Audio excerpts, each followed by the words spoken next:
You know, a couple of weeks ago on this program, gentlemen, Mr. Jacques Barzun of Columbia University referred to a jukebox as a kind of mechanical hymnal. He thought that the jukebox represented for 20th century youth had some of the religious quality and, devotional value that the old hymnals used to have in the 19th century when people were simpler and nicer and more moral. This is a program we call Conversation. It's dedicated to the art of good talk. Clifton Fadiman is our host. His guests tonight are Mitch Miller of Columbia Records, Alec Wilder, composer, and Howie Richmond, music publisher. This transcribed conversation started several minutes ago, and as we turn up our microphones, our conversationalists are discussing what the wild jukebox is saying. Clifton Fadiman is speaking. Ignorant and inimical to the darn stuff. I expect to be converted during the next half hour or so. Now tell me, what is the attraction of these devotional pop songs that you talk about, Mr. Wilder? Well, naturally, I don't want to say anything against a fellow writer. I don't quite understand it, except that it seems to be to have a place in the sun right now.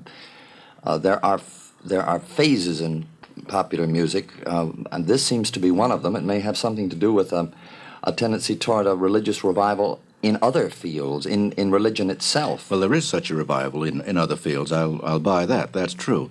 I now ask whether the youngsters who are listening to these curious, distorted hymns get anything out of it that they don't get out of an ordinary pop tune. Mitch, what do you think? Kip, the youngsters get everything out of a jukebox. Remember, while they're having a hymn in there, they have a shaboom and an oop shoop, and they also have a hey there.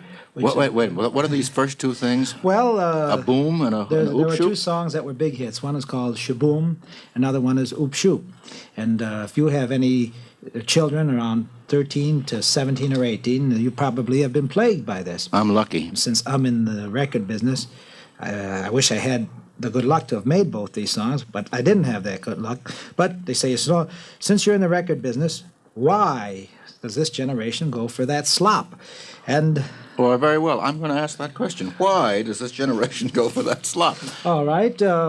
What about your generation? What's so great about Barney Google with his googly eyes? Or horses, crazy over Well, horses, now, for one thing, you can remember Barney Google. It's got a darn good tune, still has a good tune. But it's just... The melodies of most of these songs that you refer to seem to me impossible to keep in mind. Well, it's a song that isn't either melody or lyric. It's a combination, and no song was ever sold solely on lyric or solely on melody.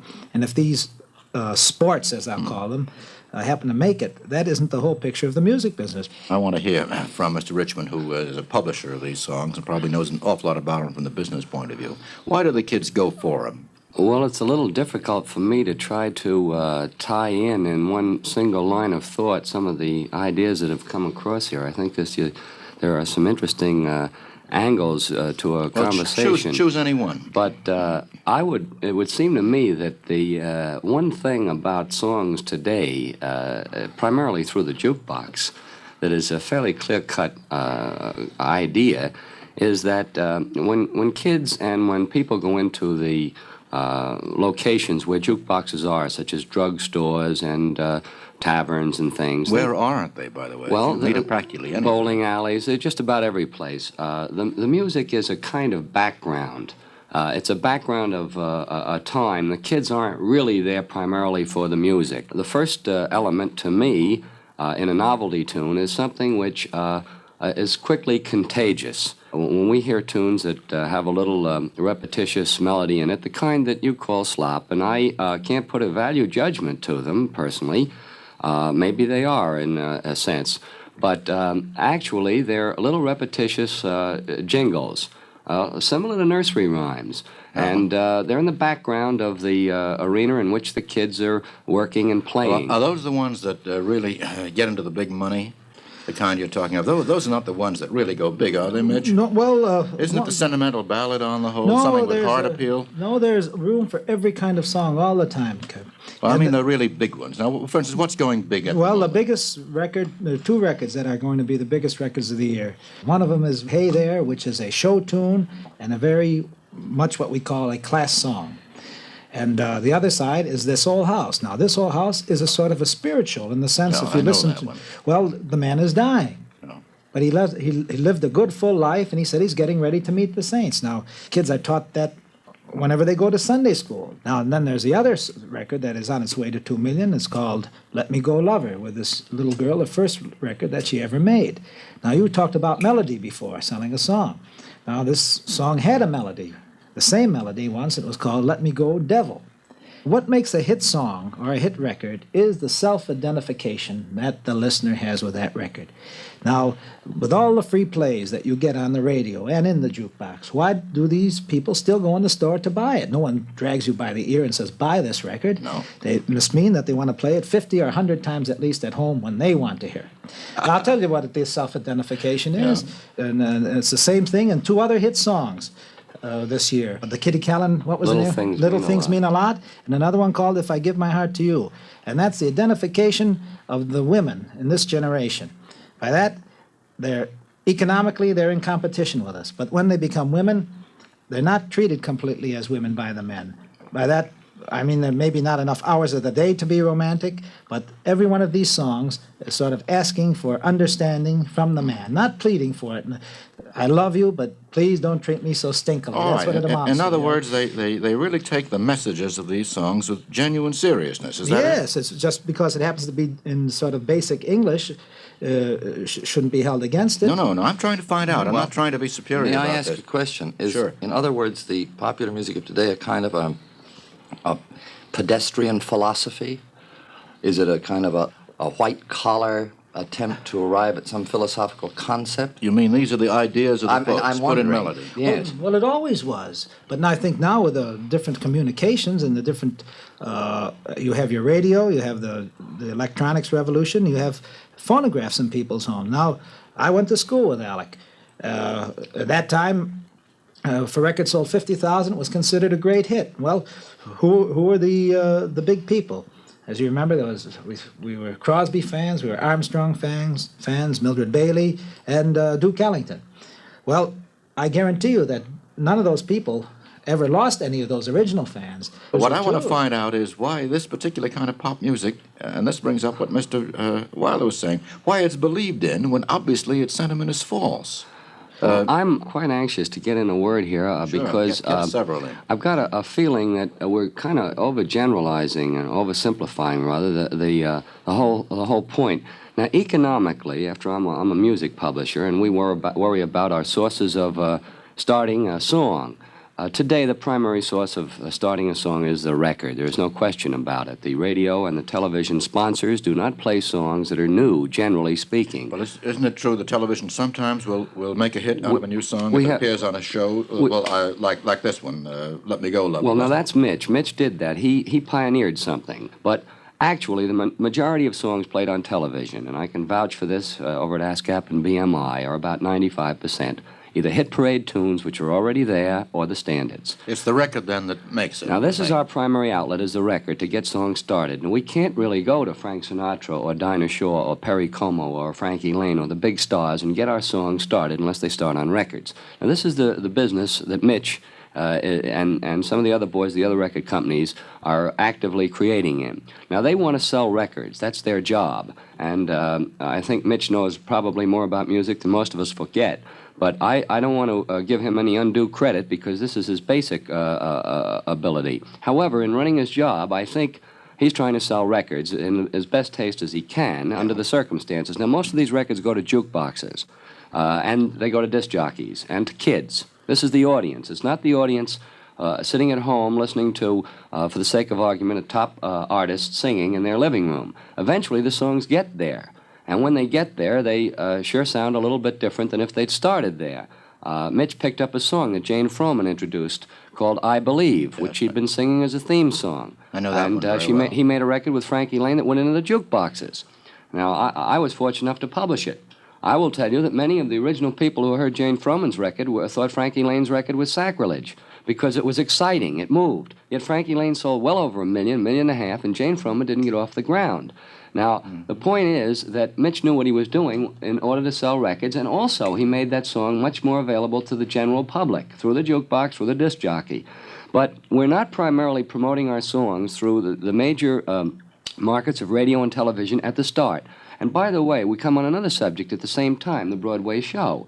The majority of really long-range standards that we know started either in shows or in films because they didn't have to make it in 30 days. But aren't those in general superior to the jukebox product? Would you say? Not especially. You don't think so? I mean, I'm thinking maybe. Used to be. No, well, Wouldn't think so, Mr. I Well, think they used to be. I think that the tendency nowadays is for the writer of show music to, I think his standards have been lowered, or rather I should say I think a lot of pop writers have gotten into writing show music.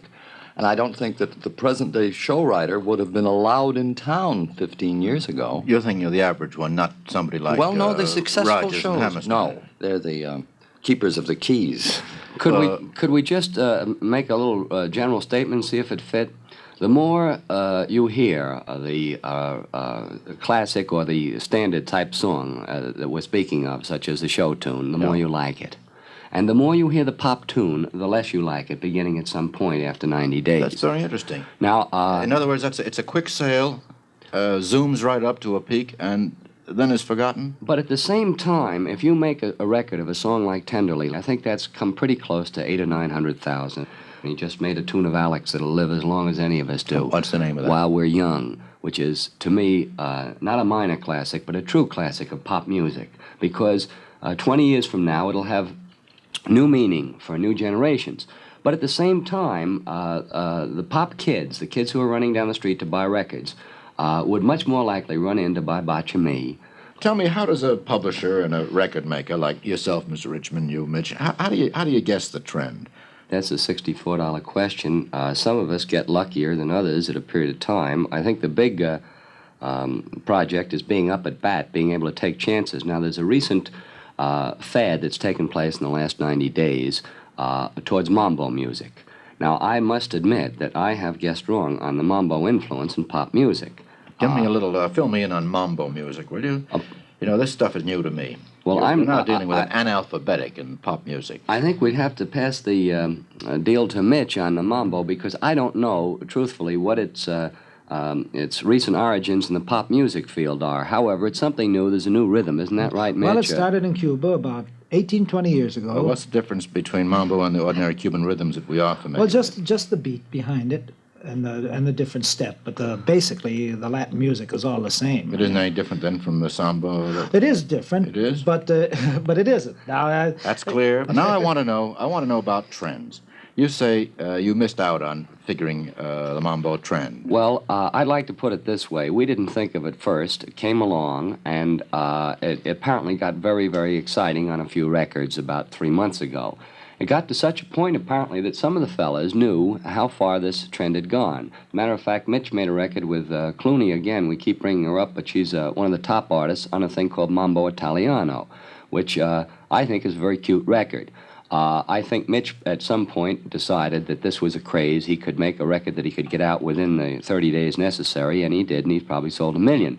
Now, even Woody Herman, who is, as far as I'm concerned, the most wonderful jazz band that I've ever heard, had a great standard called Woodchopper.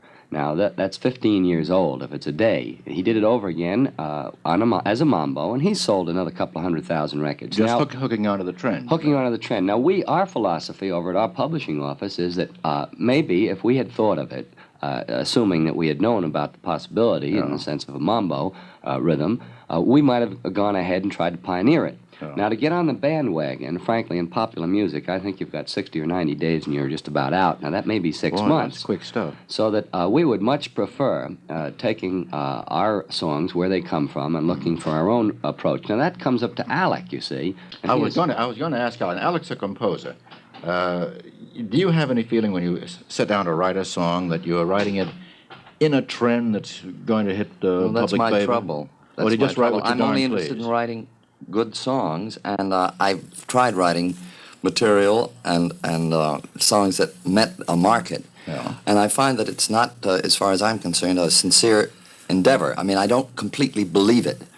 So that I'm really out of the contemporary picture in terms of trends, because I can only write well what I feel and believe in. Okay, I honor that. But you would never, for example, take a well-meant suggestion from two experts like Mitch here and Howie, who know the market, think they know the market and they're right, would you ever listen to them if they told you to write such and such? Oh, a song, I've tried such a many theme? times, and No they luck? don't very often work because of.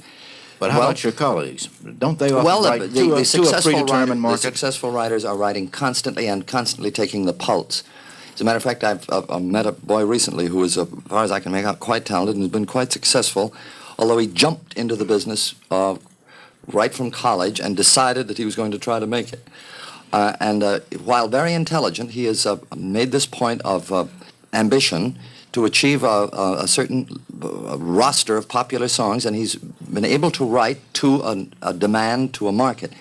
At the same time, he's kept enough integrity, or perspective rather, to be able to write just a song. Well, what you're saying, though, is that there is such a thing as an observable, checkable market for which you can write. I You know believe the so, tricks. yes, indeed. Yes, Is that right, but, Mitch? Bob Merrill is a great instance of That's right, illustration but of that. there's another thing that everyone forgets, and that is there's always room for any type of song that hits home to the emotions of the listener. Isn't it true that the sudden triumph of a new performer, let's say Johnny Ray a year Yes. or two ago, will start a Johnny Ray trend? Yes. Ray-type songs on the whole? Well, yes, because he made it acceptable to be very, very extrovert on a record, on this particular record of Cry. But if you stop and think, the song Cry says to, if your sweetheart sends a letter of goodbye, or if you have troubles, it's no sin to just sit down and have yourself a good cry. Now, how is that any different than what Rabbi Liebman told you to do in Peace of Mind?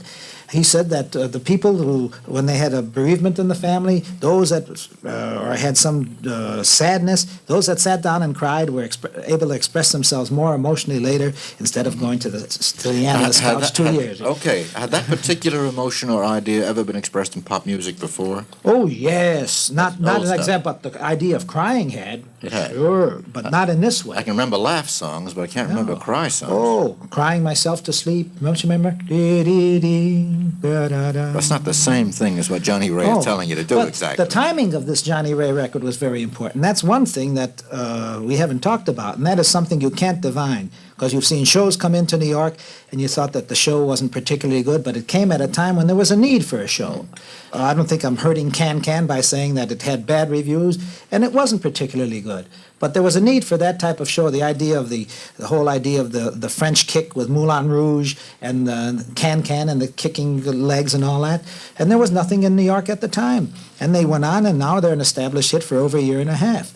Well, it's the same with songs. Johnny Ray came in with Cry at the height of the Korean business.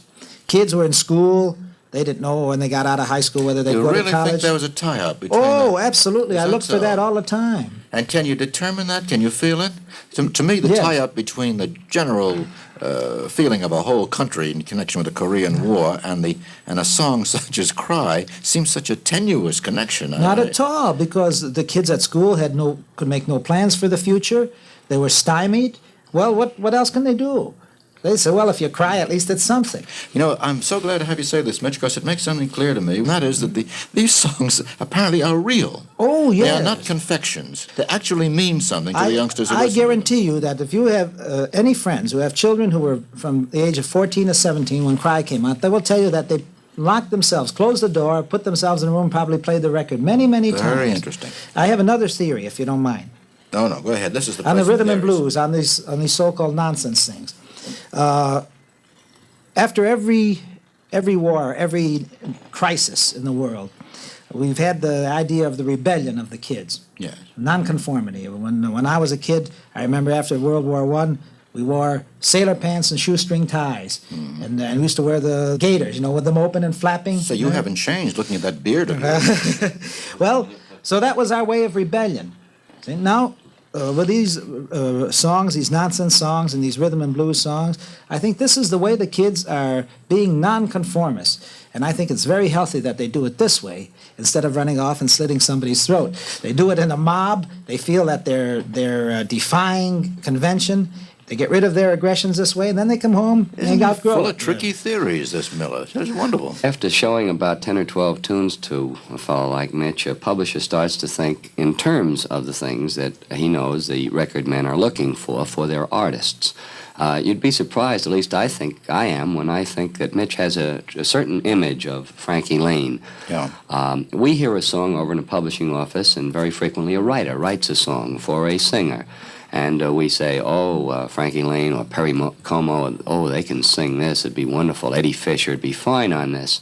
But when you come to the artist and repertoire man, the guy who decides who's going to sing what... That's Mr. Miller. Mr. Miller has a whole casting system. He sees Frankie Lane as a personal individual relating on an individual level to certain ways. There are certain things he can or cannot say better than others, let me say. I don't think he's got a closed mind about his I character. mean, he casts these songs just the way a casting director in the theater would. I'm afraid that would be absolutely right, although he does often see his artists as repertoire artists capable of doing a number of different things. Tell me about country songs. I want to know about that. Now, this is the sort of stuff I used to like very much about 10, 12, 15 years ago. Now it seems to me repetitious. It all sounds... You kind of like much country songs, then? Well, I called it hillbilly stuff, but country what? songs. May I ask you? May I be moderator and ask you why? Yeah, it had a faint trace of honesty. Good, very good. That's the basic I think element. that's its prime asset. Yes. Real communication on the simplest levels. But that was true 15 years ago, maybe. It seems pretty synthetic to me now. I listen to a lot of it on the radio. You don't have that need for that honest song anymore. Miller is so clever. I know. Yeah, Has been for years. I'm not going to raise any more objections because he just sweeps them out of your path. Well, tell me, why is country song stuff so popular in the East? It is, isn't it? Very popular I on the would East say Coast. up until about 6 months ago, it was pretty much the primary source of at least half of the pop hits on recordings. I would think so, too. How do you account for it? There was a fellow down in Tennessee, Hank Williams, who has recently died. Hank Williams never studied or did anything about either his English grammar or his music, yet he was able to communicate certain words in many songs which had universal, at least pop appeal. And when done by the popular artists rather than the country artists, and they were successful country hits first, they swept the country. There was a vogue of them, which is on the decline right now. And without trying to get too technical, I think what's happened down in the country field is that those fellows who are writing straight from their heart have been figuring, can they get a record by Rosemary Clooney or Dinah Shore or Perry Como, and they have become city fellas. And whereas to a true composer, such as Alec, for example, who has to hesitate before he samples the market, he's got to write what he can write best and what he feels. And he can't, he does discipline himself, no doubt, in hearing music and thinking, but he's going to write as he knows with his background, his schooling, and his basic abilities. And no matter how he tries to compromise and is willing to, he still will write what's in there. The professional writer... He's stuck with his own honesty. Yes, well, most of our and his own professional ability, writers... too. Yes, his own ability, that's the point. I didn't want to mention. Professional writers can cover up in many degrees for their ability. I mean, they're pros. I use the word with no sense of limitation. They're very capable craftsmen. Yeah. But they're starting with the market, they're starting with the artist, they're starting with the trends. And may I say this, that a lot of writers today are not inhibited because of good taste. They're not inhibited because of what's gone before. Some people know that there were songs such as some of the great standards that Irving Berlin has written, Cole Porter, many others. They would never write that same title. They would invariably stay away from the subject matter in the song, and certainly the melody lines they would consider to be prototypes, and they'd want to create something. Whereas our country writers, the boys who write from their heart, they just whistle, and a little bit's a little Cole Porter or something else that's been passed on through folk song down the line.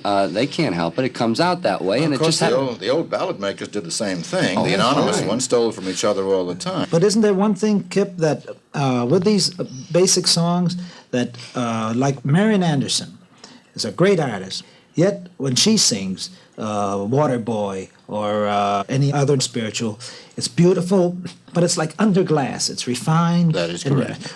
But then you hear Mahalia Jackson. That's correct, Who is too. singing from her guts and singing the same song. I'll buy that. Well, so that's the difference between a trained composer and one who isn't trained. They're doing it to their best of their ability, the untrained one. Now, for a trained composer to try to write that same kind of song, he has to sort of relax. Let me put it to Alec. I don't- Have you ever tried to write that kind of song? Yes, indeed. But I haven't felt, well, I've worked from lyrics, and I've also worked from just from the tune itself. And somehow, well, let me put it this way. The only money I've ever made in my life is from songs that I wrote not for the purpose of making money. Now, is it because you're a city boy, Alec, that you can't write this country song stuff? No, I Or think is it it's... because you have too much technique?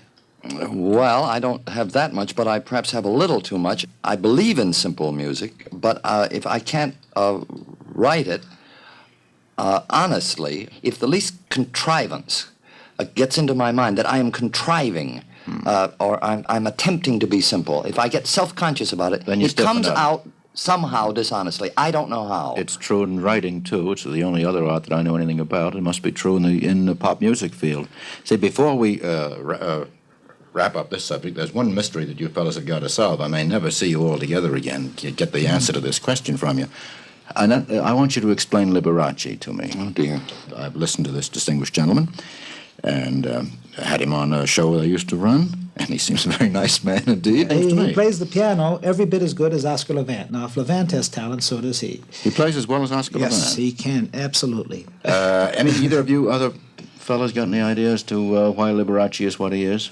The greatest success of his kind probably in history? I must say, I can't answer the question directly, but occasionally I get on the road and run around the country trying to find songs and get them started. And I think I discovered for myself Liberace a little over a year ago, about 15 months ago, when I was in Nashville and later on in Dallas, Texas, where he had crowds that rivaled the annual Billy Graham festivals. And practically the same people, by the way, because I found out in Nashville that they were selling tickets on the same subscription lists for the big religious. I'm sure that's true. Now, I don't think that What's the explains. explanation? I don't think it explains this very much about Liberace as far as his music is concerned. I would discount him. I'm afraid, even with my limited experience and criticism and evaluation of music, good or bad, I would say Liberace was not a musician. And I've watched him a couple of times, and I don't want to make any comments about how I felt exactly, but I did keep watching him. I didn't turn him off. Well, I guess he's got something, and I think he's put it in the bank. I was thinking of that interesting statement you made about the connection between the Johnny Ray type of crying song and the way people were feeling at a specific moment about the Korean War. Now, that I thought it over and made a great deal of sense to me. Do you see anything happening now? Yes, in that sense, our contemporary history Yes. that might produce a kind of song which would match that mood? More religious songs. More religious songs. It's what we call songs of faith, as it were, in the sense that it says it has no particular value for any particular sect. I mean, they're like I believe. like I believe. How about it, Howie? What would you say? You've been listening to Conversation, I'm a afraid transcribed that series of programs dedicated to the art of good I'd talk. love to. Lux presents Hollywood.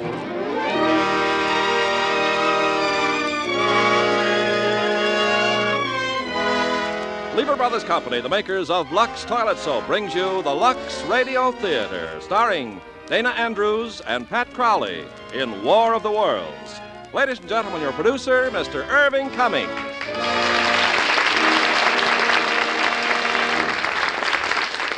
Greetings from Hollywood, ladies and gentlemen.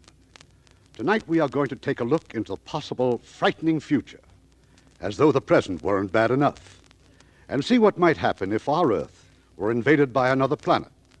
It's George Pal's production for Paramount, War of the Worlds, and our stars are Dana Andrews and Pat Crowley. They will join me later for a preview of George Pal's latest production for Paramount, Conquest of Space. Meanwhile, here's our good friend, Ken Carpenter. It would be hard to find a man who works as many hours a day as you women do. For instance, you spend 5.5 hours every week just doing dishes, and that's only for a family of 4. But Lux Liquid Detergent gives you back some of that time. Lux Liquid is made especially to help you do dishes fast and easy. It floats grease right off. Plates, glasses, utensils, even pots and pans come clean really fast. Just a teaspoonful does a dishpan full. One can outlasts several boxes of the leading laundry powder. Your hands stay nice, too. Lux Liquid is almost as mild as Lux toilet soap. The next best thing to a dishwashing machine. That's Lux Liquid. Lever Brothers unconditionally guarantees Lux Liquid is just as wonderful as we say. And the millions of women who've used it have found that Lux Liquid is as good for dishes as Lux Flakes Care is for nylons. Buy it when you mark it. Lux Liquid in the can with the dripless spout. Now Act One of War of the Worlds, starring Dana Andrews as Clayton and Pat Crowley as Sylvia.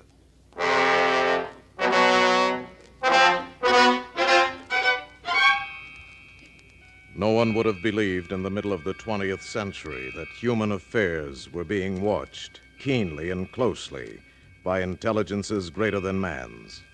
Yet across the gulf of space on the planet Mars, intellects vast and cool and unsympathetic regarded our Earth with envious eyes, slowly and surely drawing their plans against us. Mars is more than 140 million miles from the sun, and for centuries it has been in the last stages of exhaustion. The inhabitants of this dying planet looked across space with instruments and intelligences of which we have scarcely dreamed, searching for another world to which they could migrate. Their nearest world was giant Jupiter, where the atmospheric pressure is thousands of pounds to the square inch. They could not go there. Nor to Saturn, nor to Pluto, planets encased in eternal ice.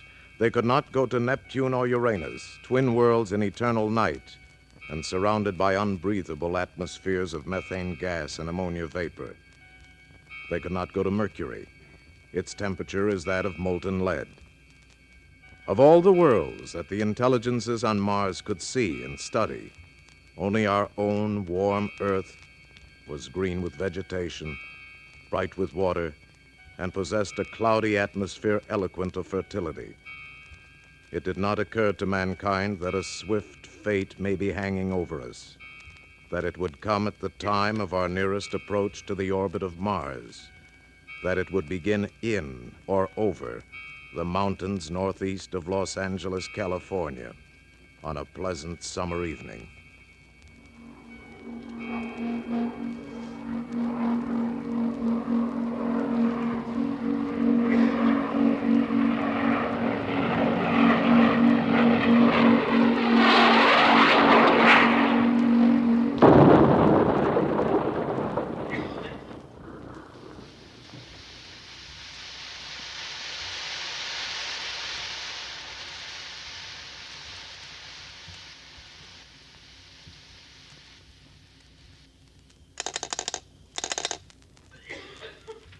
Hello, Dio. This is Pine Summit Lookout. I got a smoke. Okay, what you reading? Azimuth, 160 degrees, 30 minutes, right where that meteorite just hit. Did you see it? Not me, but a couple of the guys did. Must have been a pretty big fireball. Big. I never seen anything like it. Hey, look, you better get a pump truck over there before the fire gets really going. Will do.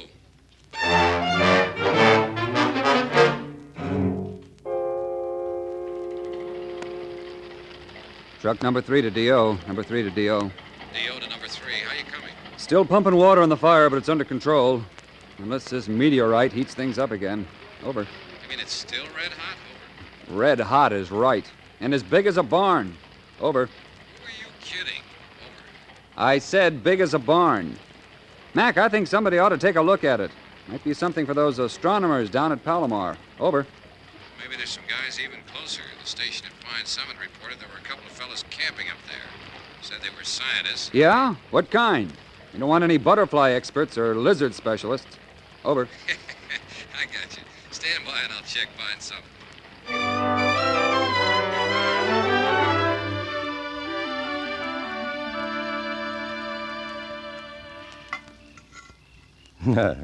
No butterflies or lizards.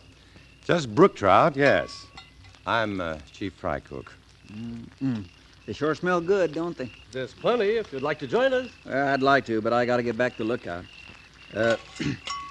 What I really meant was, Didn't you two tell me you were scientists from Pacific Tech? Mm-hmm. Dr. Bilderbeck is one of the country's top biochemists. Then he wouldn't know about meteors. That's your department, Clayton. The district officer phoned us at the summit.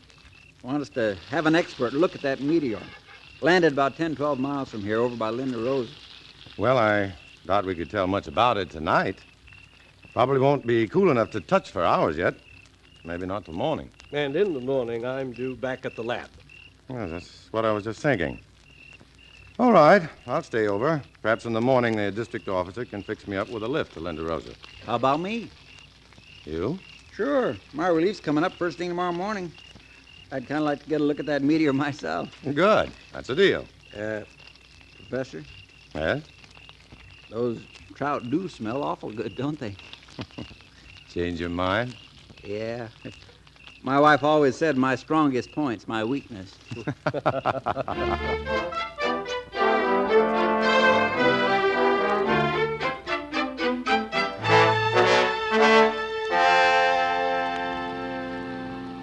Well, what do you know? Look at all them cars. Yeah. Sightseers already. Yeah, one of them's the sheriff. That's his car parked on the fire break.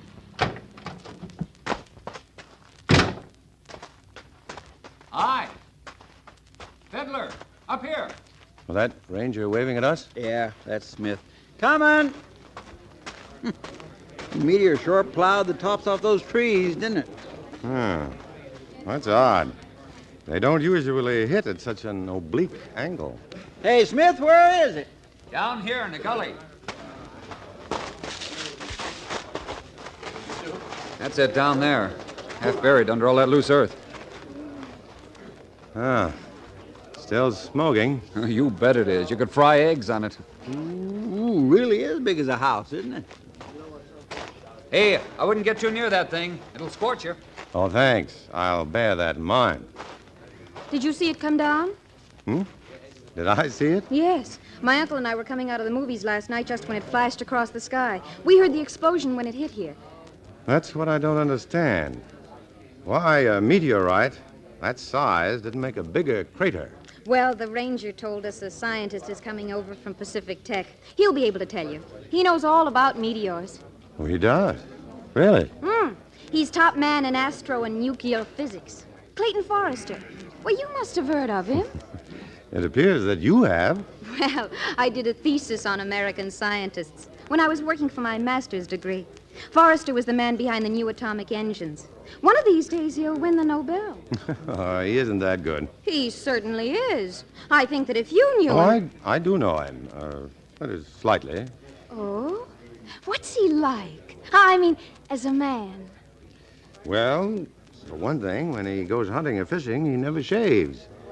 After 4 or 5 days, he looks about as fuzzy as, as I do. Oh, you're Dr. Forrester? Yes, that's right. Oh, I'm Sylvia Van Buren. How do you do? Very well, now that I've met the Dr. Clayton Forrester.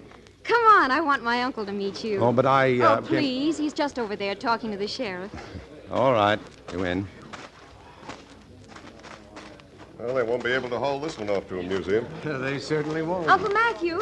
Yes, my dear? I want you to meet Dr. Clayton Forrester, the astrophysicist. Dr. Forrester, my uncle, Dr. Collins, pastor of the community church. Oh, I'm so glad to know you, Dr. Forrester. How do you do, sir? Hey, Sheriff. Look here. Yeah, what's wrong? Borrowed this Geiger counter off a guy that just come out here looking for uranium. Listen to it. Mind if I try that a moment, Ranger? Oh, no, here you are. Oh, that's the point that pulled me toward the gully.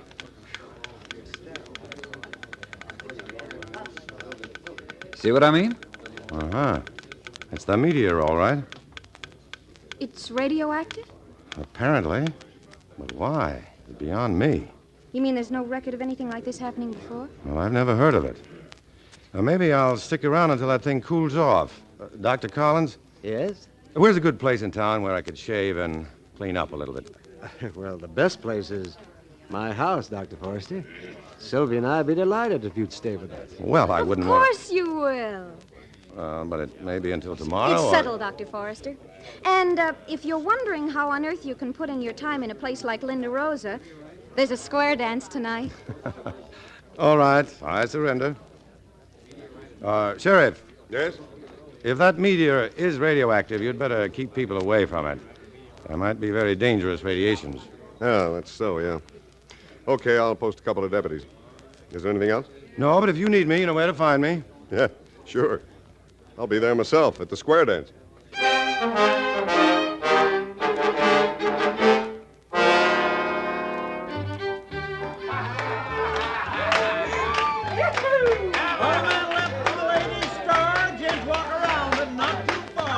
Having fun, Dr. Forrester? Sure. You know, dancing is something I don't get much time for. Why, you should make time. Don't your girlfriends like to dance? I don't have much time for them either, I'm afraid. Oh, Dr. Forrester. Oh, evening, Sheriff. I was just talking by radio phone to one of my deputies out at the meteor. He says it's pretty well cooled off. Good. Then we'll look at it again in the morning. All right. I'll call my deputies back and tell them to come on in. No tourists out there this time of night. And Saturday night is Saturday night, you know.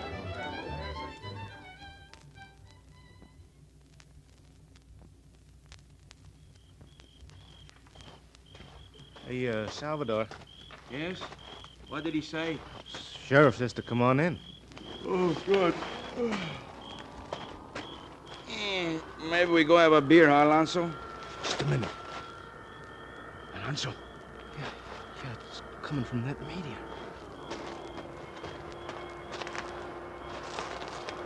It's moving! Something is moving on top of it. It's turning. It's no meteor. Alonso, hit the dirt.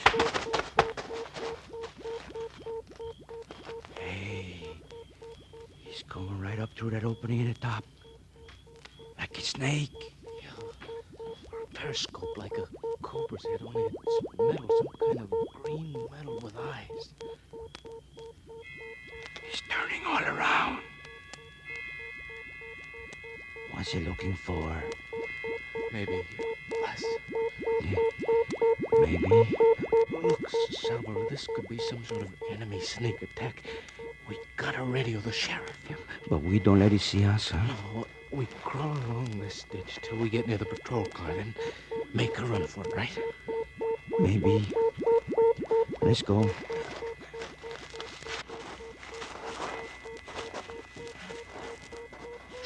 Quiet! It sees us! Run! We gotta run!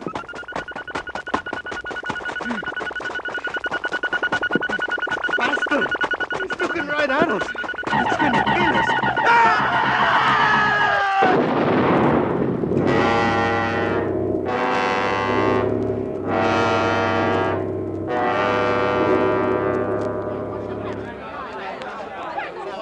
Hey, the lights! Who turned off those lights? Now, wait, don't get panicky, folks. Sylvia, Dr. Forrester. Yes, Uncle Matt. Over here, Dr. Collins. Good. Nothing to be alarmed about. You know, at midnight they always play Good Night Ladies and turn out the lights.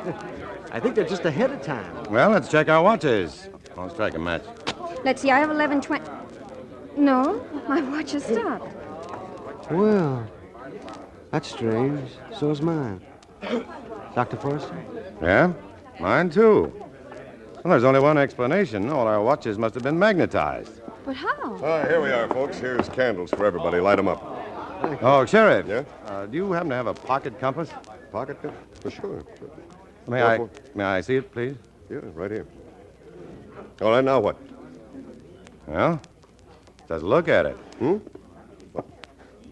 I'll be hanged, but that needle isn't pointing north. No, it isn't. It's pointing almost due west. Right to where that meteor came down. Sheriff? Hey, where's the sheriff? Yes, what is it, Fiddler? Oh, hey, come take a look outside. There's a big fire out in the hills. Is it west of town? Yeah, due west. The reddest looking blaze I ever saw. Sheriff, I hope your car is outside. It sure is. Come on.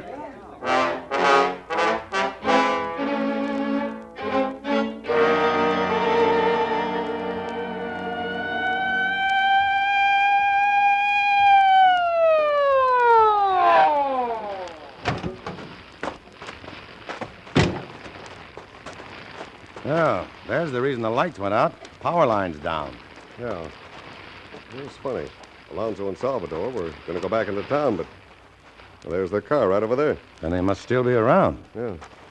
Alonzo! Salvador!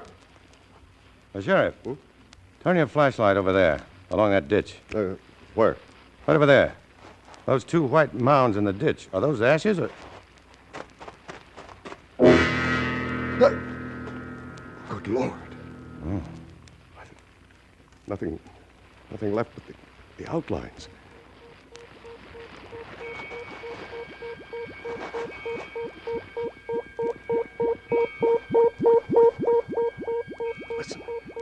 Listen, what in the blazes? Now, quick!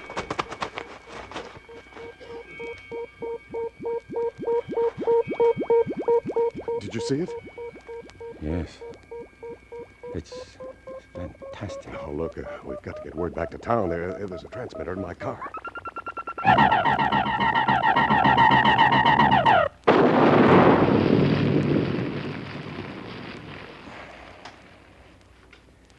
You had a car, Sheriff. But Forrester, what is it? What kind of a gizmo is that thing? Oh. Until a minute ago, I'd have sooner believed in fairies, witches, and ghosts. But now I think that gizmo is a machine from another planet. Forrester, look! Coming over those mountains there.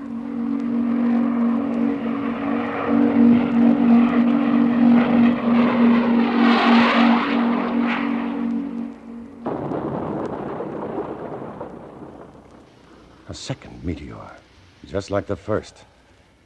Sheriff, we've got to get word to the military right away. Yeah, sure, but they'll never believe us. What will we tell them? Tell them the truth. That we're under invasion from outer space.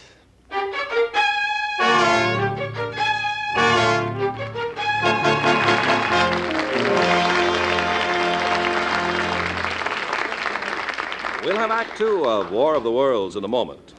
After a visit with Francis Scully. Well, Francis, my spies tell me that you were out at 20th Century Fox over the weekend. And it was a worthwhile trip, too, Ken. I went to preview their coming deluxe color CinemaScope picture about auto racing in Europe. Oh, yes, that would be the Racers. Say, I hear Kirk Douglas is great in it. Oh, he's in good company, too. Bella Darby, Gilbert Rowland, Cesar Romero, Lee J. Cobb, and Katie Urado are also starred. Well, those European races are famous for their excitement and danger. And Henry Hathaway, who directed the Racers, made sure movie fans would see the real thing. He used up over 90,000 feet of film shooting actual races. Well, they must have gotten some spectacular shots. Some fabulous shots, Ken. But the picture isn't all racing. The Love and Kisses department is well taken care of by Kirk Douglas and Bella Darvia. Well taken care of. Well, with Belly Darva and Katie Urado in the Racers, there'll be at least 2 Lux complexions on display. Well, that's what you like, isn't it? Well, I guess most everybody does, though. There's nothing like a real Lux complexion. And how true those words are, ladies. There's nothing like a real Lux complexion in Hollywood or anywhere. And it's true that 9 out of 10 movie stars like Bella Darby and Katie Urado count on Lux toilet soap to help keep their complexions looking like a star's complexion should. But Lux can be your soap, too. You don't have to be a movie star to have a movie star complexion. That's the beauty of Lux. It can give you skin that would be called beautiful anywhere, even in Hollywood, the beauty capital of the world. So use mild and gentle Lux. It's unconditionally guaranteed by Lever Brothers. Believe me, once you use it, you'll say there's no other soap quite like Lux. Now, our producer, Mr. Cummings. Act Two of War of the Worlds, starring Dana Andrews as Clayton and Pat Crowley as Sylvia. Get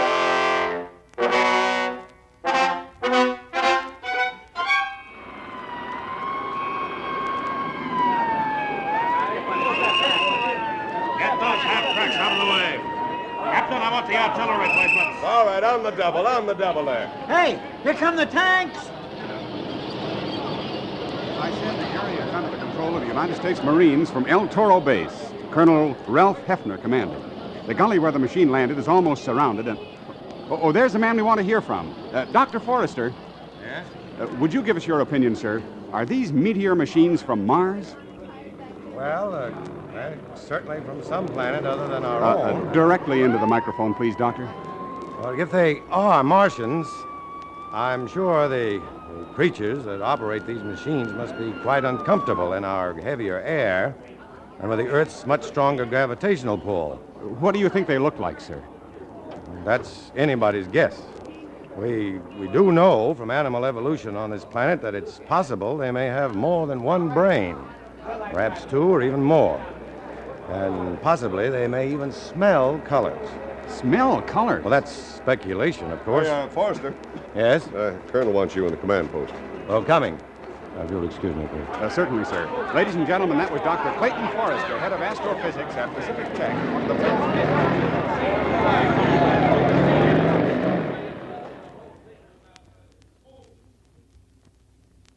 Forward observation post is on this hill. The recoilless 75s are back here, Carbon Canyon. Colonel Hefner. In a moment, Forrester. Command, Hefner. Yes, that's right, Captain. 2 rocket batteries on Hill 17 right now. Forrester? Yes? I want you to meet General Mann. He's in charge of intelligence for the Pacific area. General Dr. Clayton Forrester. I've heard quite a bit about you, Forrester. Glad you're with us. I hope I can be of some help, General. You can. First, let me brief you on the latest reports. 2 machines have landed near Fresno, another outside Sacramento, 2 down on Long Island. They're outside London. They're in Naples. 1 in Santiago, Chile. Oh. Seem to be coming down at random. It's too soon to know. But apparently that machine out there in the gully was the first down. The lead ship, maybe. Very likely. And the second one is exactly 2 miles due north. As I understand it, Forrester, you actually saw the first ship send out that destructive ray. Yes, I did. That was an intense heat and light. 2/3, huh? Almost as powerful as the sun. Atomic power? Yes, Yes, I'd say so, of some sort. General. Yes, Colonel. That was a relay from the Pentagon. Santiago, Chile radios it's under attack. 2/3 of the city already destroyed. 2/3? Yes, sir. But nothing like that can happen here, sir. We're ready for them. Listen. Is that it? Yes. Let's get to the observation post now. Lights out. Cut all lights. Lights off. Lights off. Lights. Lights. Keep your head down, General. Now focus your field glasses between these sandbags. Yes. You see the gully? There's a greenish light glowing over it. Wait. Something's rising. Like a periscope? Yes. And beneath that, a greenish machine, almost round. Just floating there in the air without propellers or jets. It must be supported by some sort of rays. Probably a kind of magnetic flux. They must be keeping the opposing poles in balance, and that lifts the machine. There's a second machine. And a third. Dr. Forrester! Dr. Forrester! Miss Van Buren, what are you doing? Uncle Matthew insisted on coming, and I wouldn't let him by himself. Dr. Forrester, you've got to talk to him. Miss Van Buren... Please! You've got to stop him. He wants to go out and talk to those meteor What? machines. All right, take me to him. Uncle Matthew keeps saying we should try to make the Martians understand we're willing to be friends. If they give us a chance to be. I know. All But Uncle command Matthew posts, says it's his stand by duty the as a fire. minister, a man of God. Oh, where is he now? I left him right about here. Uncle Matt? Uncle Matt! Forrester, the machines are advancing. There's some fool out there walking to meet them. Oh, no. Uncle Matt! Uncle Matt! It's too late now. You can't save him.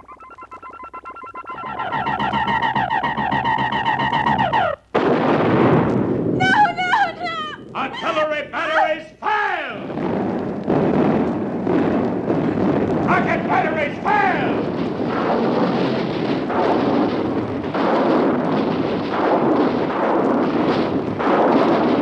Cease fire! Forrester, they're still there. They're untouched. Yes. They've put up some sort of electromagnetic covering. A transparent dome that stops the shell. They're coming at us! All batteries, repeat fire!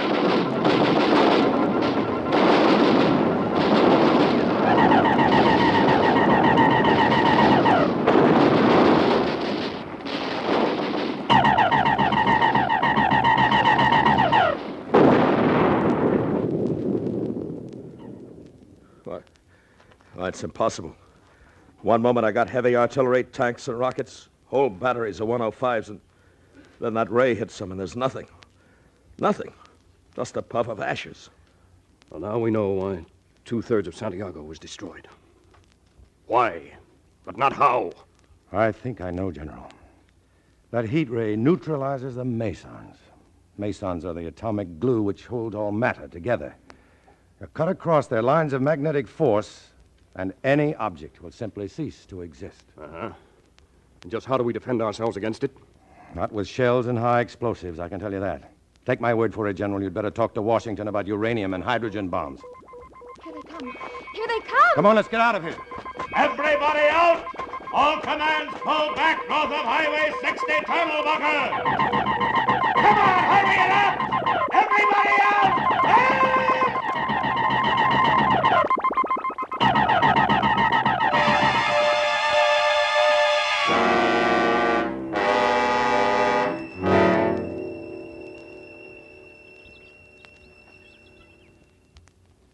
Miss Van Buren.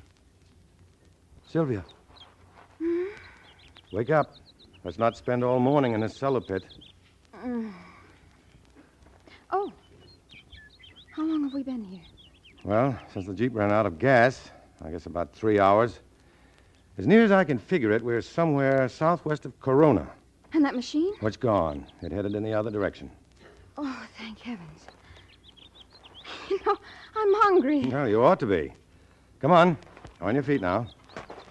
There's a farmhouse across that field. Looked like the people took off in a big hurry. But maybe they left some food. Look, over the mountains. Yeah. A good old Air Force. They found one of the machines.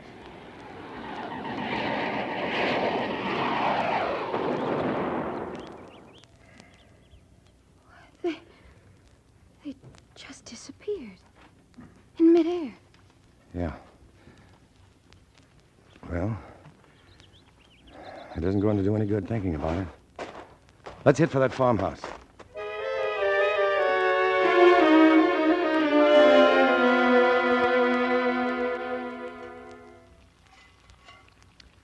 Uh-huh. There are times when there's nothing so beautiful, so soul-satisfying as bacon and eggs. And the people who lived here were so thoughtful to leave us some. Where's your plate? Right here. You know, I get most of my meals in coffee shops. It's pretty tame eating. Well, don't you live at home? No, I live on the campus. You see, I haven't any family. Oh, I come from a big one. There's 9 of us, all in Minnesota except me. Well, Dr. Forrester? Aren't you going to sit down? There is a kitchen table. Oh, yeah.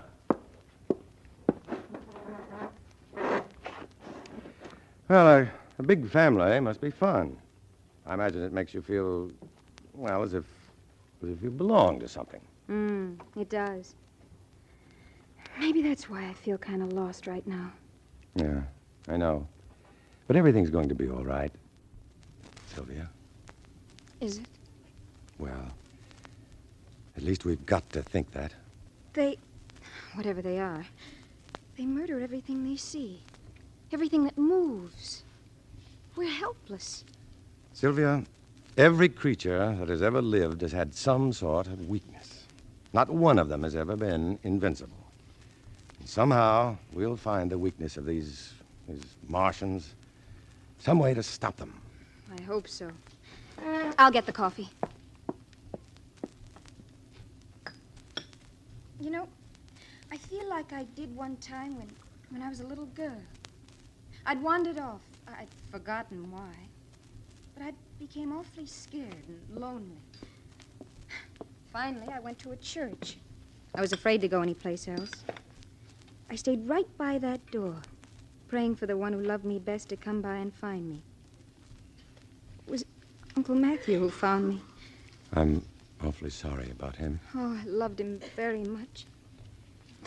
Oh, I could bawl my head off. But you're not going to. You're not the kind.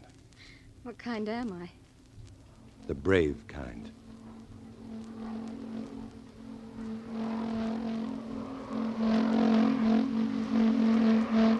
Clayton! Get down, on the floor.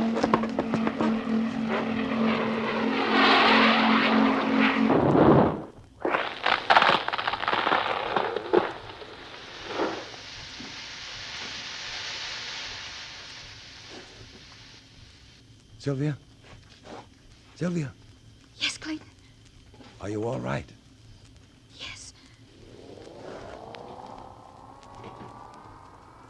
Sounds right outside the kitchen. It is. Sylvia, I've got to get a look at them. Oh, no. No. Shh. Don't you see? This is the first chance any human has had to get a real close-up of them. If I can tell General Mann and our scientists what kind of beings we're dealing with... All right. But I'm coming with you. Okay. Wait.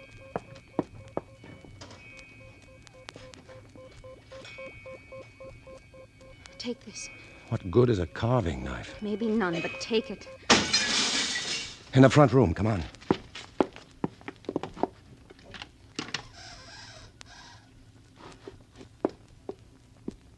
See anything?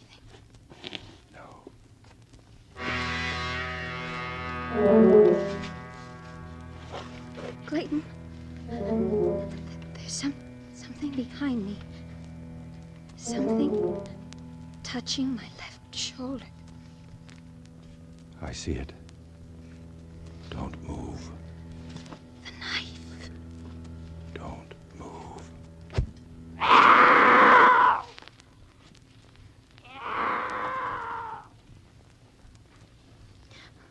What did it look like? I'd rather not say. Your hands. What's that on your hands? Blood. Martian blood. Sylvia. Sylvia, stop it. Stop it. Clayton! Come on, run for it.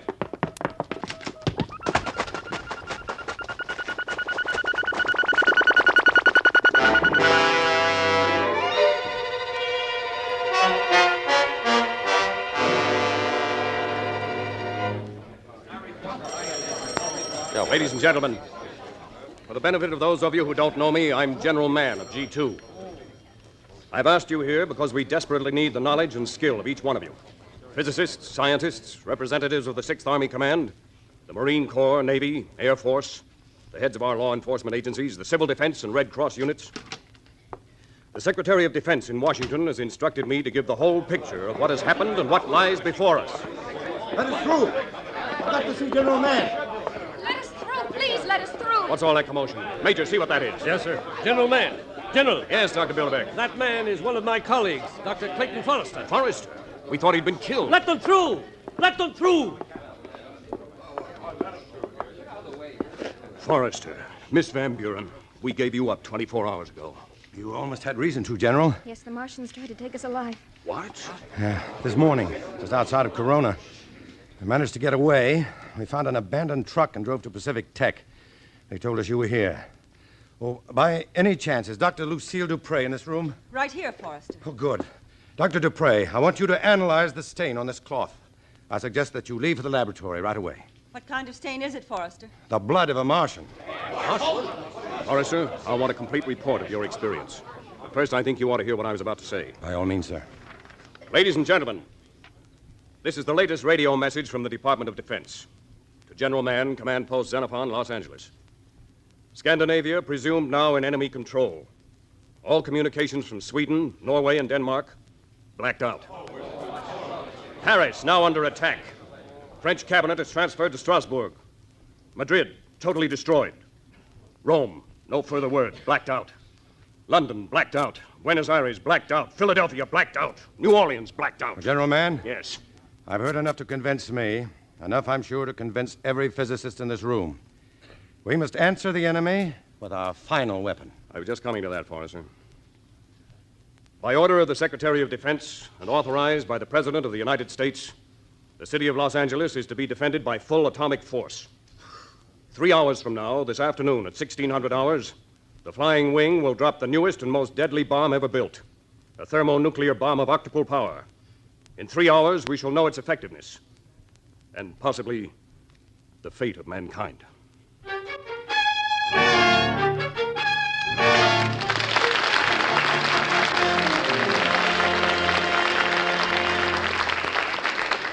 In a moment, Act 3 of War of the Worlds. Ladies, when it comes to wash day, the big talk is all about Rinso Blue, the remarkable new detergent that washes whiter because it blues as it washes. And now there's even a song about it. Listen. Hi, this is Les Paul. And Mary Ford. This is the song of Rinso Blue, complete detergent, completely new. It gets clothes extra white and clean, 'cause it blues your washing machine. Yes, Rinso Blue gets clothes extra white because it blues as it washes. So get Rinso Blue today. And just remember, ladies, if your present detergent doesn't blue as it washes, it's only doing half the job. So switch to new Rinso Blue. It does a grand job on dishes and glasses, too. And yet, it's so mild on your hands. Today, get new Rinso Blue. It washes whiter because it blues as it washes. And that's unconditionally guaranteed by Lever Brothers. We pause now for station identification.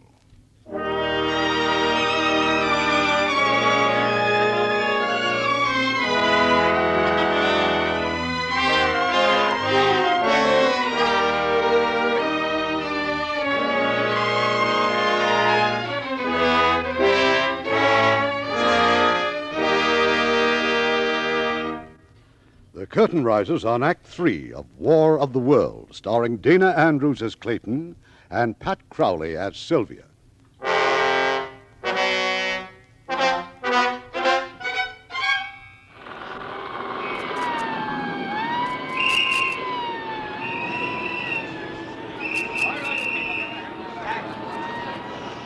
This report is being recorded on tape for future history. If there is to be any future history. The future of our civilization may well depend upon what happens here this afternoon. Attention, please, attention. 3 minutes to bomb time. In case you didn't hear that, it is now 3 minutes to bomb time. Attention, Dr. Forrester. Please report to General Mann. The target for the bomb is a nest of Martian machines in the Puente Hills. We are approximately 6 miles from the target. There is, however, a forward observation post which has the Martians clearly in sight and which will report back to this base by telephone.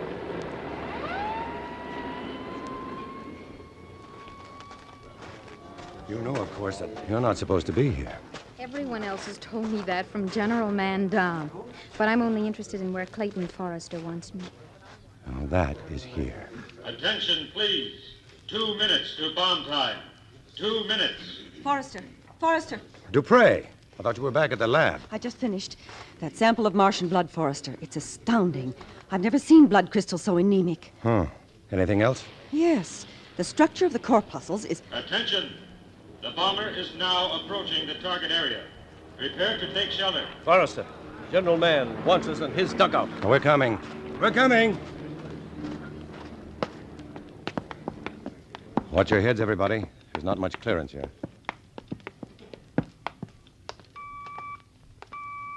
Attention.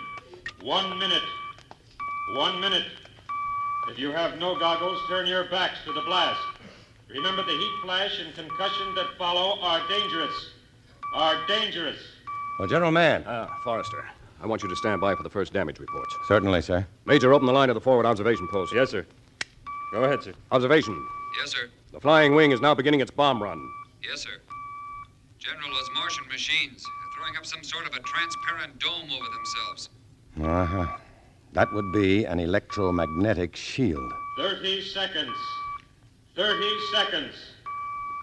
Clayton, Yes, may I hold your hand?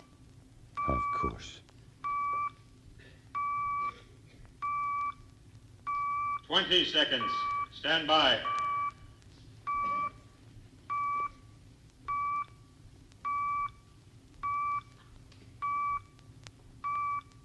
Ten seconds.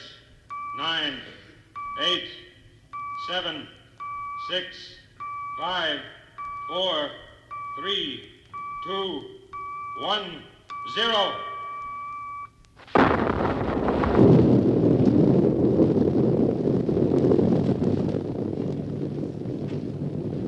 Attention! Prepare for heat wave and high velocity winds. Observation. Can you see anything? Not yet, sir. An awful lot of smoke.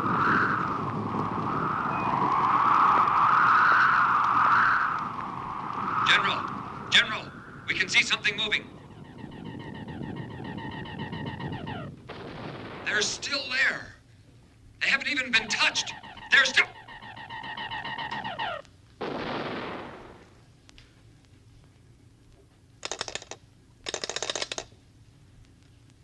Observation. Come in. Observation, come in. Well, now we know the worst. We may not be through yet, General. No, there's still a chance. A forlorn hope, maybe, that our sciences can search out some weakness in these Martians. Yes, perhaps biologically. That anemic blood. Look, our battle now is for time. We've got to take our instruments and hide somewhere in the Rocky Mountains. Set up an emergency laboratory there. I'm sure the Air Force stands ready to fly your equipment wherever you wish. That's good enough for us. Bilderbeck, Dupre, you too, Sylvia. As soon as we get back to Los Angeles, we'll gather up all the things we need. They're coming! They're coming! Everybody out of here! Everybody out!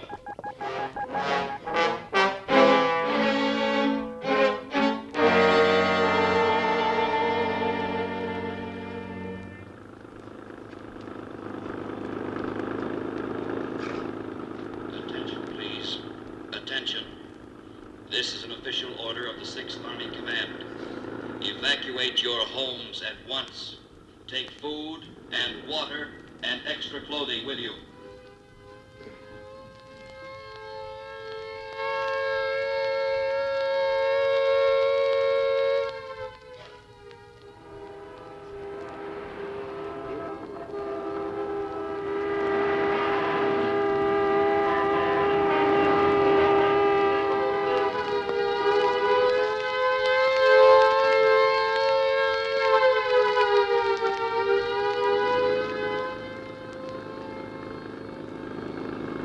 Do not panic.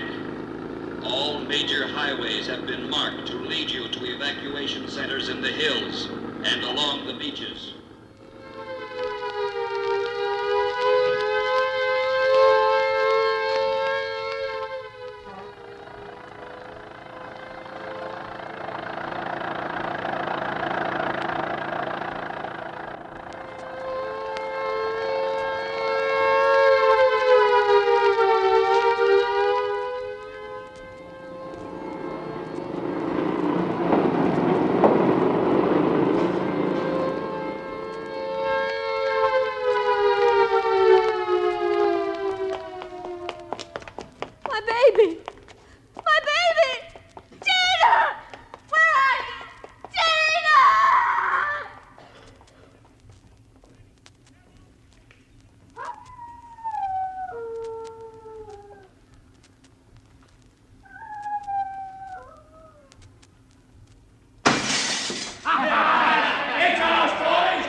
The three of you wait here in the truck for me. Forrester, bring only the sonic microscopes. Okay. Oh, which floor are they on? The 10th, Forrester. Hurry, Clayton. Don't worry. I'll be back in 5 minutes.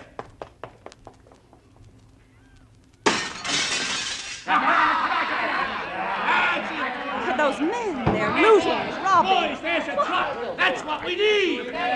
Stop the engine. Stop the engine. But Clayton! We'll come back for him. Start it. Start it. No. No. Come on. Get out of there.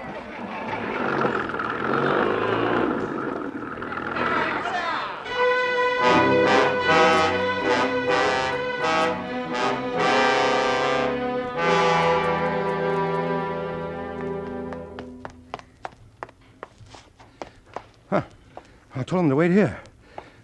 Couldn't have been more than 5 minutes. Sylvia! Bilderbeck! Dupre! Sylvia!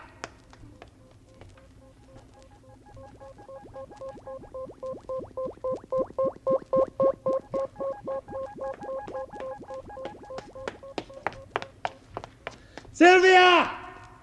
Bilderbeck! They went off and left you too, eh? No. Something must have happened. They'll be back. Well, they were in a yellow truck that was... A truck? Sir, I'll give you $1,000. Huh? For what? Your place in that truck. Listen, I said they'll 2,000. Look, I don't want anything from you. 5,000. I'm rich. I've got it right here. My wife, servants, everybody. They all ran off and left me. But you can have any amount you... No, I'm sorry. Money's no good now. 10,000, sir. 10,000. Sylvia! You pray! 50,000. Bilderbeck! Sylvia! 100. Everything I've got. Everything.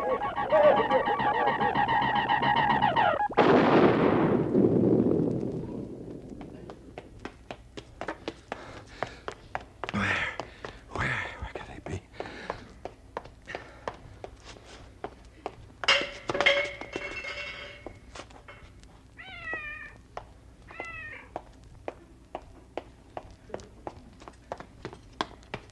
Sylvia!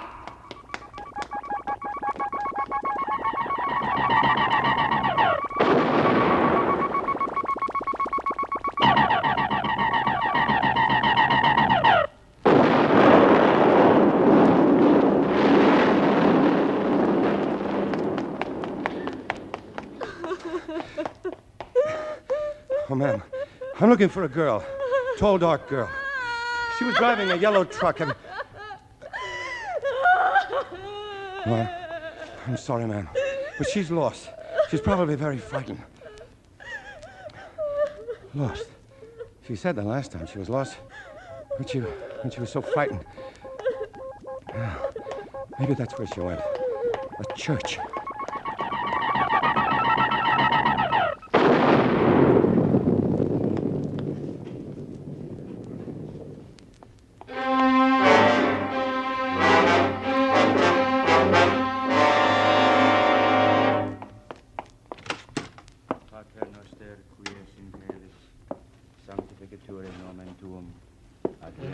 Sylvia!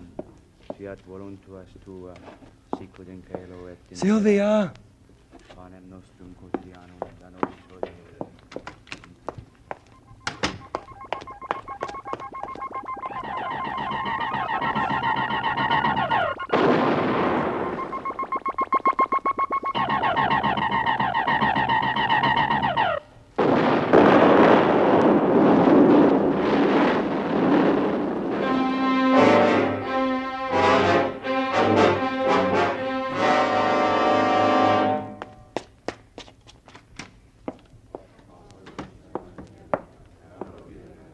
Sylvia!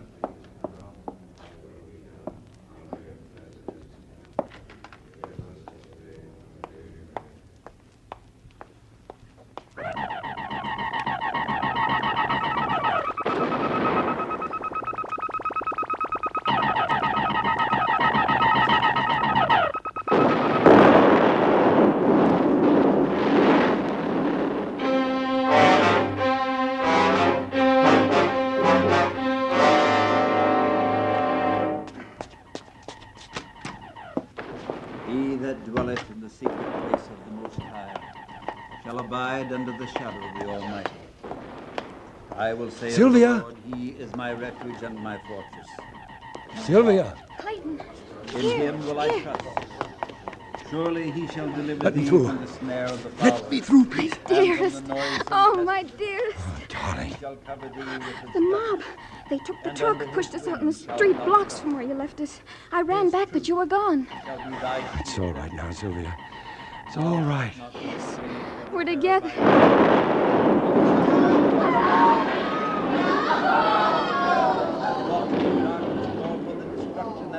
At noonday. 1,000 shall fall at thy side, and 10,000 at thy right hand, but it shall not come nigh thee. Only with thine eyes shalt thou behold and see the reward of it. Because thou hast made the Lord, which is my refuge, even Clayton! the Most High, thy habitation. Yeah. There shall no evil befall thee. Something's happening to that Neither machine. shall any plague come nigh thy dwelling. Come on. For he shall give his angels charge over thee to keep thee in all thy ways.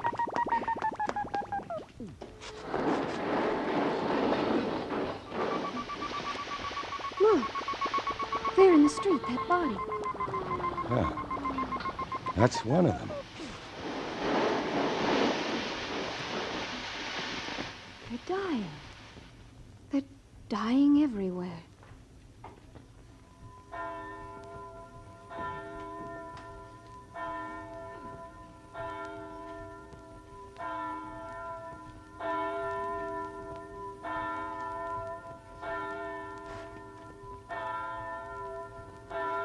We prayed for a miracle. And it's happened.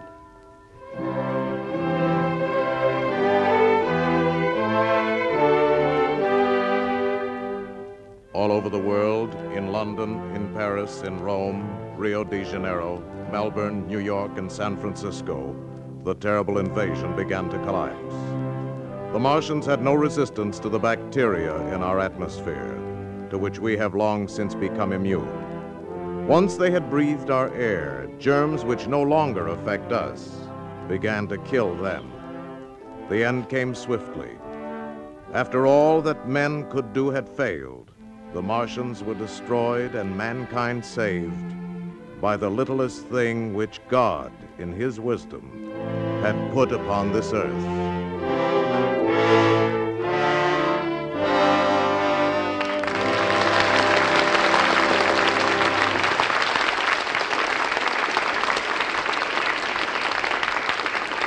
In a moment, our stars will return. Pepsodent!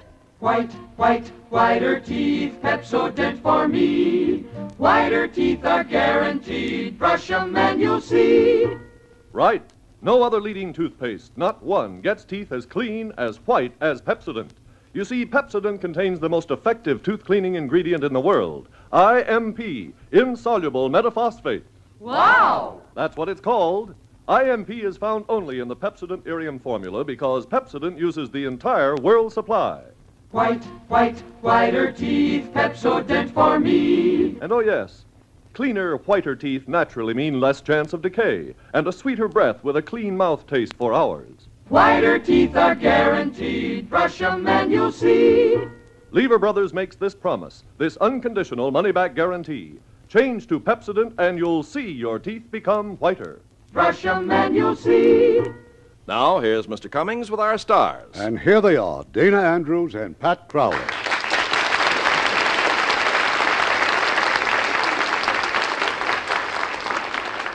Dana, how do you feel about planetary invasion? Well, Irving, if I have a choice, I'd rather we invaded them. Then you'll want to see George Pal's new Technicolor picture for Paramount, Conquest of Space. Because whereas War of the Worlds is just science fiction, Conquest of Space is science fact. The entire action takes place on the planet Mars and the Wheel, a man-made station some 1,100 miles above the Earth. Mars? It's a long way to Mars, even with a space station in between. Yes, Pat, the men who lead a fantastic existence on the Wheel are building a spaceship for flight to the moon, but later they receive orders to proceed directly to Mars. And they make it, of course. Yes, but it's a dangerous mission. And there's an exciting and suspenseful climax. And I think it's interesting that all the players are young unknowns who are getting their very first chance. And I hope they'll all be as big a hit as Pat. I understand there's a good chance your name may appear in the Academy Award nominations this week, Pat, for the Best Supporting Actress in your first big role in Forever Female. Oh, well, now that'd be too good to be true. But I'm sure Paramount's The Country Girl will be nominated. But I just don't see how anyone could choose between the performances of Bing Crosby and William Holden. And, of course, Grace Kelly's a cinch. Well, there's no doubt at all about you and Grace Kelly being Lux girls, is there? Oh, no, Irving. If getting an Oscar were as easy as having a Lux complexion, I'd be a cinch, too. I'll always use Lux for my complexion. It's just wonderful. And now, how about next week's play, Irving? Well, next week, it's an entirely different type of adventure, Dana. One of our 20 greats. A story of the search for gold by a trio of fascinating characters, and it's filled with suspense right up to the unexpected climax. It's Warner Brothers' The Treasure of Sierra Madre, and our stars will be Edmund O'Brien and Walter Brennan. Oh, I'll have to listen to that, Irving. Good night. Good night. You are both great.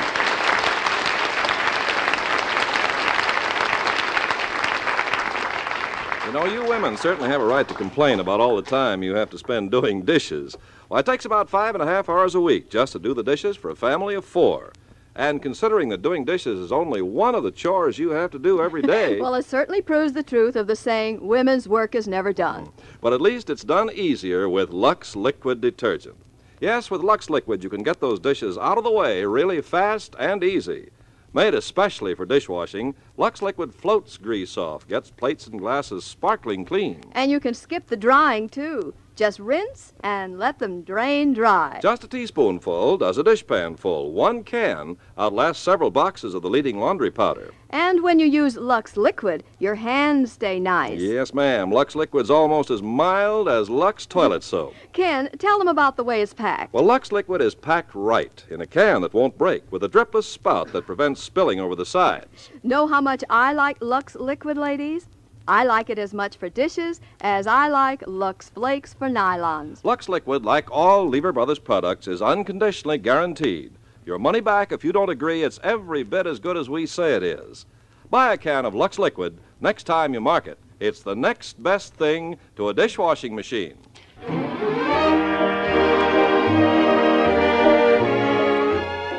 Lever Brothers Company, makers of Lux Toilet Soap and Lux Liquid Detergent, invite you to be with us again next Tuesday evening when the Lux Radio Theater presents The Treasure of Sierra Madre, starring Edmund O'Brien and Walter Brennan. This is Irving Cummings saying good night to you from Hollywood.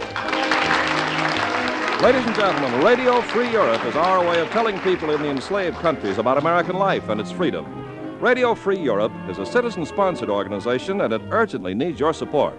You can play a personal role in the crusade for freedom by mailing your contribution to Crusade for Freedom in care of your local postmaster. Dana Andrews may soon be seen in the Universal International Technicolor production, Smoke Signal. Heard in our cast tonight were Les Tremaine as General Mann, Herb Butterfield as Dr. Bilderbeck, Bill Boucher as the sheriff, Paul Freese as the narrator, Parley Bear as fiddler, Ken Peters as the reporter, and Howard McNear, William Conrad, George Neese, Robert Bailey, Herb Ellis, Irene Tedrow, Don Diamond, Jack Crucian, Frank Gersel, George Baxter, Truda Mason, and Eddie Marr. Our radio play was adapted by Leonard St. Clair, and our music was composed and directed by Rudy Schrager. More and more Lux laundries are opening across the country. These carefully selected professional laundries use the same Lux Flakes you use at home. Gentle Lux Flakes plus professional methods means the cleanest clothes ever. And since Lux Flakes are so much easier on all fabrics, your clothes will last longer as well as look better. Let a Lux laundry be your family laundry. Look for that Lux sign. And join us next Tuesday night to hear Treasure of the Sierra Madre with Edmund O'Brien and Walter Brennan. Let's visit with Fibber McGee and Molly tonight on the NBC Radio Network. What you are about to hear is real. Unit 9 to 5-5, we can see you now, thanks. We've got the suspect's house under observation. It's that lighthouse over there, the one with the yellow trim. Why don't you get to the shadow of that big tree over there? We'll advise you as soon as the suspect gets for his car. With the yellow trim. 5-5, Unit 9-10-4. Which one would that be? One back there. We just went by it? We'll move in behind the other detective unit. Lights are out. Dark street. Moving under the cover of a tree. This is Don Reed, police recorder. You're in a special undercover car designated as Unit 5-5. Driving, Sergeant Ron Perkins. It's beat up 1944. Dents in the fender. Paint's peeling off. A two-way radio bill under the seat. A hopped-up motor. It'll take any hot rod. We're dressed in sports shirts and Levi's and working with two special agents. You're on a narcotics investigation. Our job tonight is to pick up a narcotics pusher who's been selling to juveniles. So while you're with us, remember, these people are not actors. This is it. This is real. This is Night Watch. Night Watch, the actual on-the-scene report of your police force in action. There are no actors. There is no script. Every voice, every sound is authentic. The investigations are recorded as they actually occur. Night Watch, presented with the cooperation of the Police Department of Culver City, California, W.N. Hildebrand, Chief. And now we switch you to a special undercover car operating somewhere in the field on a narcotics investigation, and to the official police recorder, Don Reed. Unit 9 to 5-5, can you read it? 5-5 to Unit 9-10-4. 9 to 5-5. Unit 9 is another undercover car parked on the street. 2 agents and a policewoman give very casual appearance. Their car is on a different frequency than ours, so our only contact is that portable transmitter.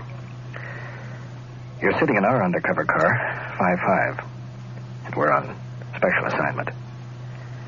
Now, if things go according to plan, in a few minutes, a suspect who has been pushing marijuana to high school kids will come out to his car and make another delivery. Now, our job is to follow him without being observed until he contacts the user and makes a sale. That's when we'll move in. Our information is that he'll attempt to contact a young girl, and if we have luck, we can grab them with the stuff. This particular suspect is real cagey. If we're spotted, we're dead. Well, time will tell. One of the agents is sauntering up toward our car. Let's get the window down and see what's up. What? Somebody's in the house using the phone. We know what we got. Marijuana. How much? They're bringing in 2 boxes a day. You're bringing in this fellow's house here? Yeah. How far from here was it that you found the marijuana in that box? 7 blocks. 7 blocks? Big vicious circle. Narcotics. Yeah. Sat on that junk 24 hours, we'd have been in business. We don't have enough guys. Well, someday you'll have enough guys, maybe. I think we ought to move up with this car. I think we can move up. Or you can duck down if somebody comes. We'll sit back here. You keep in contact with us with Unit 9. Yeah.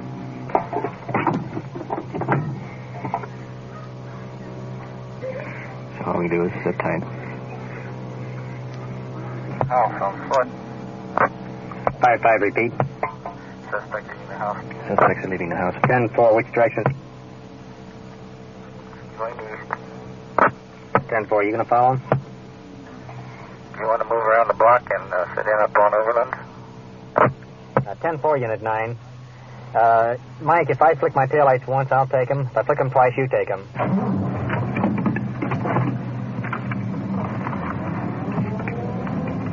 Well, here's the deal. As soon as we get around this short block, we should pick up the suspect's car. He should have some marijuana in the car now and probably will attempt to sale if he makes contact.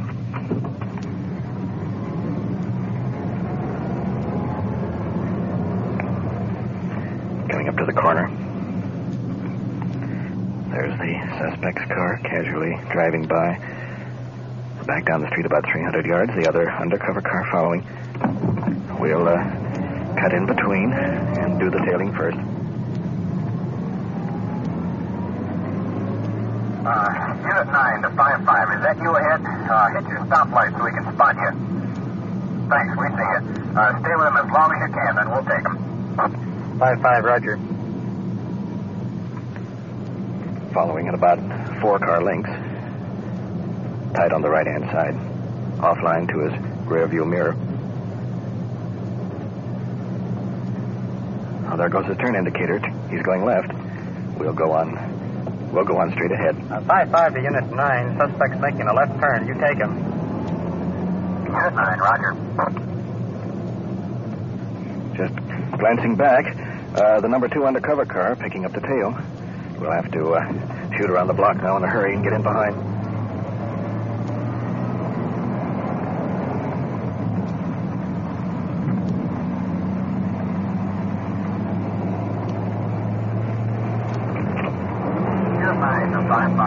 Southbound on 6. Roger, Unit 9. We see you just crossing the intersection. Heading behind you.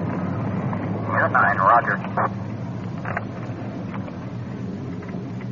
There we are. Both cars just passed in front of us. Suspect is still driving carefully. Now we're swinging in behind the undercover car. Suspect is... Hold on. Suspect is up ahead a couple of blocks, almost out of our view. Unit 9 to 5-5. Suspect cutting off on the side street. Take him. Code 2. 5-5 to 9, roger. Our other unit's gone on past. They'll swing around the block. We've got to get him into view before we lose him. There goes his lights way up ahead. He's turning... Yeah, he's going to turn right on Santa Monica. Turn right on Santa Monica. Unit 9 to 5-5. We're on Santa Monica, but haven't spotted him. Check that. We see him now. 5-5 to 9, roger.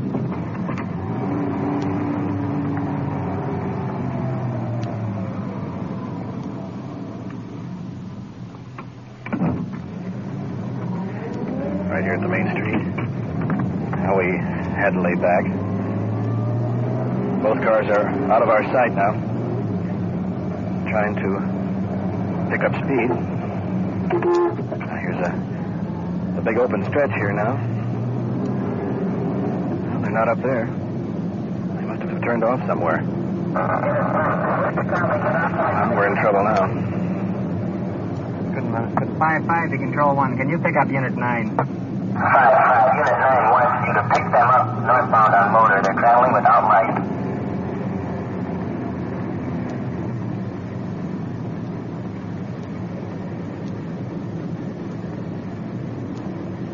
Unit 9 to 5-5. Can you read us now? Roger, 9. Coming in loud and clear. Unit 9 to 5-5. Suspect is pulling into the drive-in on Rose and Santa Monica. We're staked out across the street. You might park in the rear of that gas station on the northwest corner. We can nail him whichever way he goes. 5-5, roger.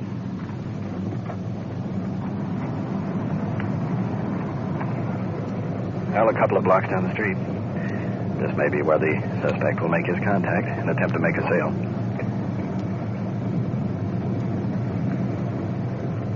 Gas station on the right. There go our lights. Coasting in.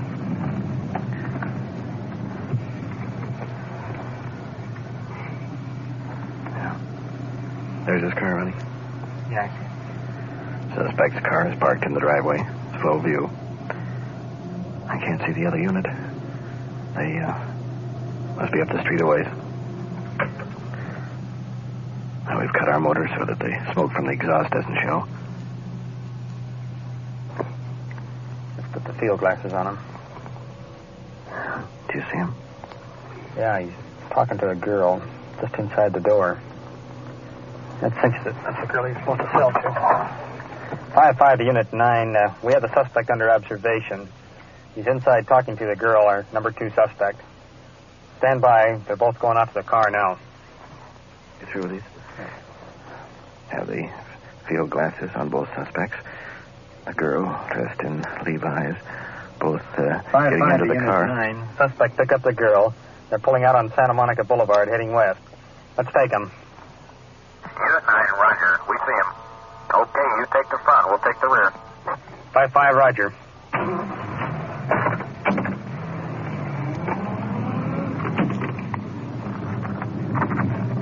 Suspect driving. The girl on the passenger side. Behind now. When we move up alongside, we'll have to watch. See that they don't throw any evidence out of the car. Almost up alongside now. Clear one now. Okay, I got it. Police officers, pull that car over. Pull that car over the curb.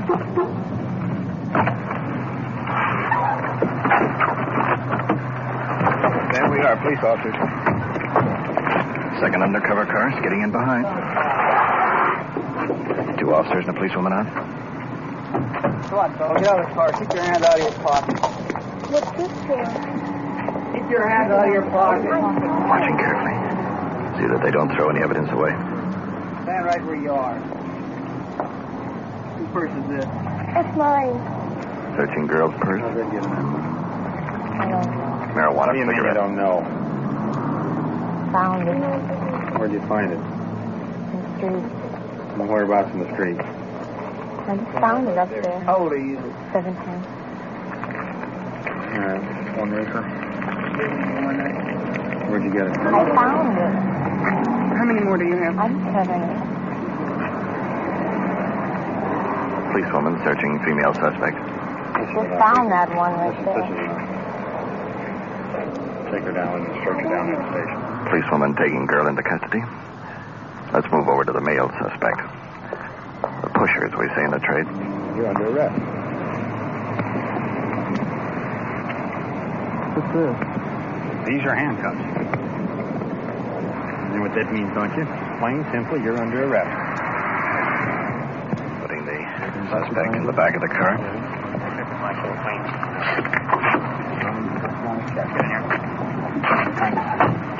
We'll ride up front. How they get it? You roll now? You got it your house. Well, I got anything. You get nothing at your house at all, huh? No. Well, what's wrong? I mean, I don't know what's wrong. You have the slightest idea, huh? No. No idea at all. Yeah, give plenty of time to think about it. Relax.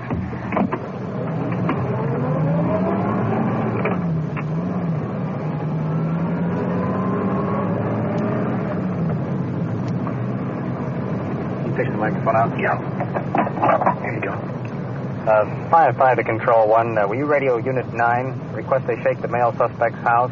We'll meet him at the station. Control 1 to 5-5, 10-4. Control 1 to Unit 9. Unit 5-5, request you shake down the house of the male suspect.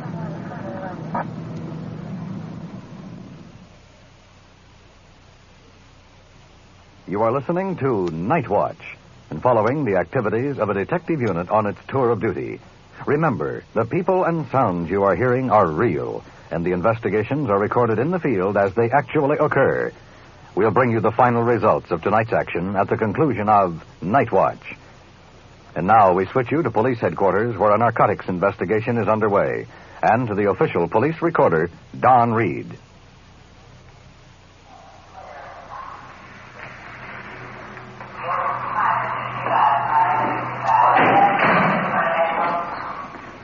We're in the isolation section of the jail. Male suspect booked on narcotic charge. We're going into the cell to see if he has anything to say. Sergeant Perkins will handle. Jim, you want to open up the 8 for me? Right.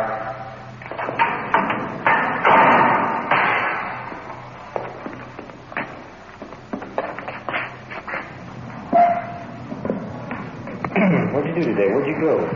Tell me all about it. You want to look for a job? Tell me about the narcotics. Tell me all about it. Tell me where you get it. Where you got some right now.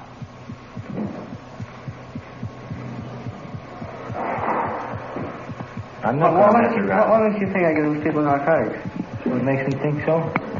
What do you think we've been following you around for? I don't get paid to follow some good, clean, honest citizen around. I get paid for following guys like you around and putting guys like you in jail and keeping you in jail. And every time you get out, you make a mistake, you go back to jail. Well, how come you never arrested me before? Yeah, we figured we got you dead bang this time. Yeah, we figured you're peddling to minors. You know how old she is? Oh. She's only 16 years old, going on 17.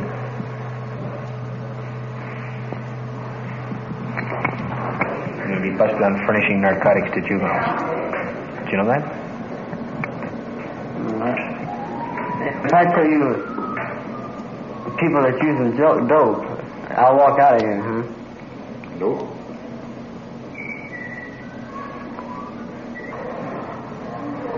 You and I guess, are not going to deal. I can see that.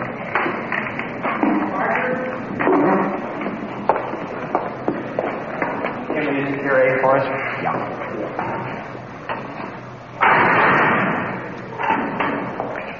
Listen, will you call the juvenile section and have the matron bring the girl down booked on narcotics?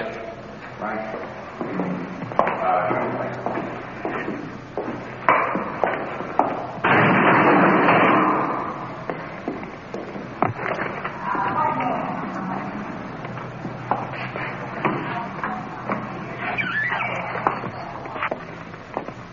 Looks like our boy's trying to make a deal, huh?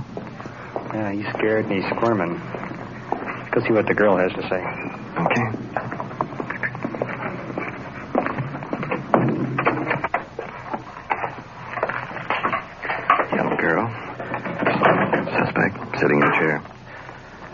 standing by. Girl working over a wad of gum. A long time since I've seen you. Yeah, it has been. Where did you get the marijuana cigarette? Guy gave it to me to hold for him. He said he didn't tell me what it was or nothing. He just gave it to me to hold. You never were much of a liar. Well, I don't care. Where's the rest of it? I don't know. He's down at Mom. What'd you do with them? I never did have any, except that I didn't know what that was one that Dad gave me. You never saw a marijuana cigarette before? Well, I've seen them, yeah, but... You didn't know what this one was? Well, it was so You small. remember the time that you ran away? We had a long talk, and you told me an awful lot about marijuana. No, I didn't. You're running with all these different guys that smoked it and pushed it. Remember that talk we had? Yeah, I remember. Now, so don't tell me now a year later, a year and a half later, that you didn't know what you had. And don't try to tell me that you don't know where the rest of them are. I don't have any. Well, what happens if I bring this guy in and he says that you did have? Well, he could be lying, too, you know. He's not lying. You're stuck anyway, because you had marijuana on you. I don't know. Now we're going to go for something heavier and bigger. I'm going up this time anyway. Sure, you're going up this time. We start pushing a pushing rap against you instead of a possession. How can you do that? Don't worry about it, we will. Yeah. I don't make promises that I can't carry out. You got anything to say? No, I never had anything like that. Any what? Anything like that. What did you start to say? I started to say anything about what I was going to say. You started to say joints, didn't No, you? I didn't. That's the word means.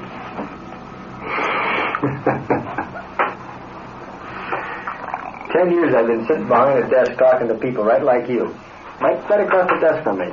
For 10 years I've been analyzing people. Yeah. Talked to hundreds and hundreds of people. Every one of them sit back there and they try to lie their way out of it. And once in a great while they succeed. Once in a great while. This isn't one of the times. You're lying right down the line. You think it's going to save you. You think it's going to help you. It's not going to help you. It's not going to save you. Nothing's going to help me now. Because I'm going to go up anyway. So if you don't want to answer our questions, then you can stand up now. Walk outside. There you make a mistake. Young girl taking a large wad of gum out of her mouth. Dropped it on the desk. Matron shaking her head. Perkins. Yeah, Johnny. No, she's just leaving. Come on in. Did you find anything at his house? Good. Good. Yeah, bring him in. Okay. What's up? Johnny shook this guy's house. Came up with a stash of marijuana behind his dresser. Boys talked to him, and he's willing to talk now. Good deal. Keep the, Narcotic officers coming in. Johnson. Atkins. Is this what you found in his dresser, Jim? Yeah, this was behind his dresser up there in the room. How many sticks is it? 3, 6, 9, 10, 12, 14, about 20. 20 sticks. Uh-huh. Have you opened any of it to see how good a grade of marijuana it is? No, I'll open one up now. He says it's real good. What he's done, he buys it and then he takes the best out of it. He buys it for $15 a tin, and he takes the best stuff out of it and then sells the cull for $15. So what he's doing, actually, he's supplying himself free. George, you want to bring him in?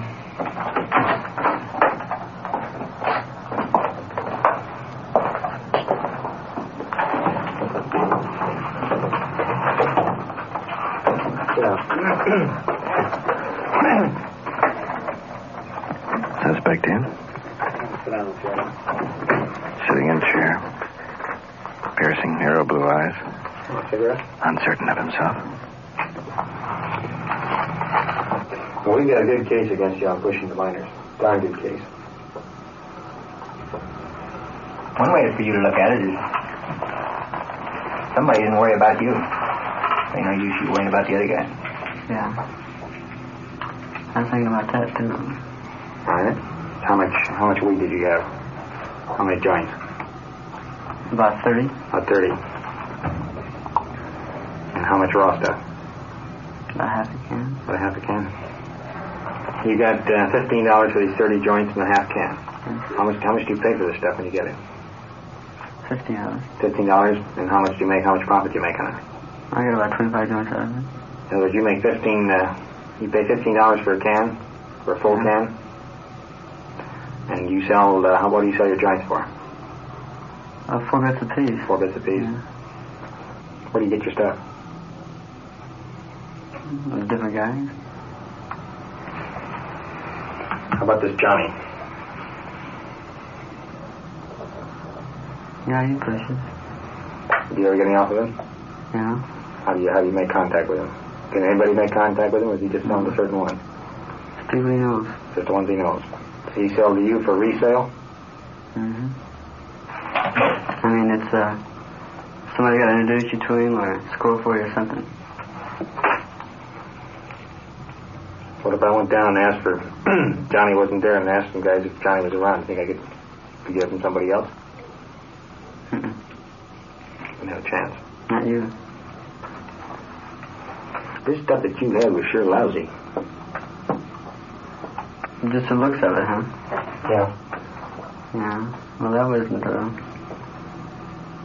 best. How much do you blast? Not much. Joined today, I guess.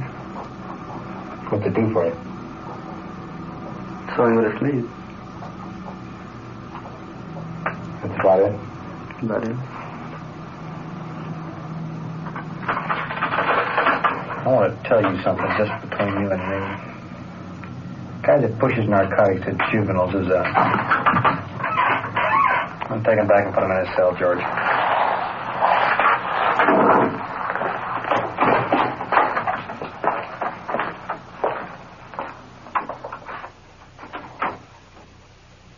What you have just heard is real. This narcotic investigation was recorded as it actually occurred. And now, back to police headquarters and Chief W.N. Hildebrand. Tonight's investigation is the beginning of a crackdown on a large narcotic ring. Incidentally, the male suspect pleaded guilty as charged and is now confined in the county jail. The second suspect, the 17-year-old girl, admitted she had purchased marijuana cigarettes and later resold them to high school girls. She, too, was found guilty as charged. A feeling of resentment from the arresting officers leaked through in tonight's narcotic investigation. This is an honest human reaction, as 2 of the officers have teenage children. Another has a sister in her teens. They know and have seen what the use of marijuana can lead to. Stealing to obtain money to purchase the narcotics, the gradual swing to the hard stuff, the use of heroin injected into the arm, the personal degradation that follows. It's not a pretty picture, and it's not meant to be, but it's a real problem, and one that we, the law enforcement agency, and the citizen, must fight together. If tonight we have brought this picture into the open and reached just a few, then we have a meaning for Night Watch. Thank you, Chief Hildebrand. You have been following the on-the-scene reports of your police force in action. Every voice, every sound has been real. Night Watch, brought to you through the cooperation of the Police Department of Culver City, California, is produced by Sterling Tracy and Jim Hadlock, with technical advice by Sergeant Ron Perkins, and is described in the field by the official police recorder, Don Reed.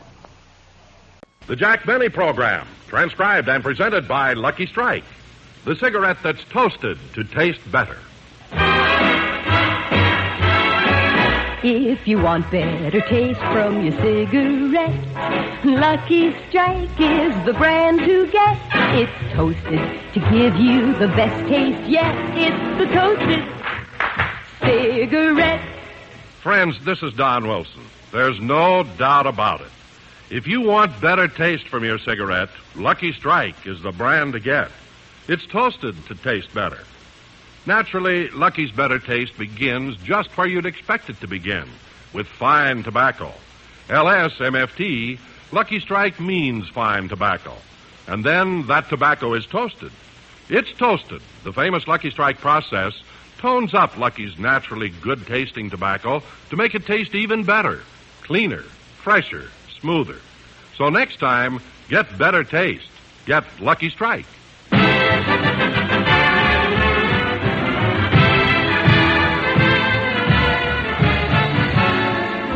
The Lucky Strike program starring Jack Benny with Murray Livingston, Rochester, Dennis Day, Bob Crosby, the Sportsman Quartet, and yours truly, Don Wilson.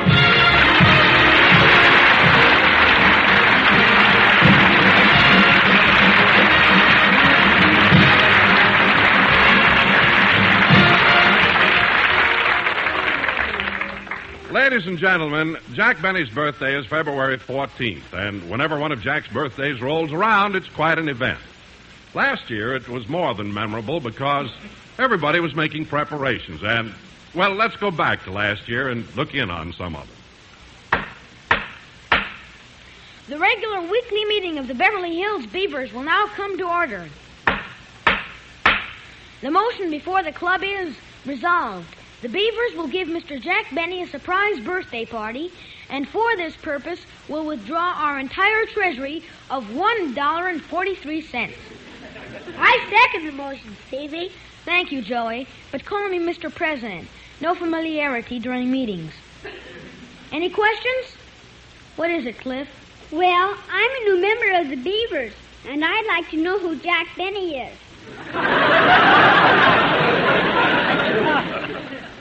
Are you kidding? Don't you know who Jack Benny is? No, who is he? Who is Jack Benny? He's only the greatest fullback that Yale ever had. Yeah, and he quit football because he was afraid of hurting his hands, and that would stop him from playing the violin. That's right, Cliff. Mr. Benny's one of the world's greatest violinists. Well, if he's the world's greatest violinist, how come I never heard of him? That's because he's so modest. He goes under the name of Yasha Heifetz.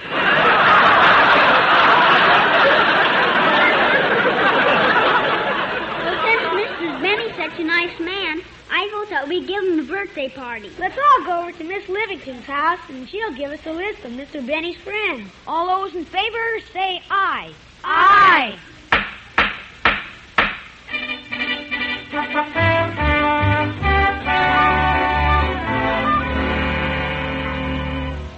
Pauline, have you straightened out the living room? Yes, Miss Livingston. Oh, won't Mr. Benny be surprised when he finds out you're giving him a birthday party? He sure will. Tell me, Pauline, how does my new dress look? Oh, it's lovely, ma'am. Only if I had nice legs like yours, I wouldn't hide them with such a long skirt. Men like pretty legs, you know. Yeah. And to think that for 4 years I hid mine behind a counter at the May Company. But I'm not trying to be glamorous tonight. You know, Bob and Don are married, and Dennis is too young for me, and Mr. Benny's too old for me. Well, I'm surprised to hear you say that anyone is too young or too old for you. Why? Anything between the Boy Scouts and the Townsend Club is okay with me.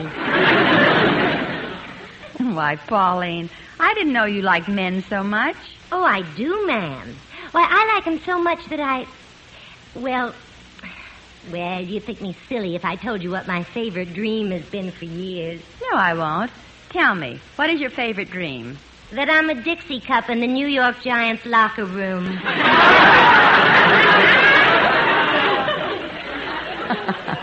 Well, come on, Pauline. There's work to do. Yes, ma'am. Say, would you please tell me one thing, Miss Livingston? Don't you ever go out with Mr. Benny, just the two of you alone? Occasionally. I remember one very warm night last summer when Jack drove me up to the top of Mulholland Drive.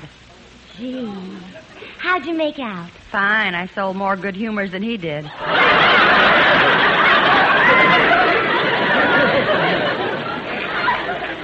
Now, Pauline, you set the table, and I'll get all... Miss Livingston's residence. Just one moment, please. Miss Livingston, it's the baker. He wishes to talk to you. Oh, good.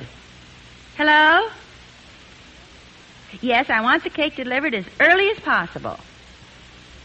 How many candles? 39. That's right, 39 candles, and arrange them in the shape of a question mark.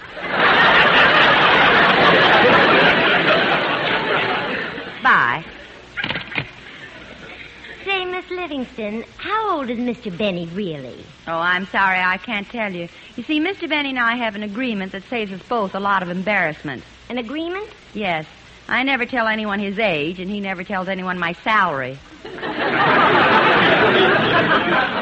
But, Miss Livingston, if Mr. Benny pays you so little, how can you afford this nice apartment and all your nice clothes and everything? My mother writes for Jackie Gleason.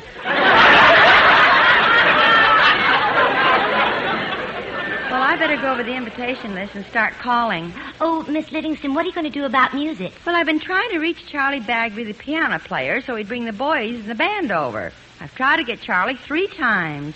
Wonder where he is.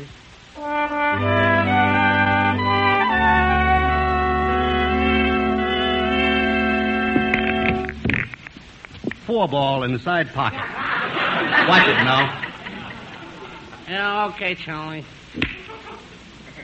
Hey, Charlie, how's about coming over to my place for a poker game tonight, huh? Gee, I'd love to, Mel, but I can't. 10 ball in the corner. Well, why can't you come, Charlie? Well, it's Jack Benny's birthday today, and me and the rest of the boys in the band are throwing him a surprise party. 7 ball in the side. Hey, how old is Benny, anyway? Oh, I can't tell you that. Oh, but do you know how old he really is? Yeah, but I can't tell you. 62 ball in the corner.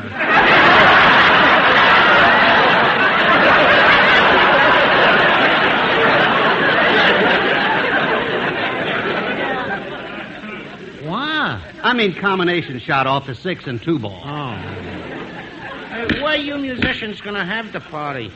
Over at my house. I had a swimming pool put in last month, and I just filled it. Everybody will have fun. Hey, ain't it pretty cold weather for swimming? Yeah, but once you dive in, you won't notice it. Oh, is the pool heated? No, it's filled with old crow. Ah. 13 ball, cross corner. Well, that finishes the game. I beat you 25-4. Yeah. Hey, you know, Charlie, you're lucky having a steady job with Benny all these years and shooting pool like a champ. Yep. You owe me $2. Yeah. Oh, okay. Here you are. But don't you feel ashamed of yourself taking money from a guy who's on unemployment relief? No, you make more than I do.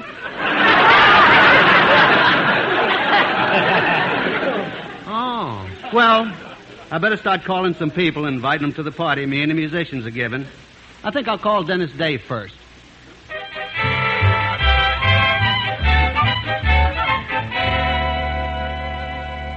Well, gee, Mother, why do you want to leave the house just because I'm giving a surprise party for Mr. Benny? I think you're wasting your money on that mean old man. Oh, now, Mother, that isn't fair. Mr. Benny has been like a father to me. Why, only last week he gave me advice on how to be popular with the girls. Oh, he did, huh? Yeah. He took me aside and said, Dennis, my boy, you're missing a lot.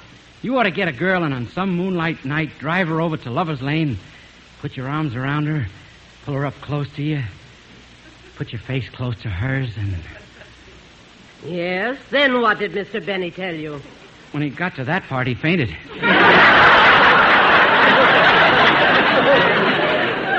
Well, look, Dennis, let me give you some advice on that. Yes, Mother? Son, as you go through life, you'll meet many girls. Yeah. And someday you'll meet the one girl you'll want to spend the rest of your life with. And it will probably be when you least expect it. Gee. Say, Mom, how did you first meet Father? We were matched together in the Golden Glove. Well, Dennis, I've got to be running along now. I hope your party turns out nice. Thank you, Mother.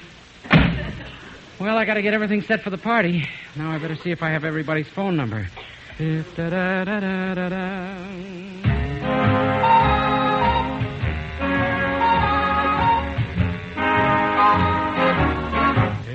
I ever needed you, I need you now. I can't remember when I've ever been so blue. If I ever needed love, I need it now. I feel so all alone, I don't know what to do. No day or night goes by when I don't have my cry. I feel like I could die from wanting you. I can ease my aching heart, but you'd know if I ever needed you. I need you now. No day or night goes by when I don't have my cry. I feel like I could die from wanting you. I can ease my aching heart, but you know if I ever needed you, I need you now.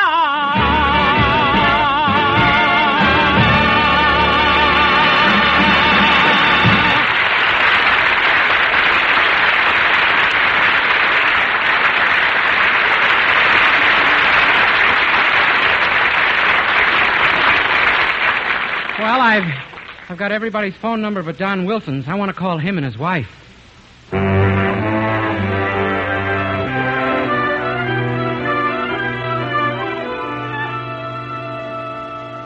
Oh, darling, What is it, Pudgy? I want to tell you, honey, the table looks beautiful. Oh, thanks, dear. But if this is to be a surprise party for Jack Benny, I think you better start calling your guests. Oh, I will as soon as I finish wrapping this present for Jack. Well, I hope you're giving him an appropriate gift. What's in that package, darling? See if you can guess. A watch? Uh-huh. I'll give you a hint. They're round and firm and fully packed. So free and easy on the draw. On the what? Draw. Now, what is it? A box of Crayolas. No, Pet. Now, listen again, sweetheart. Take last night after dinner. I went into the living room, sat down in my easy chair, struck a match. Now, what did I light? My mother's picture. Yes, and while it was burning, what did I light with that? Oh, darling, don't keep me in suspense. What did you buy Jack for his birthday? Oh, but dear, it's so obvious. Now, look at the letters on the box. You should be able to figure out what it is. LSMFT. LSMFT.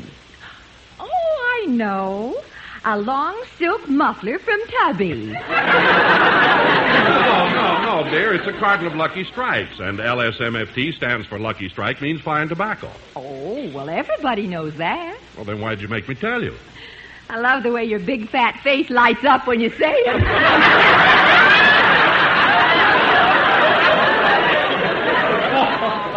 Oh, now, come on, dear. Let's go through this list and see if I forgot anyone.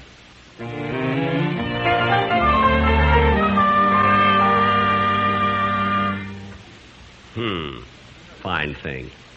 It is my birthday. I'm all alone. Nobody even thinks of me. Nobody cares. No cards. Not even a phone call. Who is it?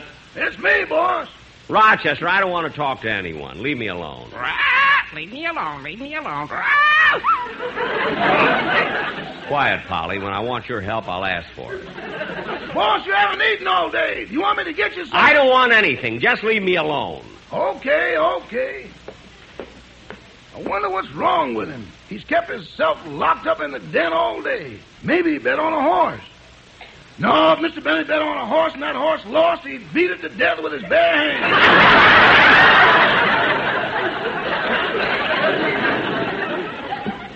I just can't figure out what's the matter with him. Rochester, if you don't mind, I'll have my dinner served in bed.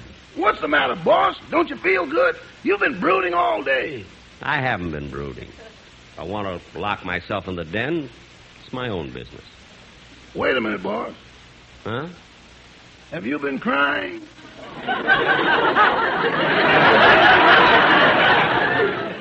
Why, what makes you think I've been crying? There's a rainbow in your little blue eyes. There is? I mean, who cares?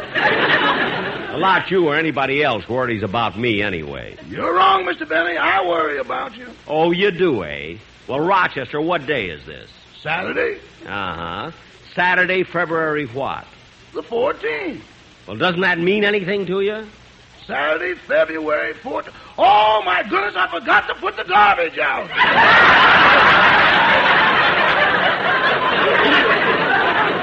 It's not that. Come back here. Now, let's not talk any more about it. You go in and clean the den. I'm going in the kitchen and have a sandwich and a glass of garbage. I mean, milk. Okay. Well, it won't take long to straighten up the den. I'll put these books away on the shelf. Hello. Well, hello, Polly. Here I am, all alone. Nobody cares.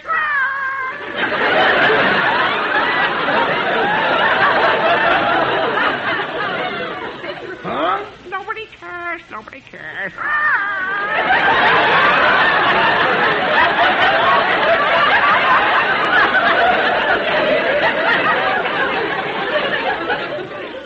What are you talking about? Today's my birthday. Oh, my goodness, how can I be so stupid? I better go out in the kitchen and fix things up right away. Excuse me, boss, excuse me. Rochester. Wait a minute, boss. Rochester, what are you doing? I'm putting a candle on a cracker. It's Polly's birthday.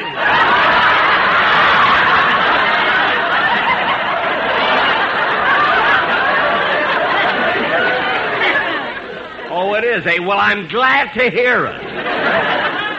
I'm going to my room. Gosh, I can't figure out what's bothering the boss. He's usually so cheerful and... Hello, Mr. Benny's residence. Rochester, this is Miss Livingston. Oh, hello, Miss Livingston. You'll never guess whose birthday it is today. I know Rochester, and that's why I called. I want to give a surprise party. A party? Yes, do you think you can get him out of the house? Him? Certainly. Well, he sure fooled me. Laid an egg this morning.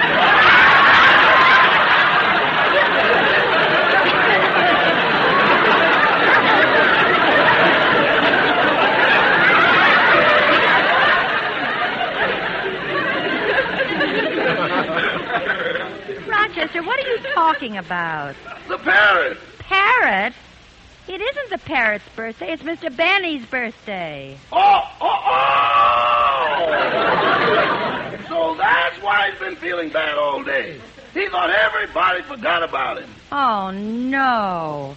When I called the gang, I found out that everybody was going to give him a party. So we all decided to come over to Mr. Benny's house and surprise him. Well, bring some food with you. The time lock doesn't open the icebox till 6 in the morning. Don't worry, we have food. You just get Mr. Benny out of the house for a little while, and don't let him suspect anything.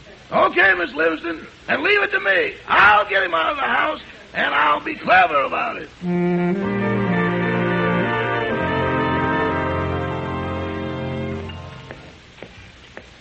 Gee, I feel a lot better taking this little walk, but I can't understand Rochester throwing my hat and coat out. When I went out to get him, he slammed the door. Gee, I've been walking for about 40 minutes now. I'm kind of tired. I think I'll walk across the street and get on a bus for home. Fine birthday up. Gee, look at this theater marquee. Now playing The Horn Blows at Midnight. I guess they're reviving it again on account of the Academy Awards. I think I'll go to see it again.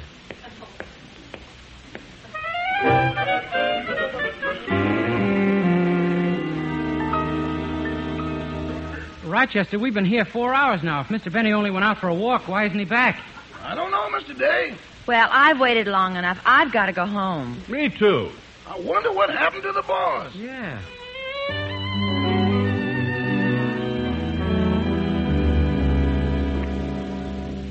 I beg your pardon, mister. Huh? I'm the manager of this theater. We've shown you the horn blows at midnight 3 times. Now, will you please go home so we can close up? Okay. By the way, mister, the girl at the box office told me that you haven't sold a ticket all week. That's quite right. Well, if that's true, how come there's someone sitting in almost every seat in this theater? We rent it out as a storage room to a mortuary.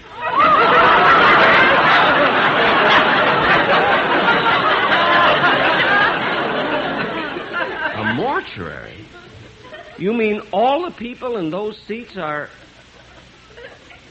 Gee, that's amazing. I'll say it's amazing. Yesterday, right in the middle of the picture, 3 of them got up and walked out.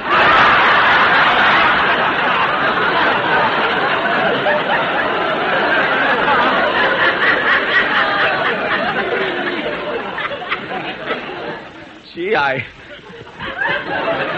wondered why the guy at the door didn't tear my ticket.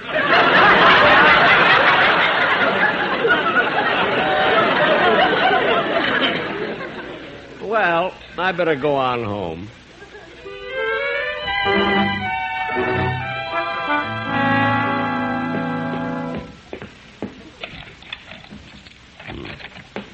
Coming home to a cold, dark house. What a birthday this was. Fine, loyal gang I've got. I got a good notion to fire every one of them. If I had any talent, I would. Yeah, I'm tired. Well, I might as well go to bed. Now, who can that be at this time of night? Hello? Hello, is this Jack Benny? Yes? Oh, this is Western Union. We have a singing telegram for you from your sister in Chicago. Oh, a singing telegram from my sister, eh? Well, that's cute. Go ahead. Here. Happy birthday to you. Happy birthday to you. Happy birthday, Jack Benny.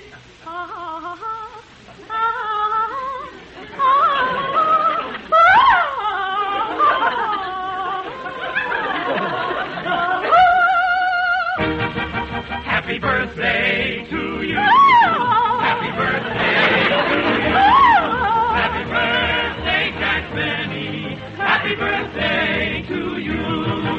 Well, thank you very much. That was swell, really. And I do think that... Look, I've got to get away now. Happy birthday to you.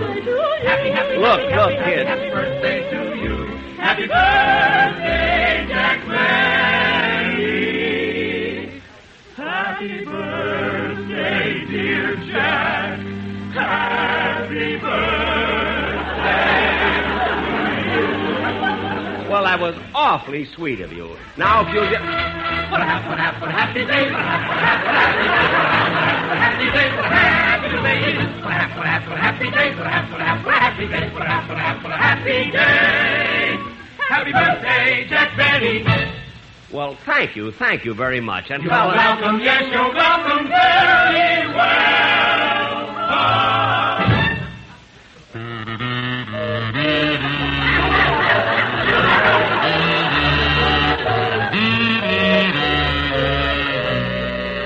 Happy birthday to you.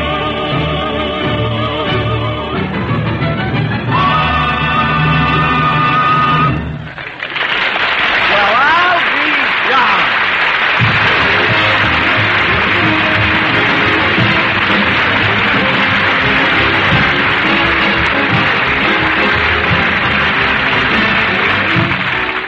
Jack will be back in just a minute, but first, a word to you smokers who are looking for better taste in a cigarette.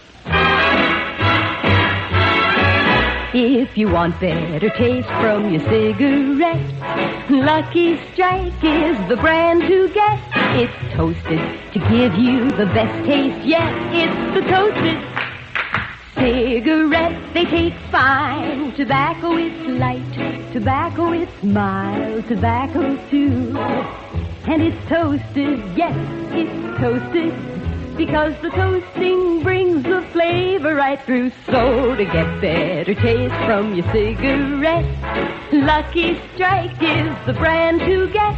It's toasted to give you the best taste yet. It's the toasted cigarette. Friends, if you read the comics, I guess you know all about Little Iodine. The fellow who draws Little Iodine is the famous cartoonist Jimmy Hatlow. He's got another comic strip, too, called They'll Do It Every Time. Well, Jimmy Hatlow's cigarette is Lucky Strike. Jimmy says, yep, I'll do it every time. Light up a Lucky because they taste better. Friends, many millions of people smoke Luckies because they've found that Luckies taste better, too. A Lucky tastes better because it's toasted to taste better. Of course, Lucky's better taste begins with fine tobacco. Fine, light, naturally mild tobacco. And then that fine tobacco is toasted. It's toasted. The famous Lucky Strike process brings Lucky's naturally mild, good-tasting tobacco to its peak of flavor, tones it up to make it taste even better, cleaner, fresher, smoother. Yes, that's why Jimmy Hatlow and millions of other smokers will do it every time. Light up a Lucky. Why don't you light up a Lucky, too? Remember, it's toasted to taste better.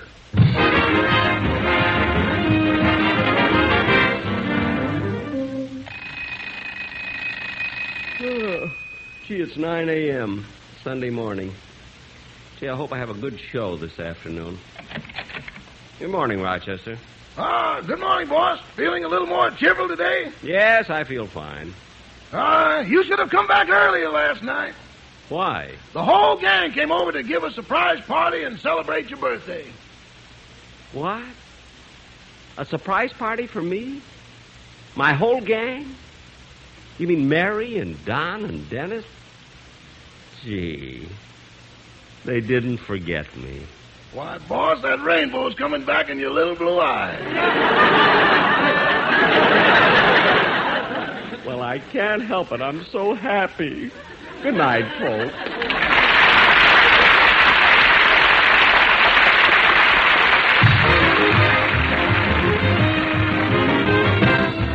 The Jack Benny program is written by Sam Perrin, Milt Josephsberg, George Balzer, John Tackerberry, Al Gordon, Al Goldman, and produced and transcribed by Hilliard Marks. Filter smokers, here's the true tobacco taste you've been looking for. Filter Tip Tareyton gives you all the full, rich flavor of Tareyton's famous quality tobacco, and real filtration, too. Filter Tip Tareyton incorporates activated charcoal, renowned for its unusual powers of selective filtration and used far and wide to purify the air we breathe, the water and beverages we drink. Look for the red, white, and blue stripes on the package. They identify Filter Tip Tareyton, the best in filtered smoking. The Jack Benny program is brought to you by the American Tobacco Company, America's leading manufacturer of cigarettes.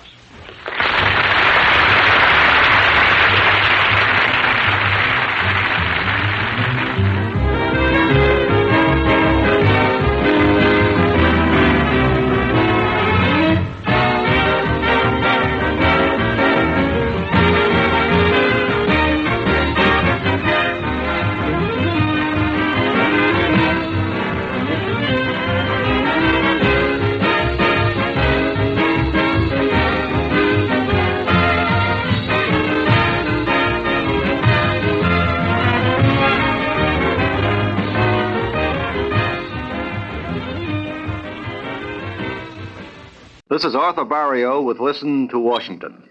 We as a nation realize full well that we face a crisis in our educational system. Overcrowded classrooms, many dilapidated buildings, underpaid teachers. This being the case, there is perhaps no domestic legislation now before the 84th Congress more important than the proposals to help alleviate these conditions, to modernize our school system. And there is probably no one with greater knowledge of this educational emergency than our guest on this program, Democratic Senator Lister Hill of Alabama, in whose office we are now sitting. Senator Hill is chairman of the Senate Labor and Public Welfare Committee, which has jurisdiction over this problem, and in addition is the author of legislation designed to remedy the situation. Well, Senator Hill, it would seem most appropriate to begin by asking you to explain your own proposals in this field of education. Twice, Mr. Barrio, let me thank you and NBC for this opportunity to appeal with you on this most vital and important subject of federal aid for school construction. As to my own proposal, the bill which I've introduced, along with some 20-odd senatorial co-sponsors, is an emergency program. It provides $500 million a year for a 2-year period. The idea of the emergency program is that if we can move in and start school construction now to meet the compelling emergency, that will give us time to work out a long-range program. The $500 million a year would be distributed to the states on a formula which would give every state some money for school construction, and which would also recognize the principle which has been recognized by practically every state in the United States of the equalization of educational opportunity. There have been, I know, Senator, other bills introduced. I was wondering if you could tell us just about how many have been introduced in the Senate so far. Well, there's been a bill introduced by my good friend from Arkansas, Senator McClellan, with a number of co-sponsors, a bill by Senator Clements of Kentucky, and a bill by Senator Humphrey of Minnesota. All good men and very much interested in this subject. The bills are all basically pretty much the same. They are. You anticipated my question. I was going to ask you if they differ very much, but they don't. Well, how about the House, Senator? Can you tell me what's going on over there in this deal? Well, we have bills that have been introduced in the House. Congressman Kearns of Pennsylvania has introduced a bill. Congressman Bailey, Congressman Elliott of Alabama has introduced an identical bill to the bill that I've introduced in the Senate. There have been other bills introduced over there, and I know the House committee hopes to move forward on this matter as soon as it reasonably can. It would appear then there will be an eventual compromise at any rate. No one seems far apart on the subject. On all major legislation, there has to be some give and take, so to speak. As you know, Mr. Barrio, we send bills to conference, and in the conference committee of the two houses, we iron out the differences. Well, Senator, in these hearings that you recently conducted, I was wondering, do you find that most states feel that they need assistance? The hearings show very conclusively that all the states feel they need assistance. You'd be surprised at the wide range of witnesses. When I use the word range, I mean all the way from Maine to California. States in all different sections of the country sending their representatives here to make a plea for federal aid for school construction. My memory serves me. I think I recall one witness. I could be wrong, or this might be just a minor example, but it seems to me, I think I heard this witness say that in his state, the state could raise perhaps only 25% of the funds needed for a new school construction program. Is that? That is correct. Many of the states are doing their dead level best today, but they simply do not have the resources with which to go forward with the greatly needed school construction. It's really a 48-state project, then. It's a 48-state project. It's certainly a national project. Another angle to this, Senator Hill, I know there's some objection to this federal aid. Can you tell us something about these sources of protest? Well, Mr. Barrio, there's always been objection to federal aid. Federal aid for education is not new. The fact of the business is that our elementary and secondary schools largely came into being as a result of land grants, which were made under the old Articles of Confederation by the Continental Congress for the beginning of those schools. There was opposition in that day and time to federal aid, to federal land grants for schools. One of the great outstanding acts of that period was the Ordinance of 1787, which Daniel Webster declared to be the greatest law of any lawgiver, ancient or modern. And through the years, there have been grants, federal aid for education. Always we've had this opposition. You may recall that the Morrill Act, we know it as the Land Grant Act, which brought into being our great land grant colleges throughout the United States, such colleges as Massachusetts Institute of Technology, Cornell, Georgia Tech, Alabama Polytechnic Institute at Auburn, Caltech, these great schools. When that bill first passed Congress, President Buchanan vetoed the bill.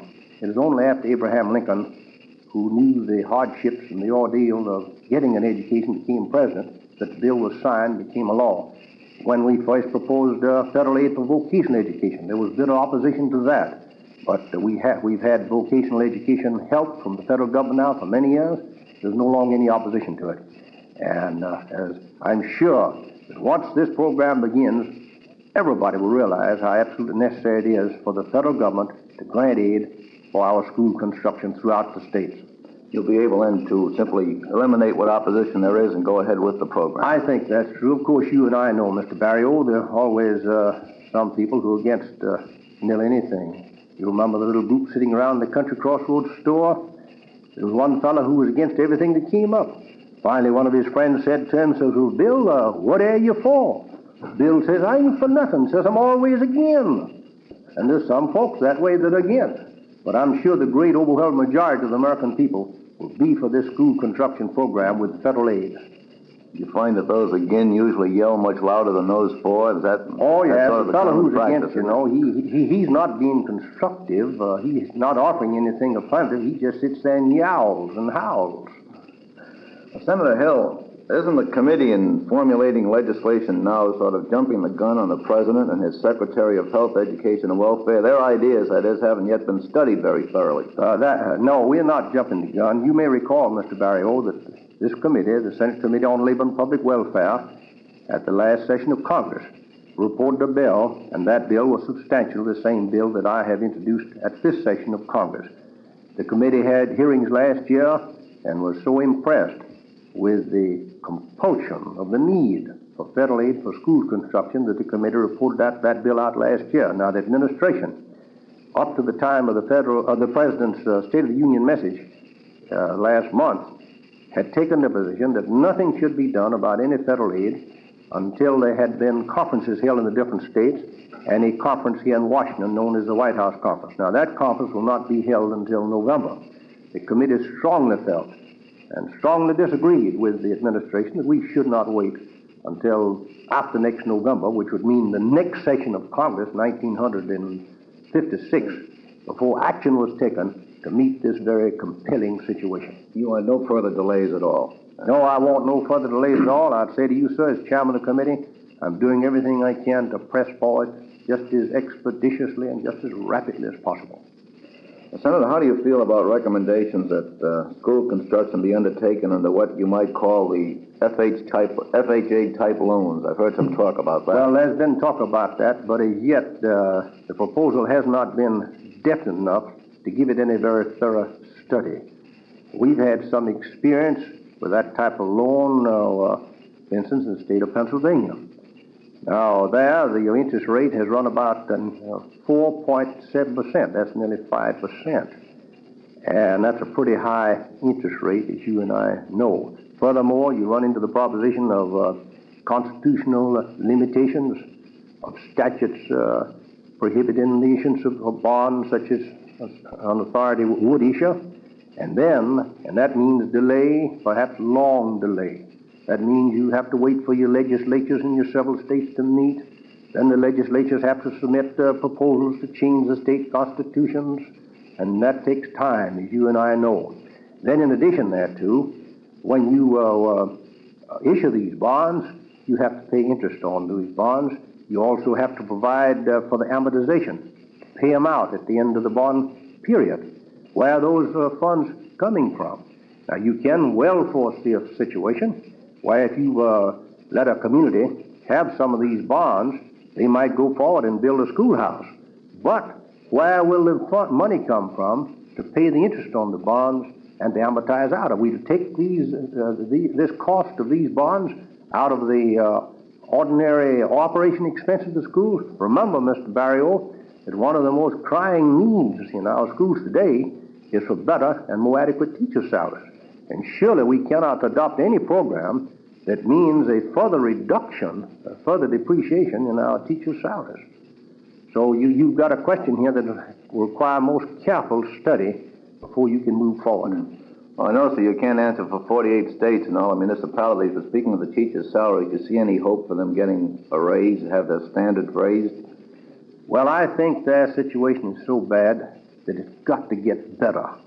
The truth of the business is we have a shortage today of some 135,000 teachers. Then in addition to that, we have many teachers teaching on what we call emergency certificates. That means that these teachers do not meet the standards required, the standards that they should meet. They have been forced to give these teachers an emergency certificate just to fill the place, so to speak. And I'm sure that the American people are more and more conscious every day of this need, this compulsion for better teachers' salaries. Our teachers today are about the lowest paid employed group in America. As a result, we're not attracting fine young people into the teaching profession. Our teachers' colleges today have nothing like the enrollments that they should have and that they're prepared to take care of because young people are not going into the profession.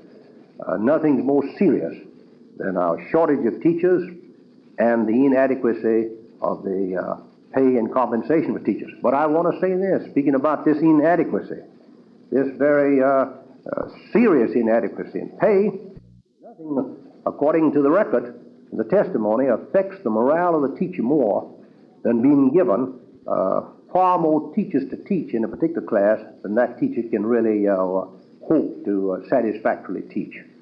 So you've got both this proposition of your terribly crowded classrooms and the wholly inadequacy of the teachers' salaries. And these overcrowded classrooms, I guess they're as demoralizing for the youngsters also as they are for the teachers. And one other angle to this... Yes, that is true. And of course you realize this too, Mr. Barrio, that if we relieve this, the federal government comes in with its aid and relieves some of this need for school construction, well, that will permit our local school districts and local communities to devote more of their efforts and more of their resources to relieving this teacher salary situation. Very often, Washington dignitaries make their first capital appearances at luncheons in the National Press Club. The new French ambassador to the United States was no exception. Soon after presenting his credentials at the White House, he was guest speaker at the Press Club, his subject, the future of Franco-American relations.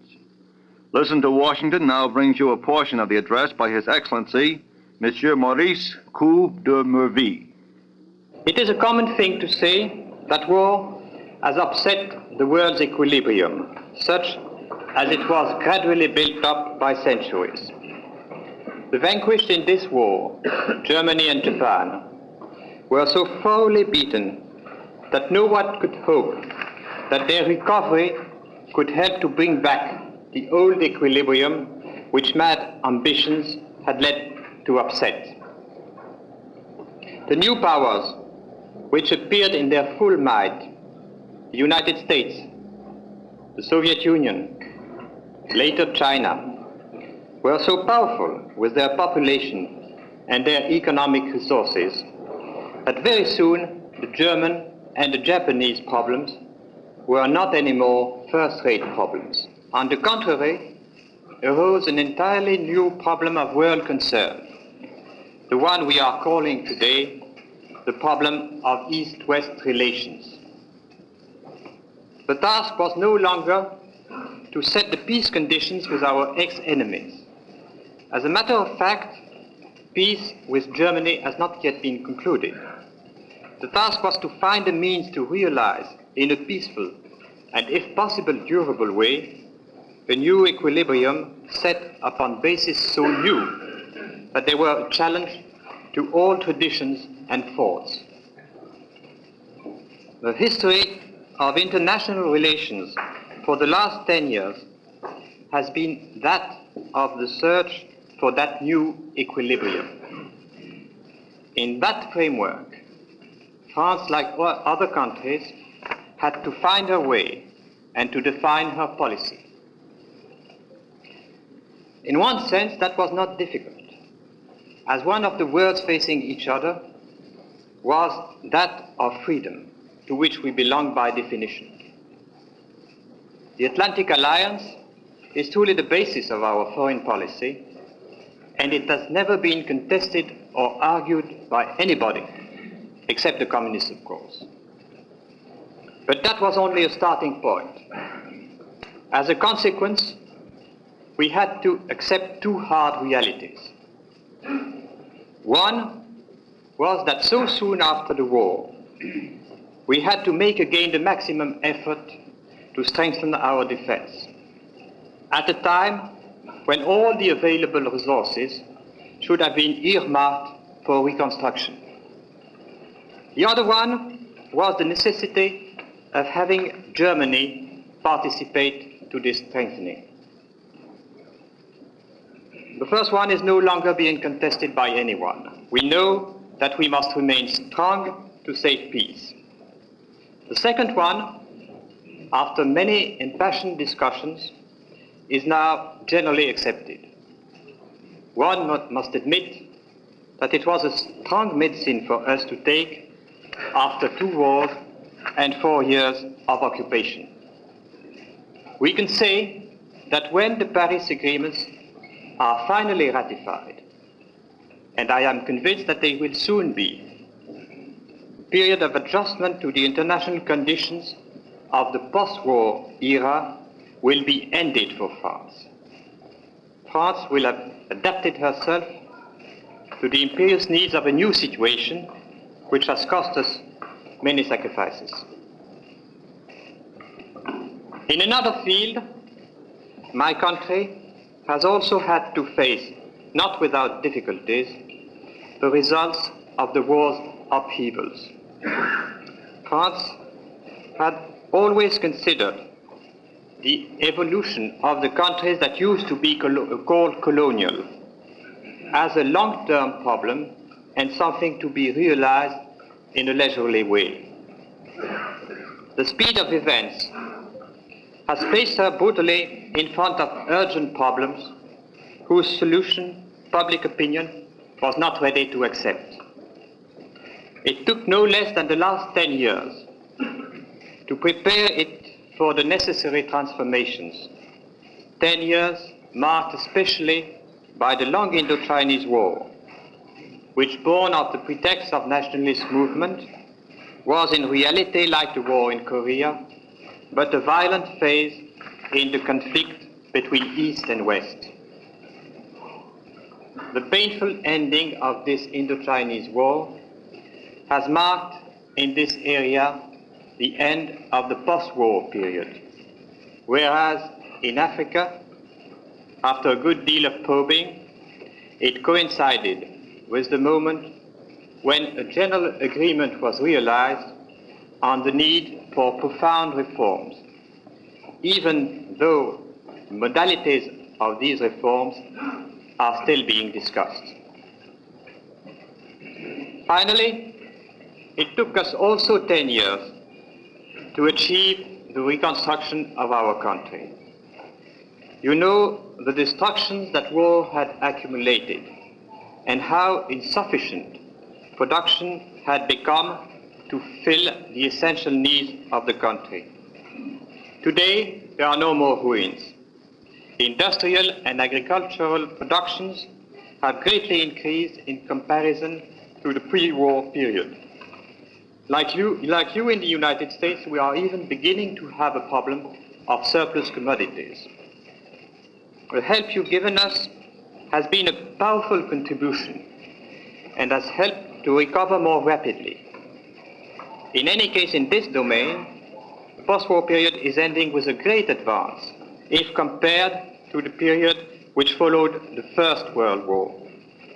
No better proof can be found than the fact that for the last 2 years, our prices and our currency have found their stability, which is a sign of economic health. These, gentlemen, are the conditions under which my country is now entering a new era. France has come out of the immediate difficulties, and she can now think of the future. It is of that future that I would like to say a word, as it is closely linked to that of Franco-American relations. And what I want to emphasize is that France is entering the future under conditions entirely different from those which were prevalent at home during the last 50 and perhaps the last 100 years. France was an old and rich country. France had a low birth rate. Her population was not increasing, whereas the average age of her citizens was going up. She was self-sufficient, and therefore she was protecting herself against foreign competition without trying to develop her production systematically. Two successive wars have transformed this situation. France has been terribly impoverished. But at the same time, a phenomenon occurred which is not often found in history, I believe. For the last 10 years, France has seen her birth rate go up. Since the war, her population has increased by 3 million. This may seem little in absolute figures, but already first consequences are apparent, though such transformations are of necessity long-term ones. It is, above all, the attitude towards life which is changing throughout a country where the youth are proportionately getting more and more numerous. The problem for us is no longer to protect our economy, but to try by every means to develop it, so as to fulfill ever-increasing needs. All the problems are rising at the same time. The development of industrial production through modernization and productivity, the constant need for very large new investments, the increase of agricultural products, the construction of houses and schools. Difficulties are piling up, but life is being transformed because instead of reminiscing upon the past, Frenchmen begin to look forward to the future and place confidence in it. In other words, France has lost her wealth, but is regaining her youth. This is a revolution of which she is beginning to be conscious. I've already told you how, forced by the hard necessities of post-war period, France has had to revise her traditional values and to adapt herself to the new needs of her international policy. The adaptation has not been realized without hardship, and it may not be completed yet. But already it is possible to foresee the future, and it is a fact that an increasing number of Frenchmen understand that in this domain also a new approach is necessary. It is the concept of Europe which is attracting a great number of open minds and of young men and women. It is necessary to go beyond the national framework, to widen the horizons, and to constitute an enlarged community on the scale of the modern world. You will tell me that so far the realizations are few and that European policy has been marked by the failure of the EDC. It's true, but nonetheless there has been the Schuman Plan and the creation of the cold steel community. And experience proves that one must not try to go too fast and too far all at once. The changes implied by a European construction are such that the obstacles are enormous. A great deal of time, patience, and energy will be necessary. For the time being, the main thing is that the movement exists and that efforts are being continued. Now, gentlemen, thinking of the present difficulties in my country in many fields, you will probably say that I am over-optimistic. And perhaps you will find an excuse for me in the fact that my profession entails the presentation of the facts under a flattering light, even if it is not strictly realistic. However, it is my profound conviction that I am not misleading you. I have not tried to hide any of our difficulties in the political and international field or in our overseas territories. You know them too well, and you could recall them for me if need be. I have not said either that the solutions are very near and that everything is going to be settled very soon. What I am saying is that the transformations which are beginning, and that I do not hesitate to qualify of revolutionary, authorize us to look to the future with confidence. And when I say the future, I'm thinking of those next 10 years, as it is the normal tenure of a French ambassador in the United States. It is for this reason that I am also looking forward with confidence to the future of Franco-American relations. I will not speak to you about Lafayette or about Rochambeau. That is past history. I do not say that we must forget it, nor minimize its importance. On the contrary, we on our side cherish those memories. But we see in them more a promise for the future than an answer to our problems. It is the future in which we are interested, a future which we will build with our common efforts. I shall have reached my objective today if I've been able to convince you that on our side we are entering it with confidence, because once more we have faith in our destiny.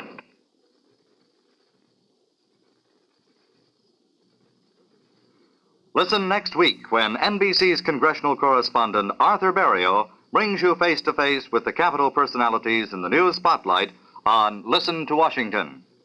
You don't have to be a radar operator to know that radar is ineffective below the height of 5,000 feet because of terrain obstructions and the curvature of the earth. What this means to you is that enemy bombers bent on the destruction of our cities could get through unless otherwise detected. So this means that more observers are needed. Join the Ground Observer Corps. You can join the Ground Observer Corps by contacting your local civil defense headquarters.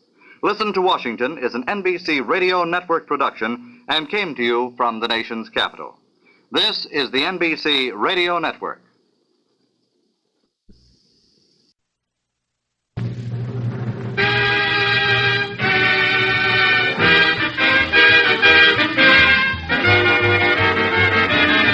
Your Chevrolet dealer, whose Motoramic Chevrolet for 1955 is stealing the thunder from the high-price cars, brings you twice each week from Hollywood, the Dinah Shore Show. And here she is, Miss Dinah Shore.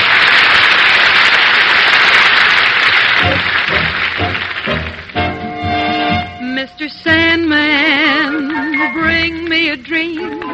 Make him the cutest that I've ever seen. Give him the word that I'm not a rover. Then tell him that my lonesome nights are over. Sandman, I'm so alone. Don't have nobody to call my own. Please turn on your magic beam.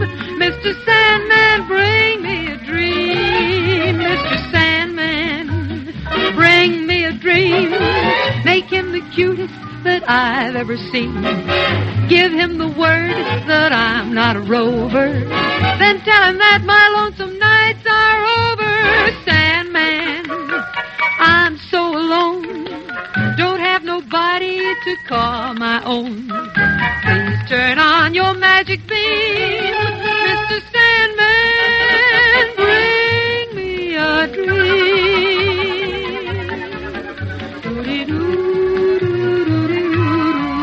Mr. Sandman, bring me a dream.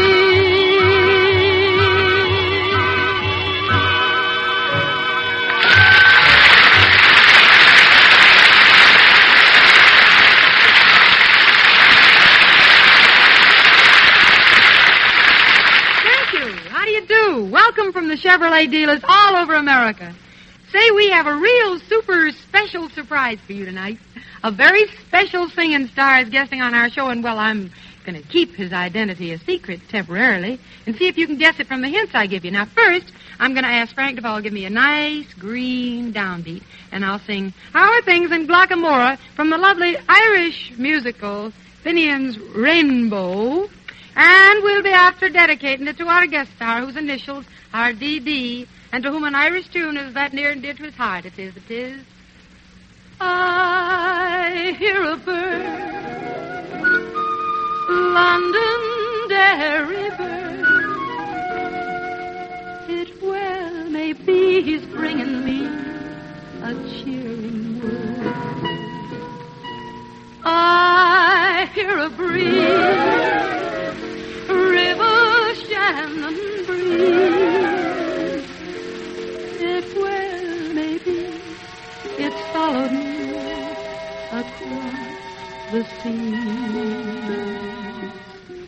Then tell me, please,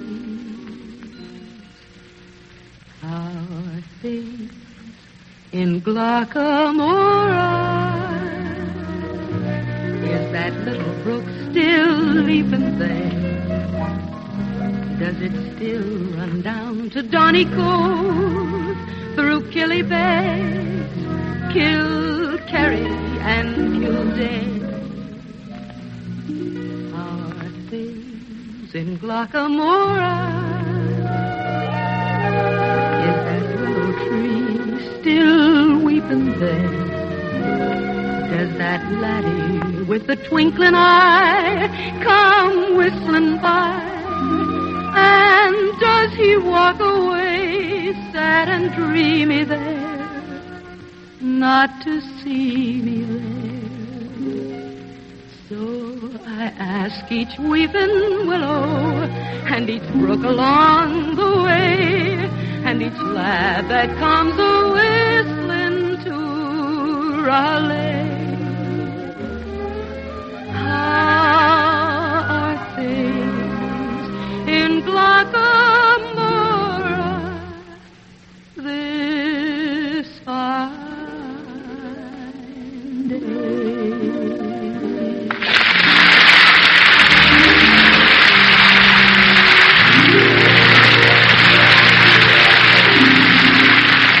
Thank you very much. Now, while we're adding up all those clues I gave you, here's something we have no intention of keeping secret. Listen. Hurry,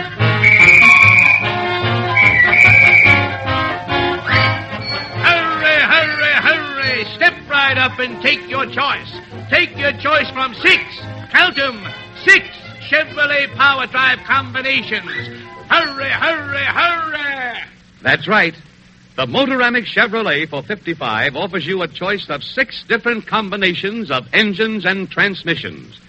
You pick the one that's completely right for your own personal tastes. It's the next thing to having a car custom built to fit your driving. For example, you can get the fabulous new 162 horsepower Turbo Fire V8 with new overdrive, super smooth power glide, or Chevrolet's new Synchro Mesh transmission. The new Blue Flame 136 comes with power glide, and the new Blue Flame 123 with either overdrive or Synchro Mesh transmission. Power glide and overdrive are optional at extra cost. So come into your Chevrolet dealers tomorrow to pick your power and choose your drive. You'll discover new excitement in the Motoramic Chevrolet. Hurry, hurry, hurry. 6 new combinations to choose from. So hurry, hurry, hurry.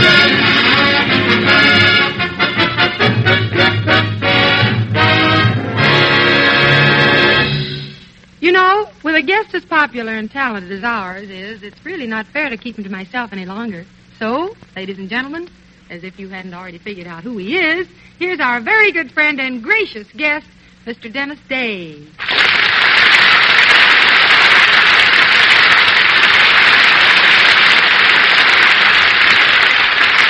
Hi, Dennis. Welcome to the show. Well, thanks, Dinah. You know, I sure like the way you sang Glockamora. 'Twas as sweet as the spray of new shamrock plucked in the air in itself. It wasn't truth and be darling truth, and it wasn't indeed, and indeed it wasn't.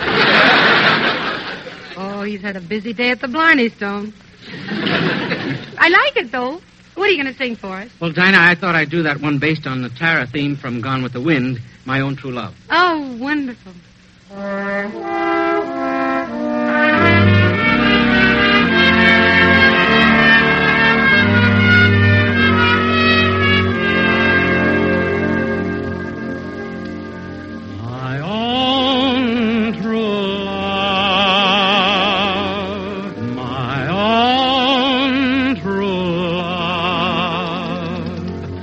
At last I found you.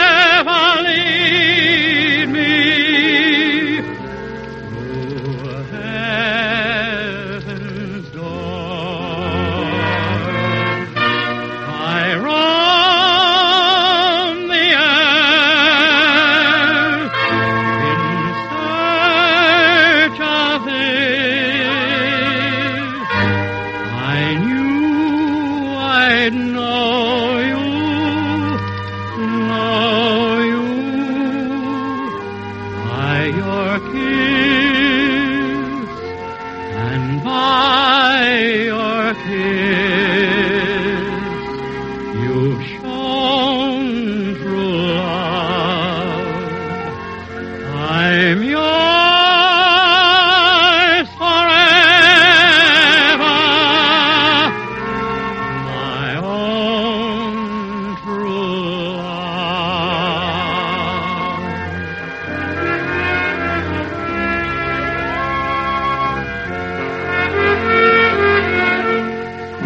I'm yours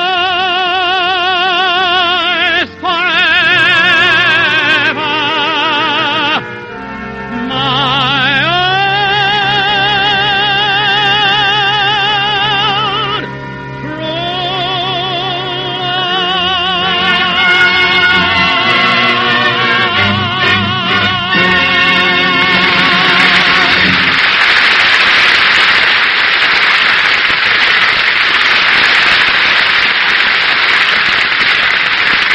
Oh, that was beautiful, Dennis. You sounded just great. Well, gee, thanks, Dinah.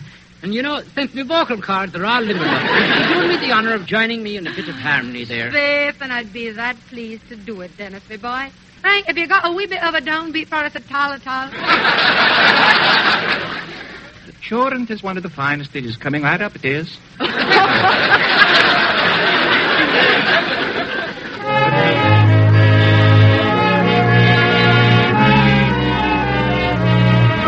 When I sing, when I dance, I can charm every heart with a wink or a glance. They're bewitched from the start, and it isn't for nothing they say. The boys call me Kathleen, Mavourneen O'Shea. When I please, I can tease like an imp or an elf, and me eyes are as blue as Killarney itself. 'Twas me forefathers' gift, don't you see? You're pretty generous. When they planted the Irish in me. Ah, Dinah O'Shaw, you know, you're the loveliest colleen in all the land. living doll? That's the truth. When I walk, when I talk, it's the Irish in me. Makes me walk, makes me talk with a difference, you see. And it's surely old Erin to blame. For Michael O'Malley, McNulty, O'Leary, Fitzpatrick, O'Reilly's me name. When I smile, I beguile, though I don't mean to do. I can take, even break any poor heart in two. And I don't know what else it could be. Sure, it must be the Irish. It must be the Irish. It must be the Irish in me.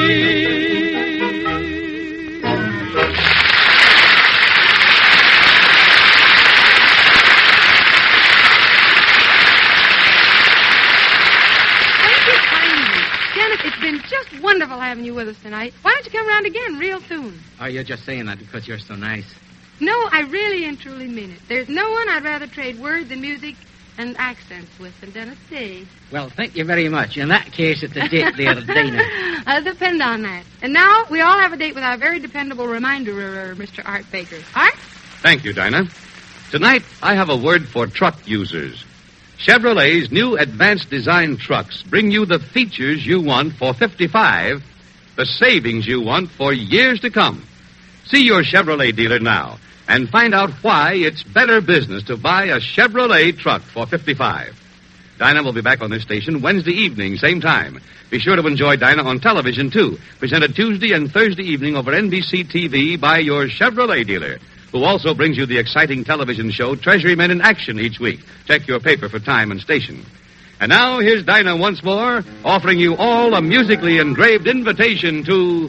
See with a USA in your Chevrolet. America's asking you to come.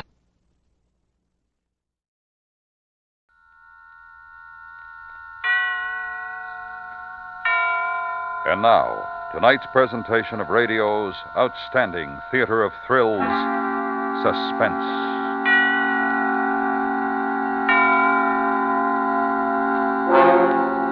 Tonight, the story of man who makes his escape from the most dreaded prison in the world. We call it The Man with the Steel Teeth. So now, starring John Dinah, here is tonight's suspense play, The Man with the Steel Teeth.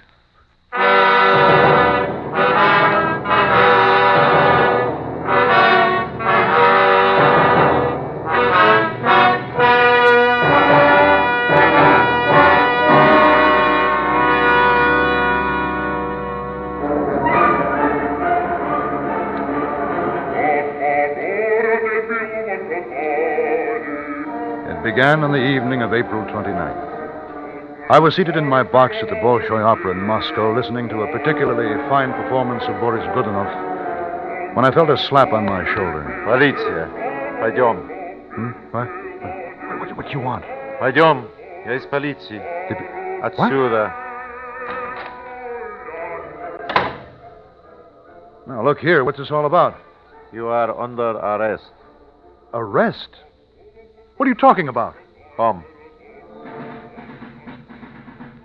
There were two other men with him, big men. In a moment, I found myself escorted down the corridor, down the grand staircase, and out into the dark street to a black limousine waiting in front. No one said a word as we sped through the streets, the men on either side of me staring straight ahead. Then we rounded a corner, and in a second I knew our destination.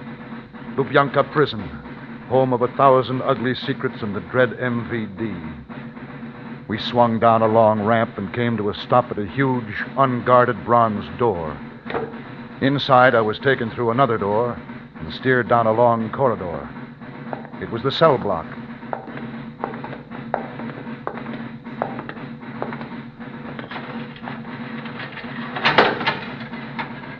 Внутрь. Идите. And I was a prisoner of the Soviet secret police.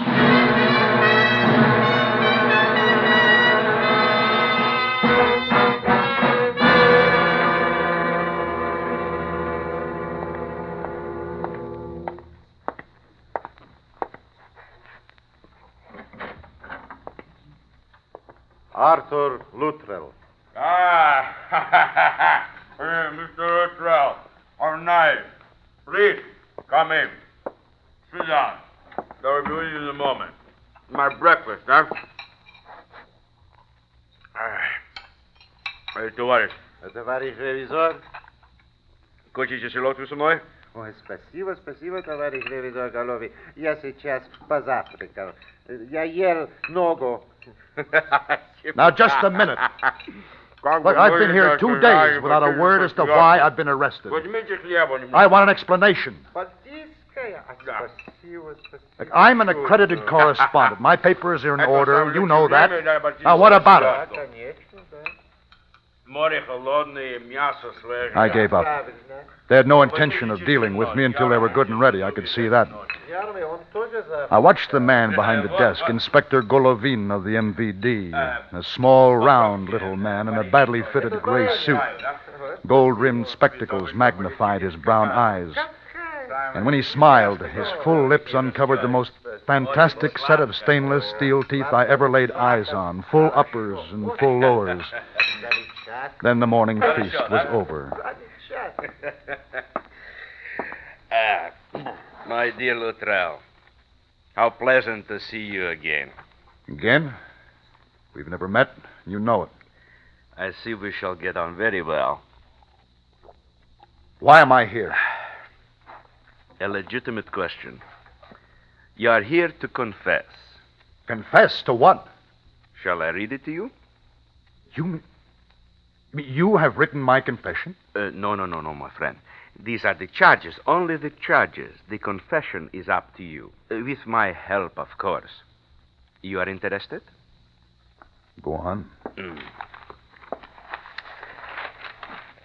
From the office of Max Golovin, Inspector District of Moscow, Reverend Tiberius, First Officer. No, this does not concern you. Attested to by the following officers of the People's State. It does not concern you. Subject. Concerning the activities of one Arthur Henderson Luttrell, correspondent of UNA, citizen United States of America, resident of Moscow, 2 years, hereinafter called accused. 1.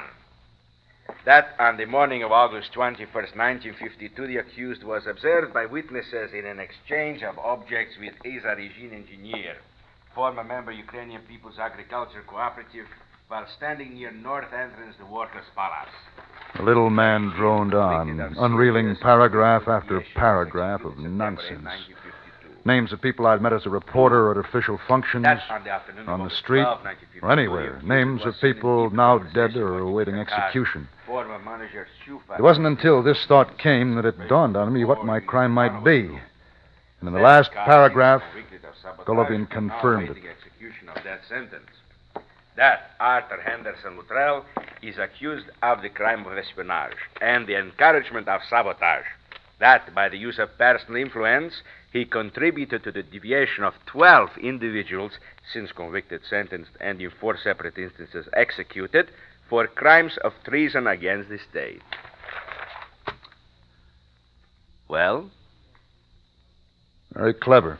Nothing clever, my dear friend. Merely a recitation of facts. Do you or do you not confess? To a trumped-up deal like this? No. Not on your life. On your life, Mr. Luttrell. Товарищ, прикажи его. Oh. You have been asked the question, my dear boy. Oh. Do you or do you not confess? Go to the devil. Еще раз. Oh. Confess. No. Confess. No. Confess.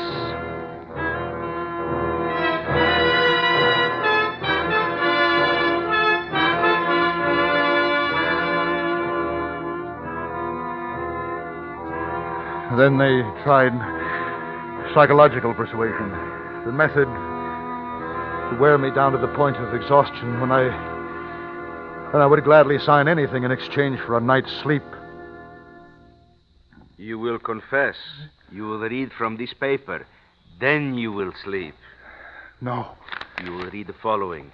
The charges brought against me are true. No. I am guilty of sabotage. Read it, Mr. Luttrell. No, read it. I am guilty of sabotage and the use of personal influence. Go on. Then you will sleep. And the use of... No, it's not true. It's not true. No.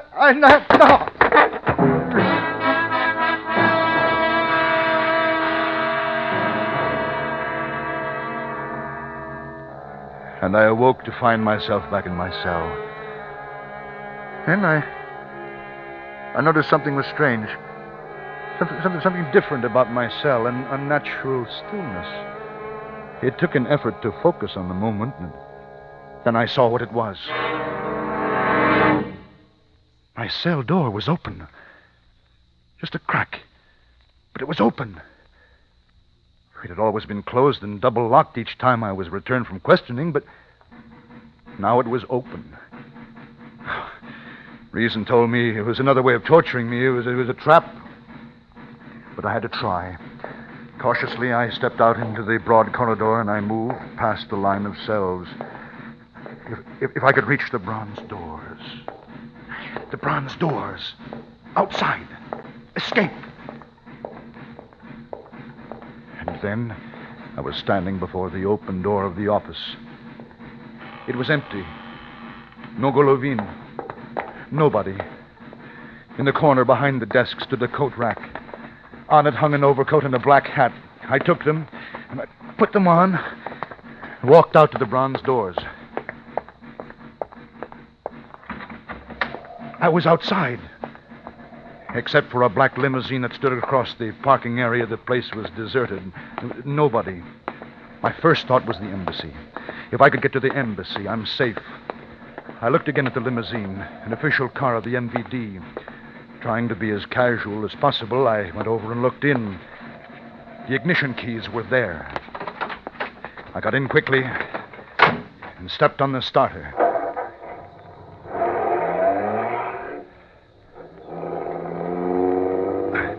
I drove carefully, alive to the fact that the city had 1,000 eyes. It was early morning. Few cars were on the streets.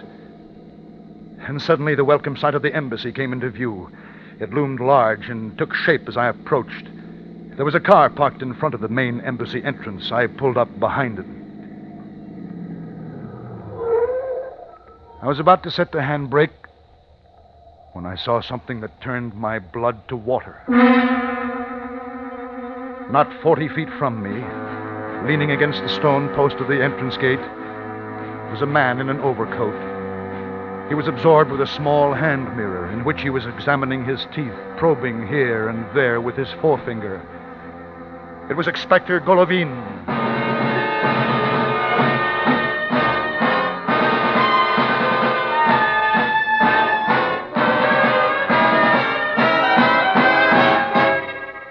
You are listening to The Man with the Steel Teeth, tonight's presentation in radio's outstanding theater of thrills, Suspense.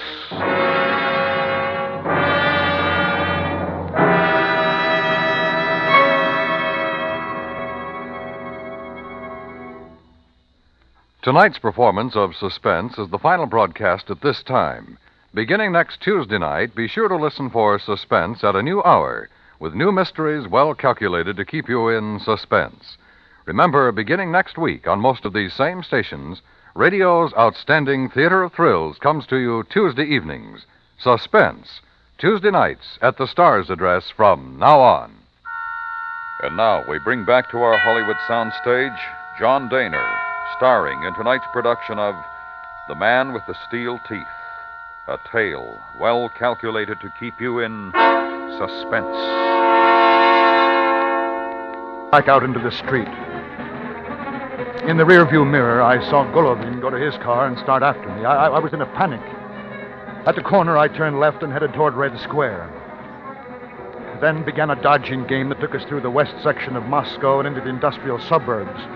Time after time, I was sure I had lost Golovin, but he would seemingly materialize out of nowhere and fasten himself to me. And it went on and on and on until we neared a bridge.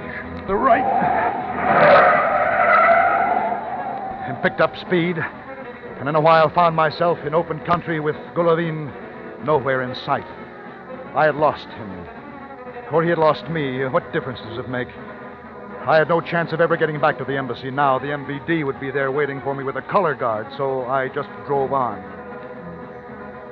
On the strength of an MVD identity card I found in the pocket of my overcoat, I obtained gasoline at a small town, and I continued on westward.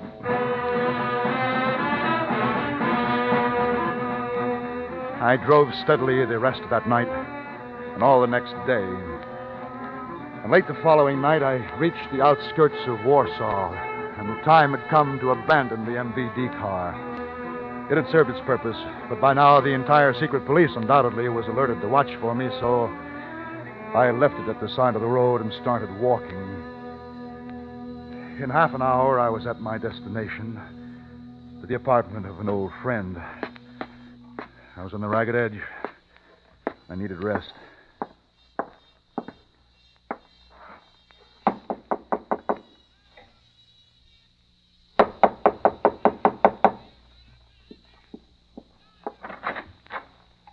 What is it?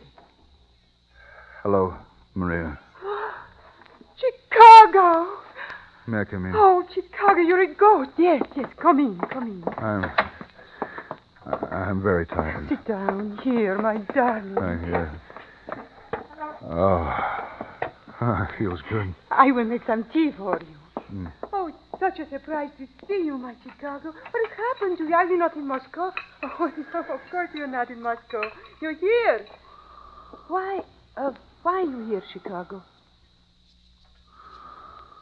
Chicago. Chicago. Already you're sleeping. That is good. You sleep, my darling.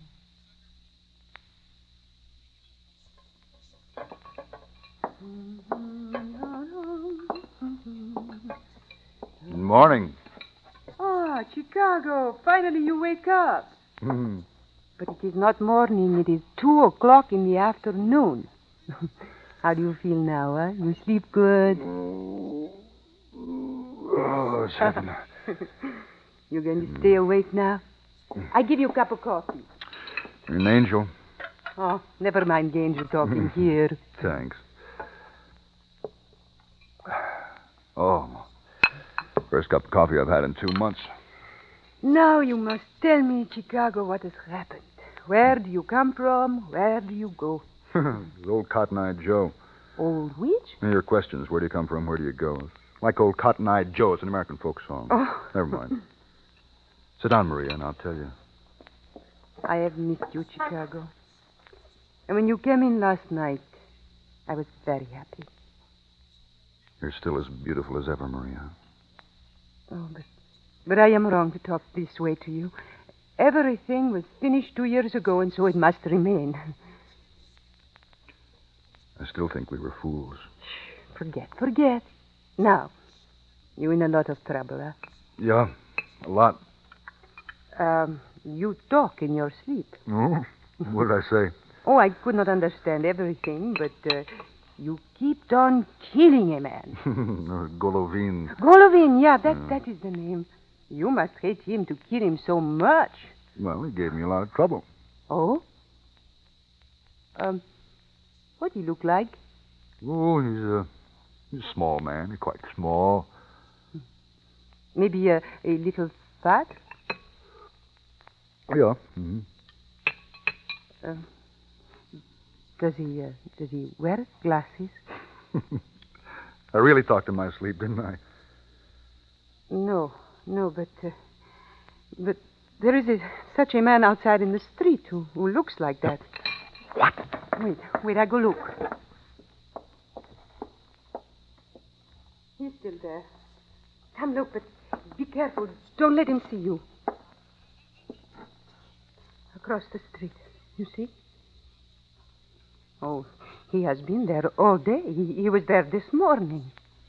He's an inspector for the MVD. MVD?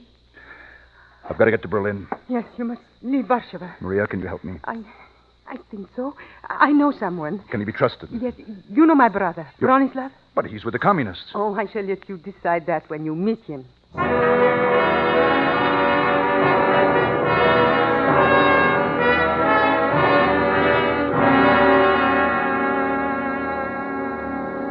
And remember to use the pistol only as a last resort.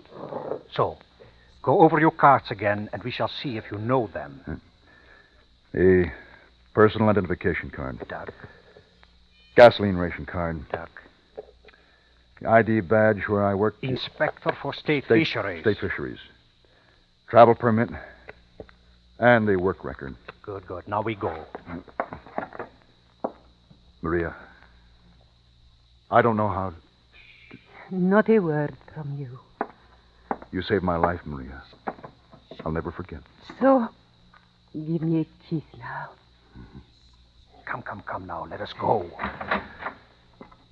Goodbye, my beautiful Chicago.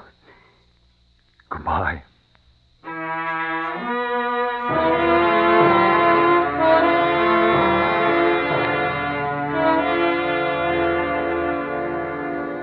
Bronislav led me down the stairs and out the back door to the alley where his car was parked. There was no sign of Golovin. A relief, to be sure, but still a surprise, since both of us half expected to see him. Maria's brother had done a first-class job arranging my escape. From Warsaw to Berlin was a cruise, clear sailing all the way, and it was a lovely summer night when we arrived in Berlin. We drove as near to the line, dividing the sectors as we could. I got out. There was a handshake between us, and Bronislav was gone.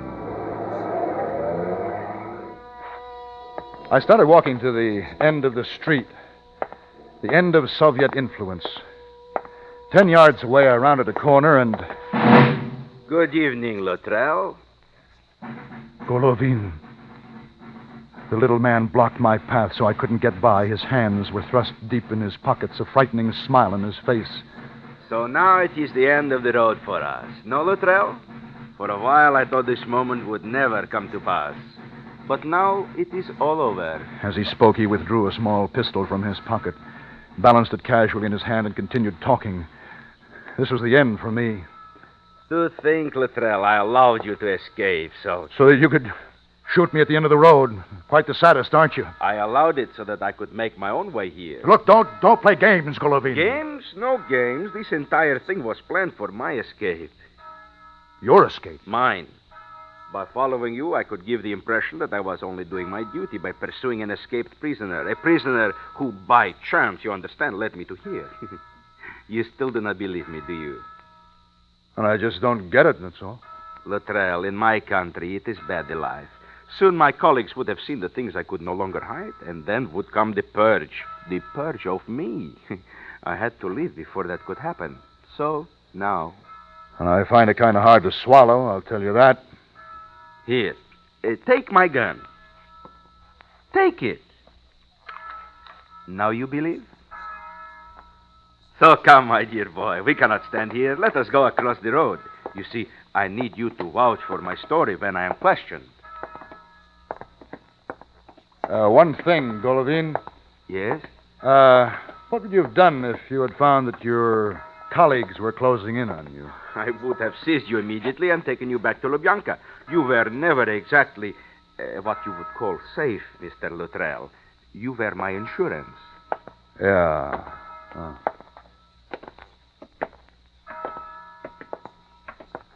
This is the American sector? It is. My territory now. Then we must seek the military police, and I give myself up. Yeah. Yeah, I guess they would like to have a talk with you. So now, my dear boy... Now, wait a minute, Golovin.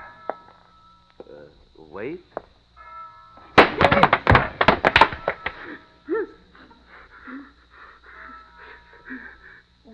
Why did you do that? A lot of reasons. You figure them out.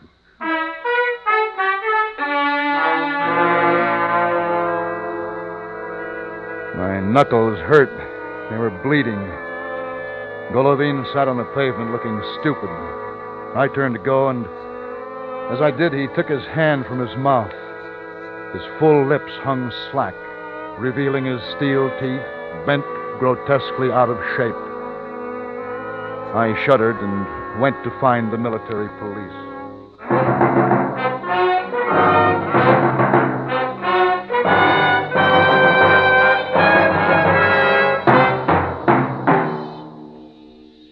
Suspense, in which Mr. John Daner starred in his own story, The Man with the Steel Teeth. Next Tuesday, the story of 3 women and their vigil of death. We call it Waiting. That's next week on Suspense.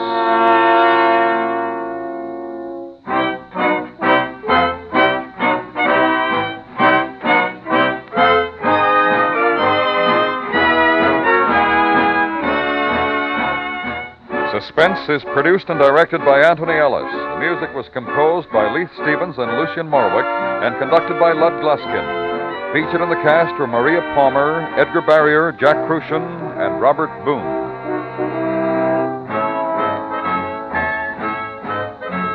Crime Photographer clicks against criminals Fridays on the CBS Radio Network.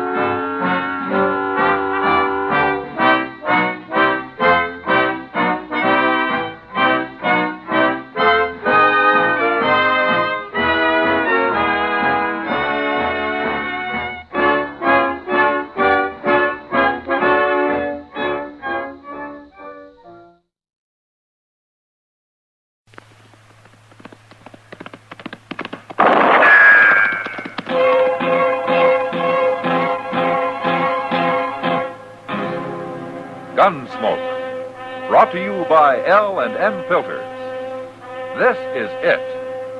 L&M is best, stands out, from all the rest.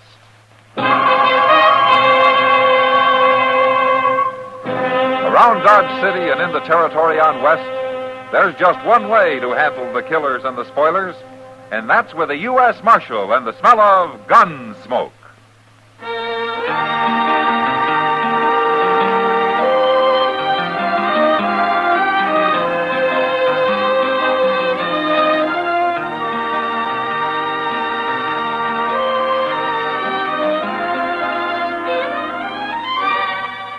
Gunsmoke, starring William Conrad.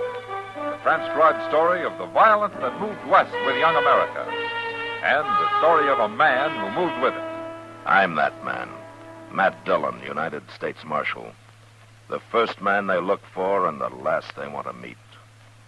It's a chancy job, and it makes a man watchful. And a little lonely.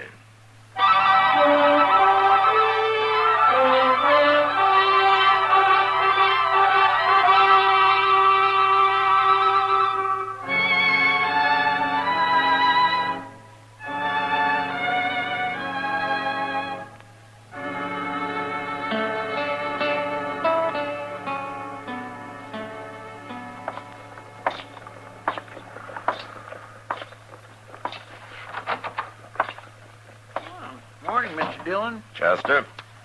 Well, what you got there? A mail. I stopped by the depot after breakfast.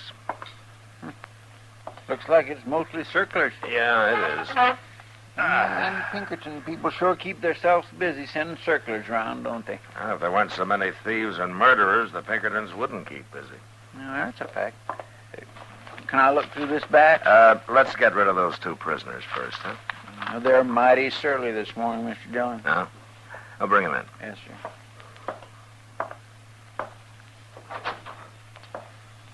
All right, you boys have repented and saw the evil of your ways. The law's ready to forgive you.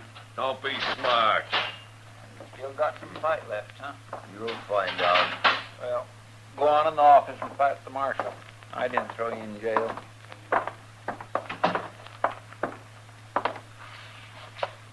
You're an awful rough lawman. Oh? You got a headache? There's no call to try to bust our skulls open with that gun of yours. What's your name, mister? You were too drunk to tell me last night. Jim Cando. Uh-huh. Yours? Lee Binders. How long you been in Dodge? We come on the Santa Fe yesterday. You planning to stay? I'm not so sure after the welcome you give us. Look, Cando, you were drunk and trying to pick a fight with everybody you saw. I probably saved you from getting killed. Or getting hanged.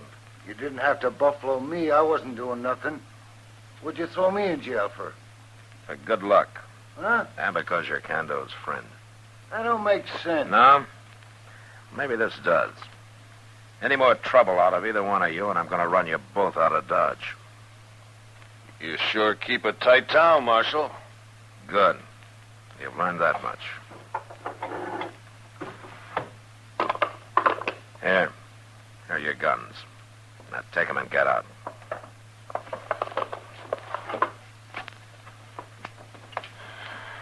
You're pretty sure of yourself, Marshal. There are two of us, and your jailer ain't armed. I expect you're a killer, Cando, but you talk too much for a real gunman. Now go on, get out of here. Come on, Cando, I'm hungry.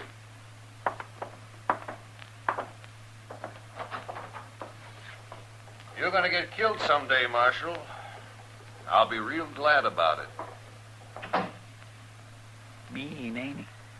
He isn't an ordinary drunk, Chester. There's something worse than that about him. Oh, he's kind of shifty, all right. He don't look a man in the eye. He was staring at them circulars on your desk more than he was looking at you. Well, there'll be a circular on him before he's through. One thing, Cando's the boss of that pair. That doggone Binders don't seem very bright to me. You know, if it took brains to start trouble, Dodge would be as peaceful a town as Boston. I never been to Boston. No? Now, where did you go? That's too long a ride for me. A lazy man like you will never see the world, Chester. Well, you're forgetting I'm also poor. Well, I keep telling you to save your money.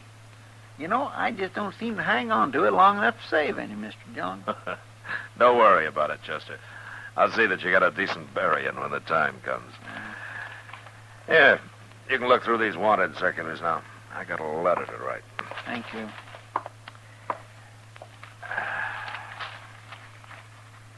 Oh, my. This is the one ugliest man I ever laid eyes on. This new one out on William Bonney. He wanted it. Whoa! What? Mr. Dillon. What's the matter, Chester? Oh, my goodness. Well, what is it? Here, take a look.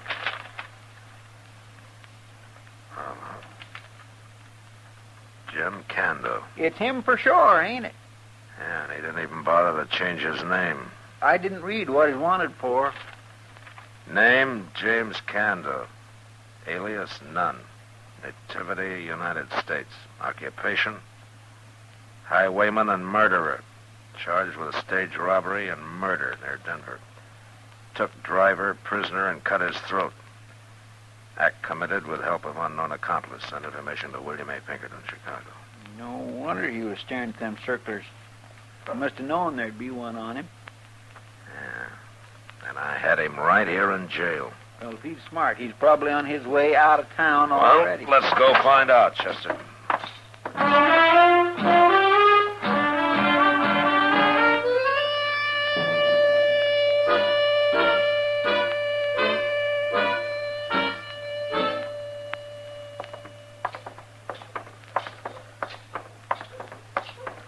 Will we try the depot next, Mr. Dillon? There's no train for a couple of hours, Chester. Well, they were still in jail when the stage left, so they must have walked. We haven't looked everywhere. No, sir. But they sure skipped breakfast, unless they're eating in their room somewhere. Wait a minute. What? They're coming out of the stable over there. Well, what's he got 2 horses for? Now, one of them's for Binders. He's probably picking up supplies. You stay here. Yes, sir.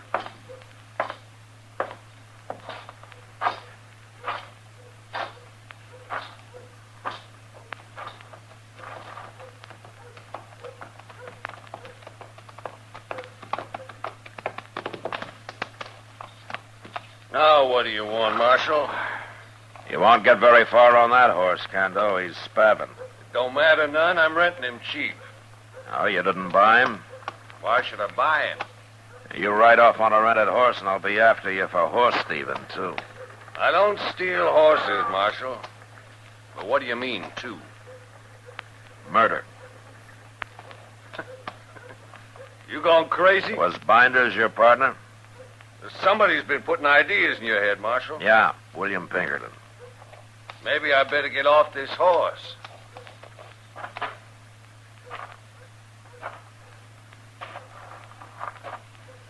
Now, what's this you're talking about, Marshal? I'm arresting you for murder, Cando. Marshal, why do you think I got off that horse? Down here on my feet. To try to bluff me? You think I'm bluffing? It's like I said in the office, you talk too much for a gunman. You're nothing but a cutthroat, Cando. Now I'll take that gun. Take it. What do I care? You can't keep me in jail. Chester. Yes, sir. Cando's changed his mind about leaving town. Take these horses back to the stable. Did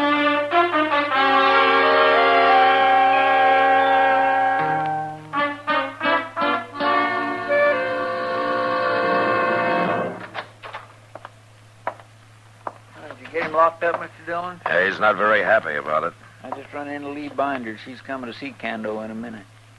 I wish I could lock him up, too.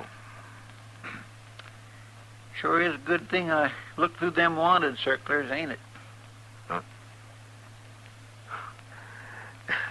Yeah, you get the credit, Chester. Yes, sir. Well, I try to keep my eyes open. I don't let very much slip past me. At least I try not.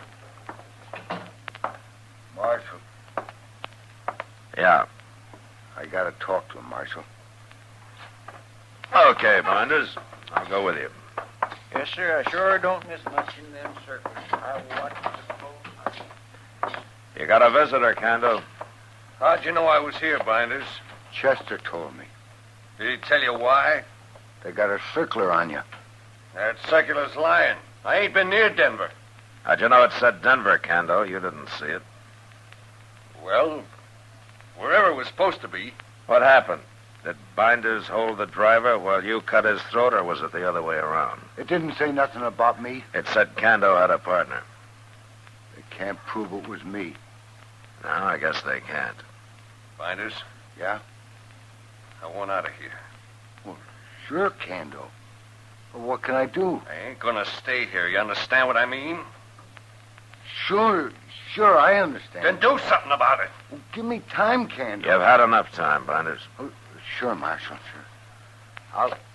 I'll be back, Kando. You better be. So long. Well, thanks, Marshal. So long.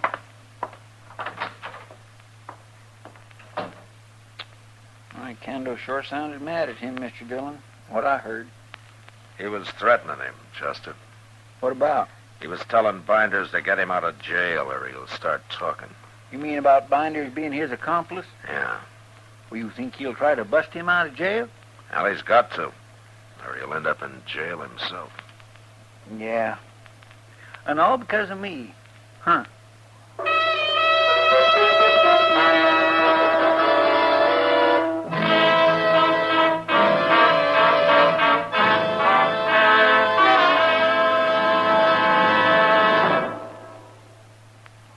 This is it, L&M filters. It stands out from all the rest.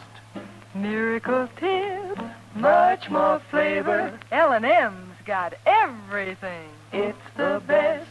Yes, L&M is best. Stands out from all the rest. L&M stands out for flavor. Flavor. Flavor. Flavor. The Miracle Tip draws easy. You enjoy all the taste. And notice how mild it is. L&M stands out for effective filtration. Filtration. Filtration. Filtration. No filter compares with L&M's pure white Miracle Tip. L&M's got everything. L&M, light and mild. America's best filter tip cigarette.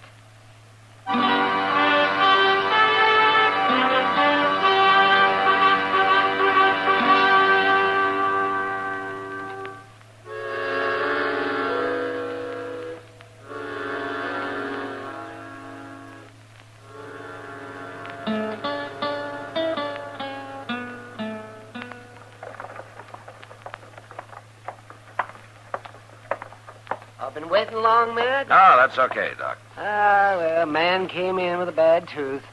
I didn't have the heart to make him wait until after we'd had dinner. Oh, did you pull it? I pulled 3 of them. Oh, poor fellow. Oh, poor fella. No, he sat there and he drank a pint of Tanglefoot whiskey before he'd even let me look at him. Where are we going to eat? At Delmonico's? Yeah, that's good. Oh, it is. It's a nice day, isn't it? Oh, did Kando get out of jail yet? No, not yet. Mm-hmm. Well, give him time. Binders has only had a couple of days to work on it.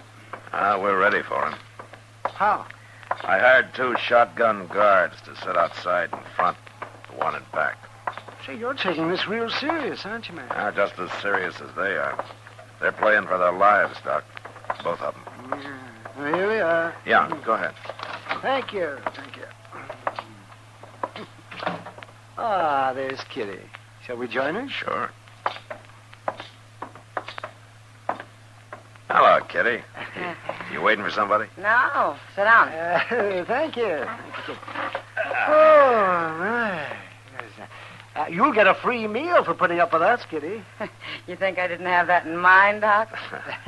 You finished or you just starting? Oh, I'm having this coffee, Mac. Oh, that's not good for you. You should eat something, Kitty. I don't worry about getting sick. I'm a friend of the local doctor. No. I'm serious, Kitty. Honest. No. I had a big breakfast about 10 o'clock, Doc. Oh, well, that's all right, then. Yeah. Where's Chester? He's at the jail, Kitty. One or the other of us stays there 24 hours a day now. Seems to me if you took the key to Kando's cell and threw it away, that's all you'd have to do. Take forever for somebody to sew him up. Well, I've hid the key. Even Chester doesn't know where it is. You don't trust Chester? No, I want to protect him, Kitty, if he's the one who's there when it happens. Oh, I see. I don't know why you go to so much trouble, Matt. Binders doesn't impress me as much of a man. No, both of them are more weasel than lion, Doc. Did I tell you how they killed that man in Colorado? Cut his throat. They ought to hang. Well, if he does raid the jail, Binders is going to need help. Say, that reminds me, Matt. What? You know Jack Haney? Jack Haney? He's in town. Binders was having a drink with him over to the Long Branch a while ago. He was? Uh-huh. Who's Jack Haney? He's a gunman, Doc. From Abilene. Oh, so that's the help Binders has been waiting for. Well, I'm going to go find out right now. He's probably got a room at the Dodge House, Matt. Well, I'll try it, Kitty. Order me a steak, Doc. If I don't get back, you can eat it.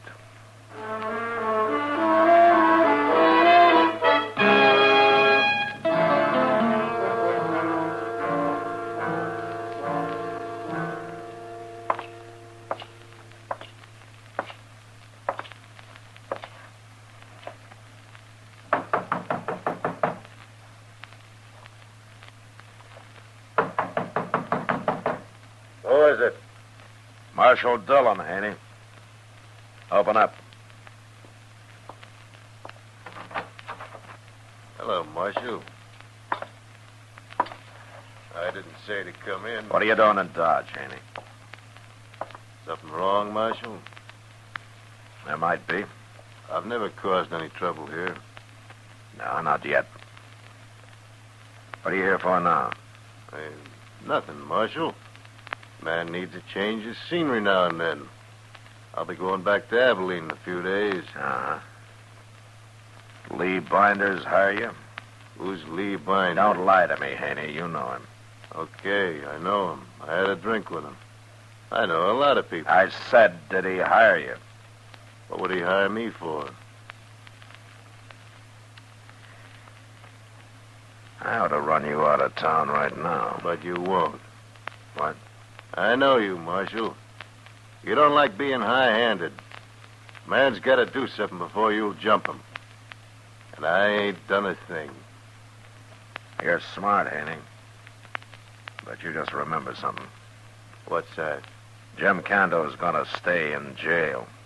And if you try to get him out, you're going to get torn apart with buckshot. And that's a pretty bad way to die.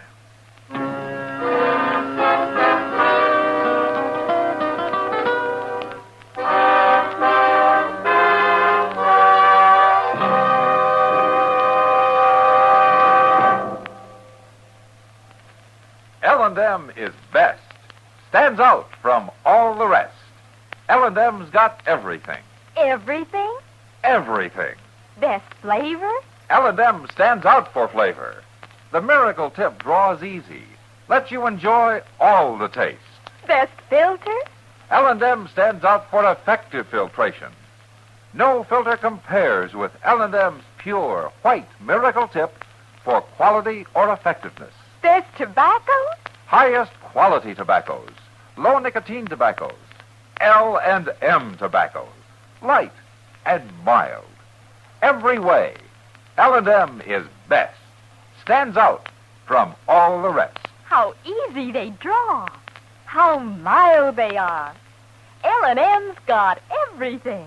King size or regular, L&M is America's best filter tip cigarette.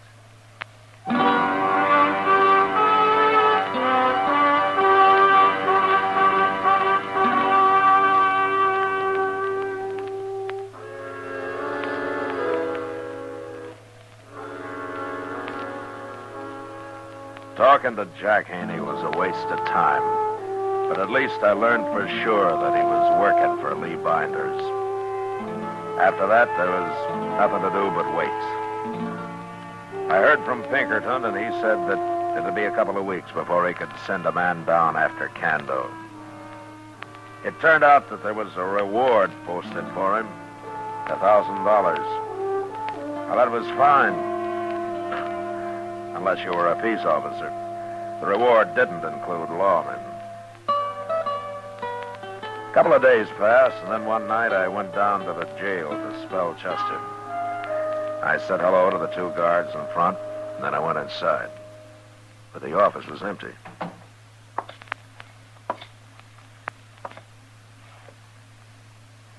Chester. Mr. Dillon?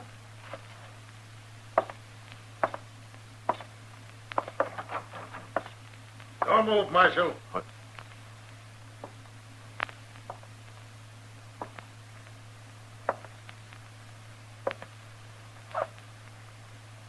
You haven't a chance. I'll take your gun.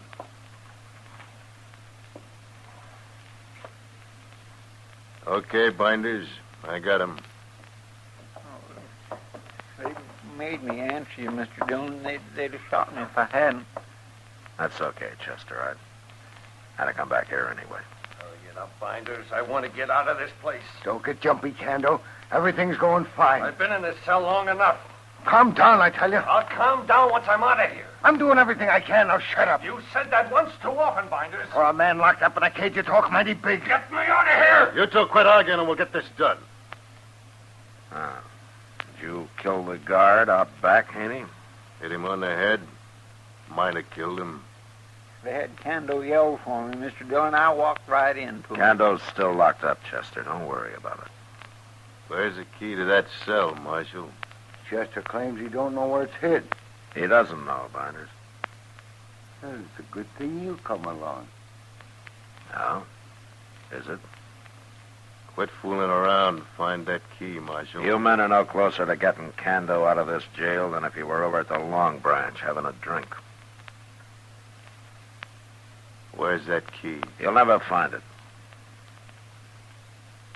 Tell me, Marshal. Go on. Tell me. No. Shoot him, Haney. What do you think the guards out front will do when they hear a shot? Cut his throat, Binders. They can't hear that. Go ahead, Binders. Get it over with.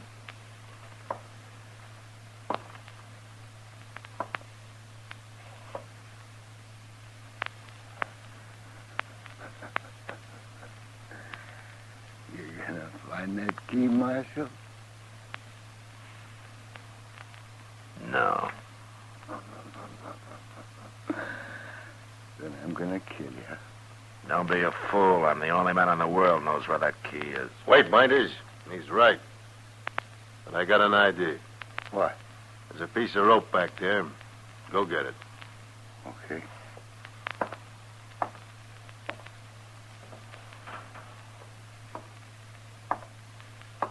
What are you gonna do with it, Haney? Chester, get over by them bars on Kando's cell. Go on.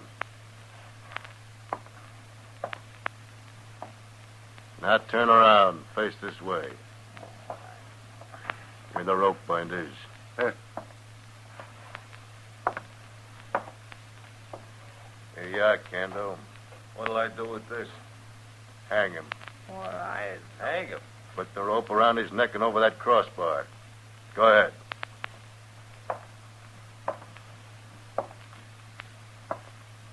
Well, Marshal, how do you like this? Staring at him ain't gonna save his life. Want to find that key?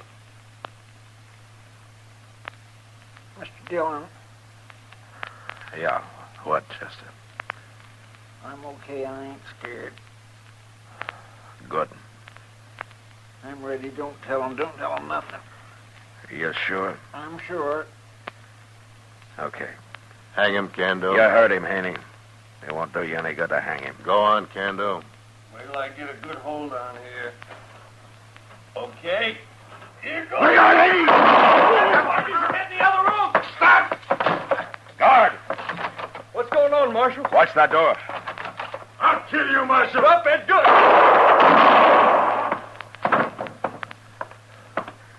My scattergun toy I'm half in two. Give me your 6-gun. Yeah. Here. Yeah. I'm going in there after Binders. You men run around back and hurry. Come on, Jim.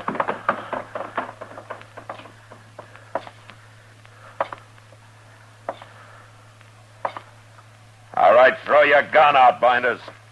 You're trapped. Throw it out now. I give up, Marshal. There's my gun.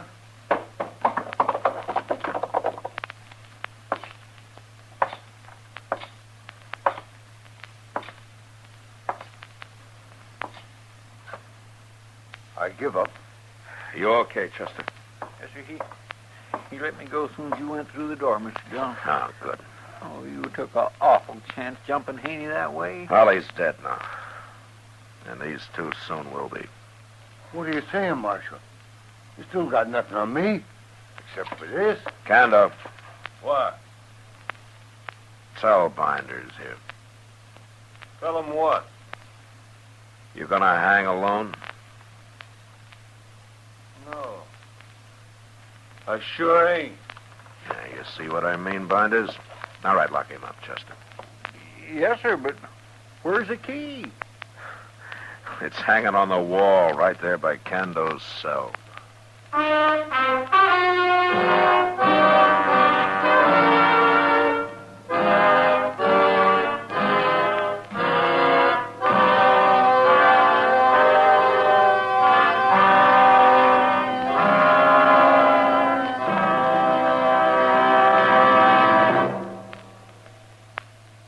And now our star, William Conrad. Thank you, George. If you're a filter tip smoker, you should be smoking L&M's. When you try L&M's, the first thing you'll notice is how mild they are, how easy they draw. With L&M's pure white miracle tip, you enjoy all the taste. Try L&M's today. You'll like them.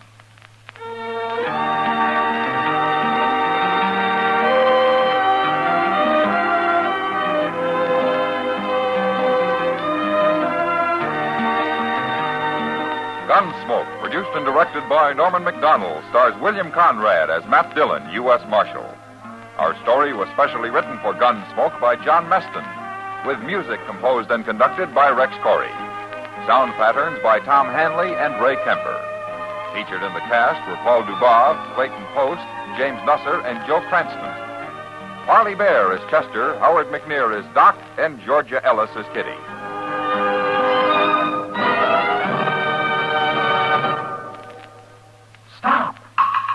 Start smoking with a smile, with Chesterfield, smiling all the while, with Chesterfield. Put a smile in your smoking, just give 'em a try. Light up a Chesterfield, they satisfy. Put a smile in your smoking. Buy Chesterfield. So smooth, so satisfying. Chesterfield. You'll also enjoy Chesterfield's great radio show. Harry Como sings all the top tunes on CBS Radio every Monday, Wednesday, and Friday. Jack Webb stars in Dragnet on Tuesday nights. Check your local listing.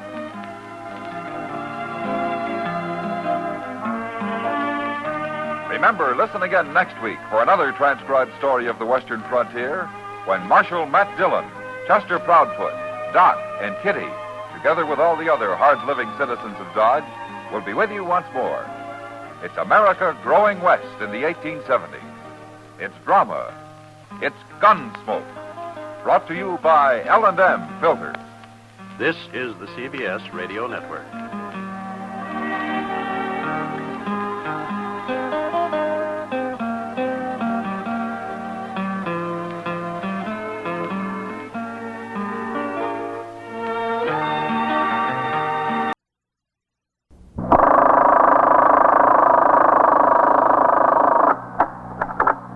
First Precinct, Sergeant Waters. Yeah, that's right. Armed robbery in the 24th. Well, we don't know much about it here. We got the car, that's all. It was parked over there on 2nd Avenue. It was in the alarms.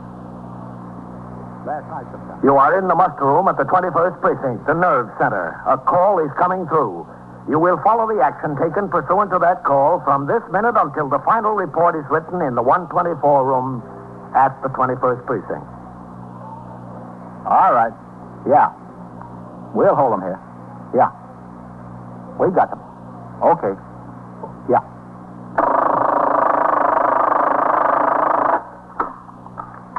21st Precinct. It's just lines on a map of the city of New York. Most of the 173,000 people wedged into the 9/10 of a square mile between Fifth Avenue and the East River wouldn't know if you asked them that they lived or worked in the 21st. Whether they know it or not, the security of their homes, their persons, and their property is the job of the men of the 21st Precinct. The 21st, 160 patrolmen, 11 sergeants, and 4 lieutenants, of whom I'm the boss. My name is Kennelly, Frank Kennelly. I'm captain in command of the 21st. I was working my night tour, 4 p.m. to 8 a.m. Before midnight, things were quiet in the precinct, and I had the opportunity to remain in my office and clean up much of the paperwork that had accumulated. After I turned out the 12 to 8 platoon at midnight, I instructed Lieutenant Gorman, the desk officer, to have a car come by the house to take me on patrol of the precinct. In compliance, the Communications Bureau was requested to put out a radio call for sector car number 3, which, on receiving the broadcast, stopped at the nearest police call box. The car's recorder, Patrolman Vaccaro, was instructed to take over a foot patrol post, and the operator, Patrolman Farrell, drove the car to the station house to pick me up. During the course of my patrol, we first toured the northern end of the precinct, and then, on my instructions, Patrolman Farrell headed the car downtown. At 12:50 a.m., we were driving south on 2nd Avenue in the 80s. As we slowed down to stop for a signal, I saw a man concealing himself in the doorway of a closed bakery. At a glance, the man appeared to be a policeman. I told Patrolman Farrell to pull into the curb. All right, come on. Yes, sir. It is a policeman. Who is it? Meister? Yes, sir, Meister. What are you doing in there? See that Ford parked down there, Captain? Yeah? What do you say, Meister? Oh, hi, Phil. Well, what about the car? I saw it on the alarms before the turnout, Captain. It's wanted in connection with the armed robbery of a liquor store up on Upper Broadway. When was this? In the evening before midnight sometime, Captain. I didn't make a particular note of the exact time, only the description of the car. Farrell. Yes, sir? Take your car and pull it around the next corner there. Okay, Captain. And wait there. Yes. Did you ring in with it, Meister? Yes, I did, Captain. The lieutenant said stay here and keep my eyes on it. He's notifying the detectives. What did the alarm say? Did you give the registration numbers? No, only the last 2 numbers, Captain. 80. It said a 1950 or 51 Ford, 2-door, black, right rear fender dented and taillight smashed. Oh, that fits all right. Yes, sir. When I spotted the car, I felt the hood. The motor was still warm. Anything inside of it? No, the doors were locked, Captain. I put my light in it, and I didn't see anything. Did Lieutenant Gorman say the detectives were on their way? He said just to wait here for them, sir. Okay. Good work, Meister. Thank you, Captain. We better stay back in the door. Yes. You, don't know anything more about this robbery? What time it was or where? No, sir. I read that alarm along with the others that were on the board and put the description in my book. I think it was uptown on Broadway, a liquor store. That's the only thing I recall for sure. Couldn't have happened too much before midnight because it was the latest alarm on the board. Oh, there's a man coming to the car, I think. No, I don't think so, Captain. Looks like he's going to cross the street. Yeah. He's going to get in on the driver's side. Come on. Yes, it's right with you. He's looking for his keys. You take this side, I'll go around. Okay, Captain. Wait a minute, mister. Me? Yeah, you. Just stay out of the car. What's the matter? Okay, Captain? Come here, Meister. Yes, sir. You're the owner of this car? Sure. What's the trouble? What's with the gun? Get away from that pocket. Wait a minute. Don't get touchy. I was just going to show you my registration. Lean up against the car there. Put your hands on the top of it. Look, Cap, I don't know what this is all about. I'll tell you what it's all about. This car is suspected in an armed robbery. Now lean up against there and make it snappy. All right, I will. Don't get excited. Okay, Meister. Yes, sir. I hate to say it, but you guys got the wrong office someplace. Well, he's clean, Captain. The way they expect me to be. Look in the car, in the glove compartment. Yes, sir. All right, move over, mister. There's nothing in there. We'll see about that. I'm telling you, you got the wrong office, Cap. There's nothing, Captain. What's your name? McLeese. Joe McLeese. You have the registration for this car? Yeah. And your operator's license? Yeah, sure. All right, let's see him. I gotta go into my pocket to get them. Go ahead. All right, I just wanted to make sure. What have you been doing tonight, Joe? Nothing. What was I supposed to have been doing? Where were you? Was having a few drinks. Here, here's the registration. Take it, Meister. Yes, sir. And here's my driver's license. Okay. Now, listen, what's the deal? Let me ask the questions. Where are you coming from? Just now, you mean? Yeah. I was over the pub there, Jeremy's. Where's that? Down there, 2 blocks down 2nd Avenue. How come you parked up here? Because when I parked the car, it was early. There wasn't any place near to park. What's your birthday, Joe? June 4th. What year? 1919, like it says on there. Well, these things check out, Captain. Yeah. Put them back in your pocket, Joe. Yeah. Take this one, too. What time did you park here? I don't know. 9 o'clock, 9:30, something like that. You sure about that? Sure, I'm sure. That's when you went to the bar? Yeah. And you've been there since? Sure, I've been there since. Go ask Jerry. Ask anybody in there. You didn't leave at all? Well, I went out for a few minutes to get a little air, you know. All that smoke in there could get your eyes if you don't get some air. The detectives are here, Captain. Oh, it's DeLuca. What do you need detectives for? You got him, Captain? Yeah. Got me for what? What do you say, Meister? This is the car, Lud. What car? And this is the guy. Say, if you're a detective, solve me a mystery, will you? What's this all about? Come on, Lud. I'll show you the back of the car. Okay, Captain. What's this all about? That's what I'd like to know. We'll find out in good time, Joe. Well, this looks like the car, all right. Well, that's why I took some time getting over here. I rang up to the 24th to get some more information than what was on the alarm. What time was this robbery? About 10:25. This fella claims he's been in a bar since 9:30. Was this stick-up man all alone? That's what the witnesses say, Captain. Fella double parked on Broadway up there. Went into the liquor store and boosted the clerk. Clerk started out the door after him. The man took a couple of shots, hit him in the arm, and ran to the car. I got plenty of witnesses that saw both the car and the man. Now, this one here, says he's been in the bar from 9:30 on. That's what he says, yeah. But Meister felt the hood when he spotted the car. It was still warm. Well, let's find out what it's all about, huh? Look, nobody's asking you to take my word for it. All right, Joe. Tell it to the detectives, will you? I'm asking you, just go in the bar and ask Jerry, that's all. Ask any of the guys in there. They'll tell you I was sitting at the bar there. They'll even tell you the flavor of the beer I was drinking. Ever been arrested, Joe? What's that got to do with now? When was the last time you were arrested? Last time I wasn't arrested. They had me in because they wanted to talk to me about something. Oh, who was that? Downtown, down 9th Precinct. What they want to talk to you about? Who knows? Who knows what they want to talk to you about? Somebody did something. When was this? Like around Christmas. Ever do any time, Joe? Sure, I did some time. There's no secret about that. For what? It was what they call grand larceny. That's got nothing to do with this. And what are you going to do? Hold it against me every little thing because I did a bit once? It don't mean I was into this thing. No, it doesn't, Joe, but you got to admit it sure drops the odds. The suspect and his automobile were taken to the station house, and I walked around the corner where Patrolman Farrell was waiting in sector car number 3 to continue on patrol of the precinct. At the station house, Patrolman Meister took the suspect upstairs to the 21st Detective Squad office to await arrival of detectives from the 24th precinct in which the armed robbery had occurred. In the meantime, Detective DeLuca drove to the bar and grill where Joe McLeese said he spent the entire evening. It was now nearly 1:30 in the morning, and business had tapered off. As DeLuca walked into the place, there was only one patron at the bar. Down at the far end, the bartender had a morning tabloid spread open to the sports page. What do you say? Hi. I'm a detective. Oh, yeah. Yeah, I thought you looked familiar. You came over here and talked to me a couple of months ago. Some guy claimed he got rolled by a babe in here? Yeah, that's right. Hey, what happened to that guy? Did he ever get his money back? Well, he was married, and he didn't want to press it too hard. Got weak in the knees as soon as he thought he might have to appear in court.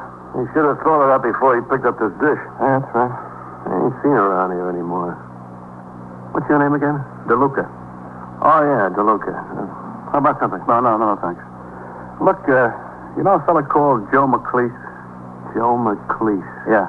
Jerry. Yeah, all right. Excuse me, business before pleasure. Yeah, sure, go ahead. Same? Yeah.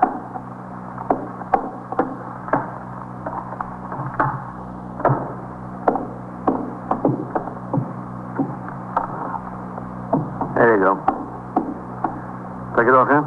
Yeah.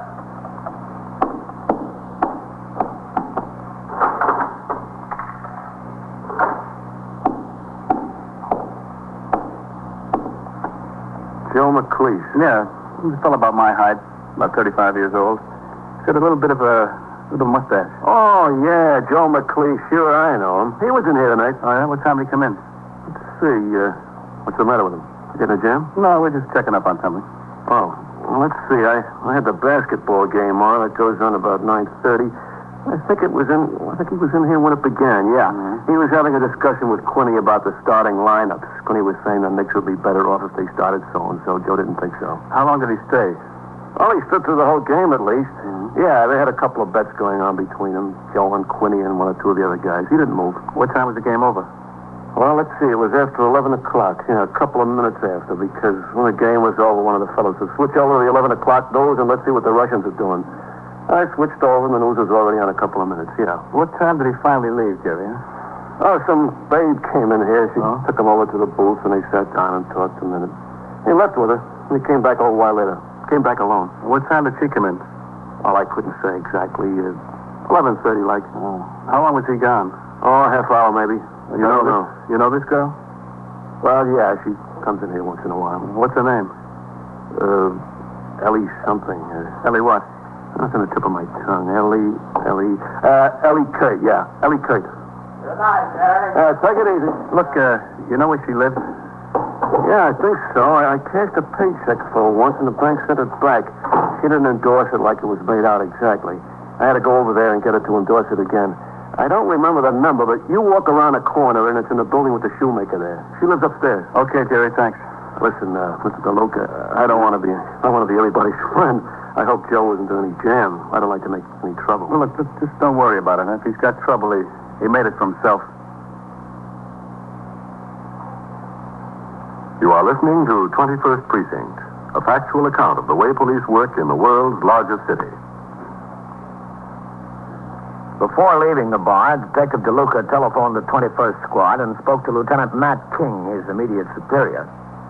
After relaying the information he had obtained, he was instructed to walk around the corner and attempt to locate the woman, Ellie Kurt, to see what light she could shed on the case. In the meantime, I was still out on patrol in sector car number 3 with Patrolman Farrell as operator. At 1:50 a.m., we had left the precinct and driven to the 22nd Precinct, which is on the 86th Street Transverse in Central Park, in order to fill the car with gasoline and have the oil checked. As Patrolman Farrell was signing the MT9 receipt for the gasoline, I sat in the car. My attention was suddenly brought to the radio speaker when I heard the CB dispatcher put out a call for car 681, which is the departmental number for sector car number 2 of the 21st. The recorder in car 681 responded and gave his location at 73rd Street and York Avenue. CB then instructed 681 to make a run. A police officer shot, ambulance responding. I tapped on the horn as a signal for Patrolman Farrell.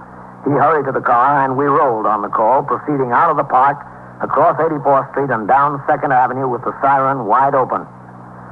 In dispatching men to the scene of a serious crime or an emergency, specific instructions are given by the Communications Bureau to only one car.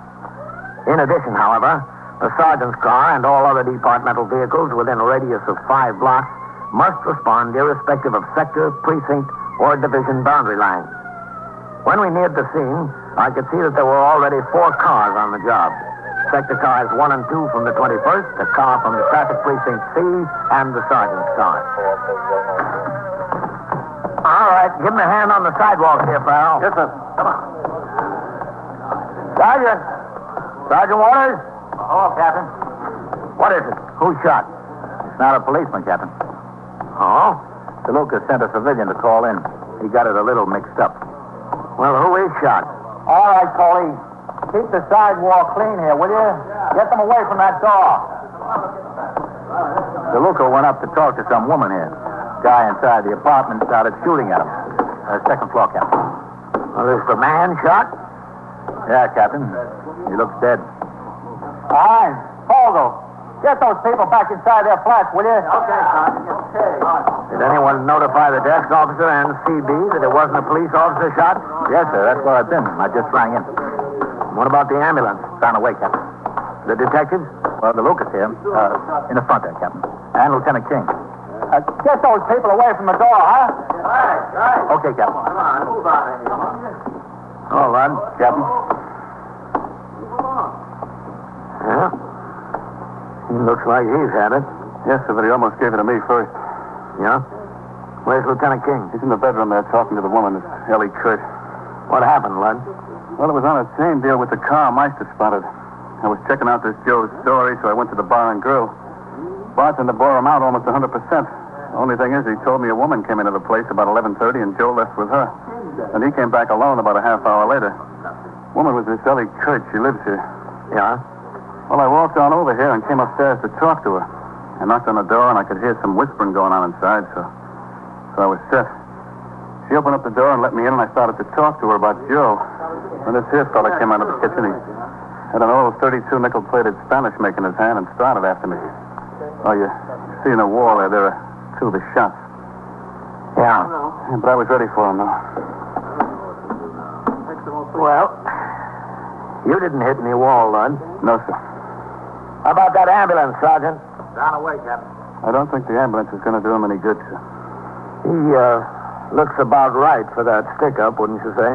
Yeah, that's the guy, all right, Captain. And what does this Ellie have to say? I didn't get much of a chance to talk to her. She was pretty hysterical until Lieutenant King started to talk to her. I had a tough time keeping her quiet. Mm-hmm. How'd the call get mixed up? It came over police officer shot. Oh, yeah. Neighbor down the hall came out, and I told him I was a police officer and there'd been a shooting, and for him to call the police. Well, he was a bit excited, and his English wasn't too good, so he got the whole thing upside down. Yeah. Well, I'll go on in here.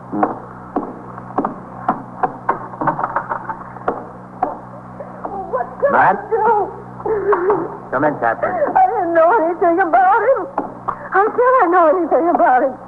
You certainly knew about him tonight, I didn't you? found out about him tonight, but what can I do? I couldn't do anything. Captain, this is Ellie Kurt. Hello? I didn't know Duck was going to shoot at the cop. He didn't tell me anything about that. He just told me to say he wasn't here, that's all. Just say he wasn't here. Listen, is he dead? Yes, we think so. Well, don't you know? We're waiting for the ambulance surgeon. It's up to him to say so.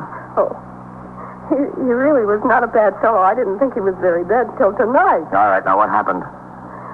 Well, he was here and there was somebody knocking at the door. I don't mean start there. I mean start earlier tonight. Oh. From the time Dunk got here. Well, you see, we had this date. He was supposed to be here at 9 o'clock. We were going to go downtown and have some pizza and beer. You know, that's what he told me we were going to do. What time did he show up? Well, it wasn't until about 11 o'clock. And, boy, I was mad. I almost didn't let him in. He told me it wasn't his fault. He couldn't help it and everything like that. Stood out there knocking on the door, and I said, if you're 2 hours late, you might as well not come at all, if that's as reliable as you can be. I was really sore. But you let him in. Well, he begged me to open up. He said he couldn't help being late because he was in a jam, a real jam. The way he was talking, I could see he wasn't lying about that, so I let him in. What did he tell you? Well, he said he borrowed this car from a friend of his, a fellow named Joe something, McLeese. Did you know him, Joe? Oh, yeah, I met him. I met him a couple of times. Anyway, Dunk said he borrowed Joe's car tonight, and he got in some trouble, and I asked him if he had a wreck. He said, no, it wasn't anything like that. And he told me to go down to the bar there, to Jeremy's, you know the place that's around there on 2nd Avenue? Yeah, we know. And he asked me to go down there and find Joe and tell him to come up here to the house. Well, I said, okay, but what's it all about? And Dunk told me what I don't know wouldn't hurt me. Just go find Joe. What time was that? Oh, I don't know. It was about 11:30 or something like that. You went down to the bar. Yeah. Did you find Joe? Yeah, he was sitting there. I told him Dunk was at my house and wanted to see him, and right away Joe thought Dunk wrecked the car. I said, no, it wasn't anything like that, but he was in a jam. So we come back here together, Joe and me. What did Dunk tell Joe? Well, first, Dunk told me to get in the bedroom so they could talk, and I said, listen, whose house is this anyway? But Dunk said he had something private to talk over to Joe, and so I came on in here. But you heard what they were talking about? Yeah, after it started to get loud. What did they talk about?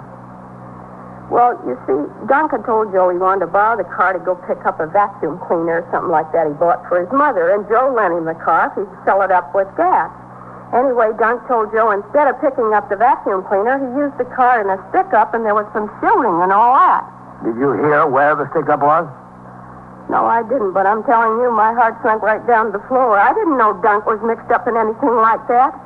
You know, I didn't think he was no perfect angel, but I had no idea there was anything like stick-ups with him. Well, what did Joe have to say? Well, I'm telling you, he was plenty burned up. He was really mad at Dunk for taking the car under false pretenses like that and putting a lot of heat on it. He was steaming. Then why did Dunk tell him anything? Why didn't he just return the car? Well, to tell you the truth, he was a little bit worried that someone saw the car and got the license numbers and all that. So he told Joe if anyone came asking any questions, for Joe not to say anything about Dunk borrowing the car. What did Joe say to that? Well, he told Dunk he was out of his mind. Well, I can see his reasoning.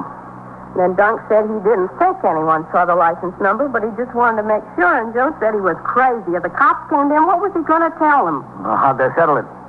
Oh, they settled it all right. How?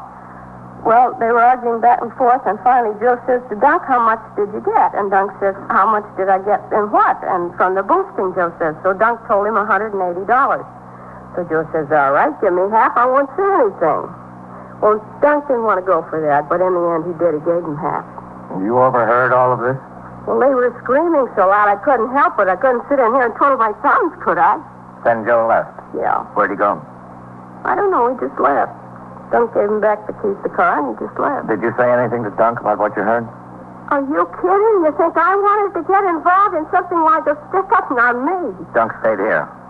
Yeah. I wanted to go out and get the pizza like he promised, but he just wanted to sit around. The whole thing was bothering him. A stick-up? Oh, no. Giving the half to Joe, I think. Well, what happened when the detective knocked on the door? Well, Dunk said, ask who it is. And I asked, and the detective said it was a detective. So Dunk says, don't say anything about him being here. And he went out in the kitchen. So I let the detective in, and he started asking a lot of questions. And I wasn't going to lie to him, and Dunk must have heard this. So he comes out with that gun, and believe me, I was scared. I was scared to death. I knew somebody was going to get killed. That's the way these things can wind up. Somebody getting killed. You know it, and I was afraid it was going to be me. Within a few minutes, an ambulance from Metropolitan Hospital arrived at the scene, and the ambulance surgeon pronounced Dunk Sipton DOA. Pursuant to the manual of procedure, the medical examiner was notified. So were the homicide squad and the district attorney's office.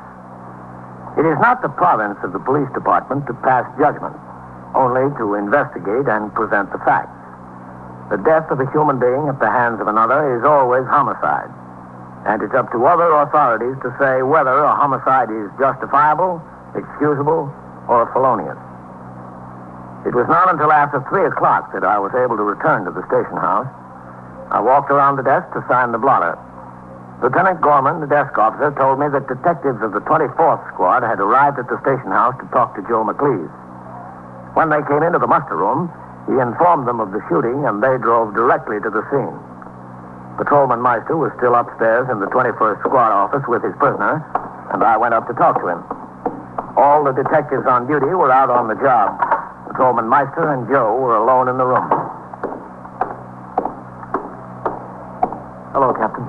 Meister? Listen, how long are you going to keep me sitting here? All right, Joe, all right. Well, look, I got some rights. We all got rights. Come here, Meister. Yes, sir. I'm entitled to an answer, don't you think? Stay on that bench. You'll get your answer later. You've been telling me that for hours. Yes, sir. Does he know about his friend and DeLuca? Joe's friend? Yeah.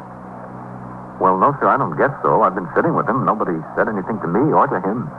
You saw the detectives go out of here, didn't you? Well, yes, sir. They went out on a shooting over... Does that have some connection with this, Captain? It sure does. Hello, Captain. Matt? Well, we're all cleaned up over there, Captain. You bring the girl in? DeLuca is. Good work, Meister. Well, yes, thank you, sir. Let's talk to him, Captain. Yeah. Hello, Joe. You still here? Not because I want to be. Look, Captain, I was in that bar all night. I don't know anything about any stick-up. You know how many cars there are like mine? There must be 10,000 in the city of New York. Yeah, maybe there are. I'd hate to have to count them, I'll tell you that. What do you say? Let's call it a night, huh? Up to now, I didn't mind it because I want to help you out if I can, but fair is fair. I don't know anything about what you want to know. Now, Joe, that's a great big lie, isn't it? Why should I lie to you? I got nothing to lie about. You know where I was, Captain. Tell him. Yes, I know where you were, Joe. So that settles it. And I know where you're going to be, too. Where? Well, when you're down there and the judge says 10 years, ask him for half.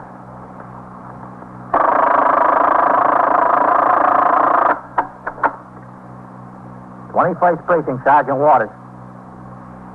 Yeah? A shooting? Where? At the museum or near the museum? Who's doing the shooting?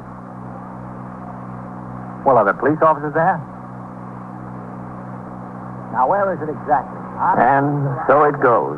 Around the clock, through the week, every day, every year. A police precinct in the city of New York is a flesh and blood merry-go-round. Anyone can catch the brass ring, or the brass ring can catch anyone. 21st Precinct, a factual account of the way the police work in the world's largest city, is presented with the official cooperation of the Patrolmen's Benevolent Association, an organization of more than 20,000 members of the Police Department, City of New York. Everett Sloan in the role of Captain Kennelly, Ken Lynch as Lieutenant King, Harold Stone as Sergeant Waters. Featured in tonight's cast were Eileen Palmer, John Larkin, Frank Marth, John Sylvester, and Frank Campanella. Written and directed by Stanley Niss. Art Hanna speaking. This evening, the American Forum presents another timely transcribed discussion of importance to you. The subject, how far should government reorganization go? Our speakers today are Commissioner Homer Ferguson of the Hoover Commission, Special Assistant to the Department of Defense, and former Republican Senator from Michigan, and Representative Chet Hollifield, Democrat of California, member of the Hoover Commission, the House Government Operations Committee, and the Joint Atomic Energy Committee. We'll begin our discussion after this important message. Every time a cold snap hits a particular section of the country, the local fire departments in that area get ready for a rash of house fires. They know from experience that low temperatures usually bring a high number of emergency calls, most often from houses where stoves and furnaces or small room heaters become overheated and ignite nearby clothing, trash, or other inflammable material. And quite frequently, they start when people decide to burn a little wood in the fireplace to take the chill out of the air. The trouble begins when the fire is allowed to get too big, or where the protective screen isn't put in place to guard against flying sparks.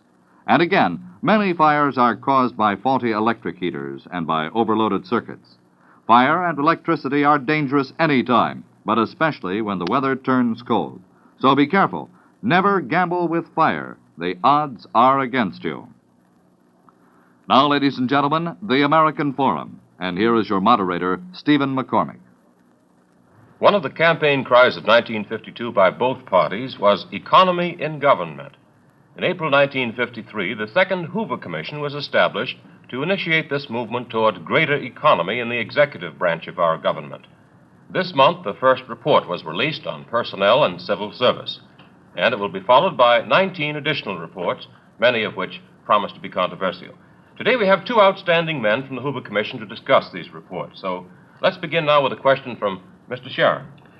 Commissioner Ferguson, the task force which studied the Civil Service Commission, the Civil Service status of the government today, which was headed by President Dawes of Princeton, urged that an official inquiry without delay be made into the government's personnel security program. Why didn't the Hoover Commission buy that recommendation?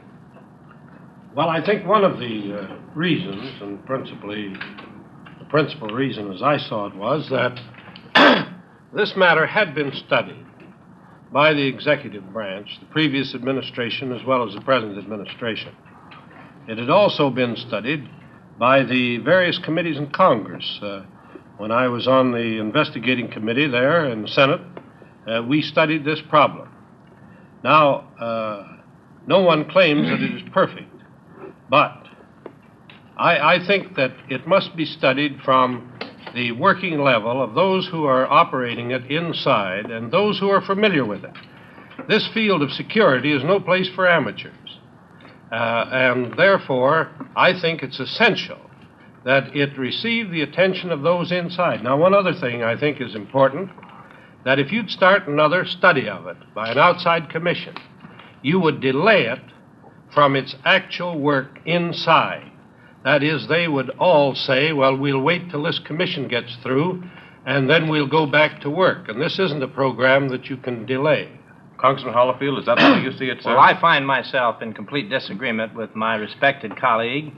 I believe that a study of the personnel and civil service careers of the 2 million government employees cannot possibly be made in its entirety without studying this very important matter, which is affecting the morale, in my opinion, of hundreds of thousands of federal employees. I think it was inexcusable for them to fail to study this field.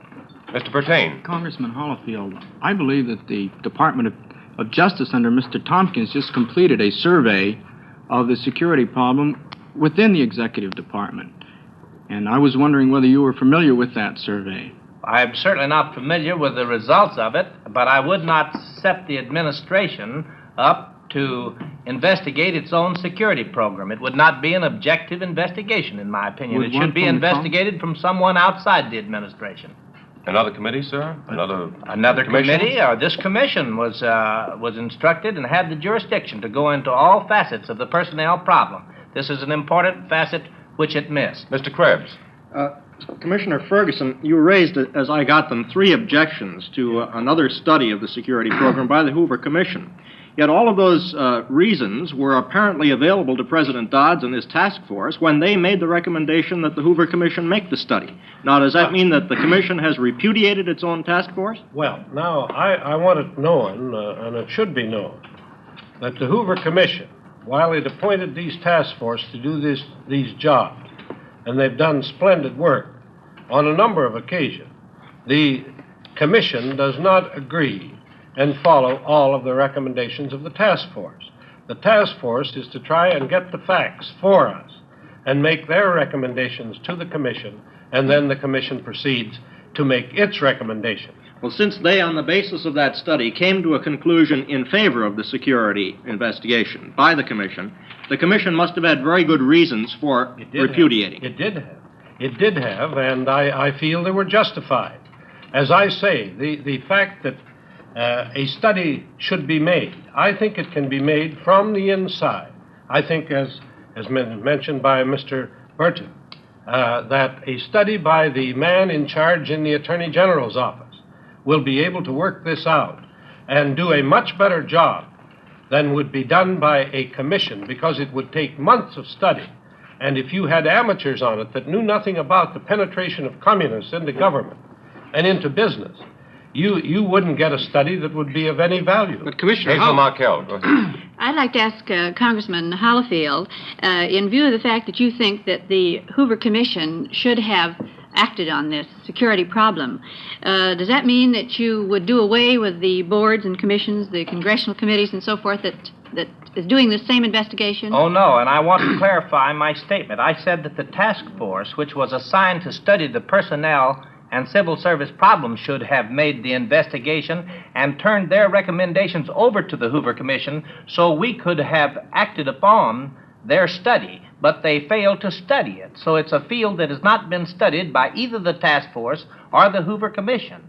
We, as commission members, only take the studies that have been made by task forces set up to do the groundwork, you might say. But it's your opinion that this particular task force would do a better job, is it, than, we'll say, the Justice Department, the Tompkins Committee, possibly a committee in Congress, the various and sundry investigative bodies that are already set up? Not necessarily, but if there is any value to task force studies, a task force of competent men could have been assigned to do this part of the very important part of the whole personnel structure of government.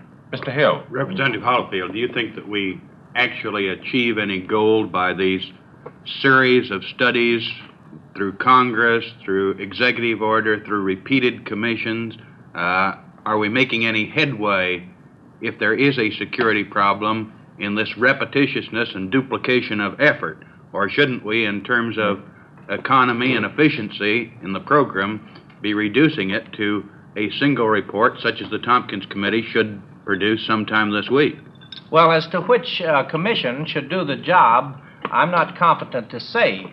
But I say that the task force on the Hoover Commission was assigned a job study on personnel in civil service, and they spent several thousands of dollars doing it, and they left outside of their study one of the most important factors. Well, I think the reason that they did leave it out, that it's a subject that would have had to have men on that task force that understood communism, that understood the penetration of communism into government and the infiltration of them, and that's why they didn't make this study. It must be made by experts, in my opinion. I think I've investigated communism in the Senate as much as anyone, and I have still a lot to learn about how they penetrate. And we studied this very program at one time and issued a report. The executive at that time didn't follow all of the things that we suggested. Now, I think this subject, personally, has been really studied to death. That's what's wrong with it. Mr. Sharon. Well, I would disagree with you there, Commissioner, but I would like to ask you a question. You seem to advocate that the Justice Department should conduct the investigation of the security program. But just how objective do you feel such an investigation would be, inasmuch as the present security program was made up with the help of the Justice Department and has found to be inadequate? Well, now, I think that the people that are working in a subject, on a subject, like the courts, when I was a judge, the fact of going into perfecting pleadings, perfecting grand jury proceedings, can be done much better by the courts that are doing the work than it is to appoint some laymen, as I called them in the beginning here, amateurs, to go into this study. Sure, there will be miscarriages of justice. I recall, and you will recall, that every time a man is indicted and acquitted, there has been something wrong. Let's say that he should never have been indicted, but we don't throw out the system, and we don't start to study it over again by outside people because now and then a man is acquitted in court. Why do you think the task force recommended that this inquiry be made, then? Only from what they said. But they didn't make it, and therefore we didn't file a report on it. Mr. Chairman, Senator Ferguson's argument that we need to get experts to make a study of a task force matter would disqualify by inference all the task forces, because all of the task forces are supposed to have been selected by Mr. Hoover on the basis of expert men qualified to study the subject under discussion. The subject under discussion was personnel and civil service employees of the government. This is an important facet of that problem. It was not studied.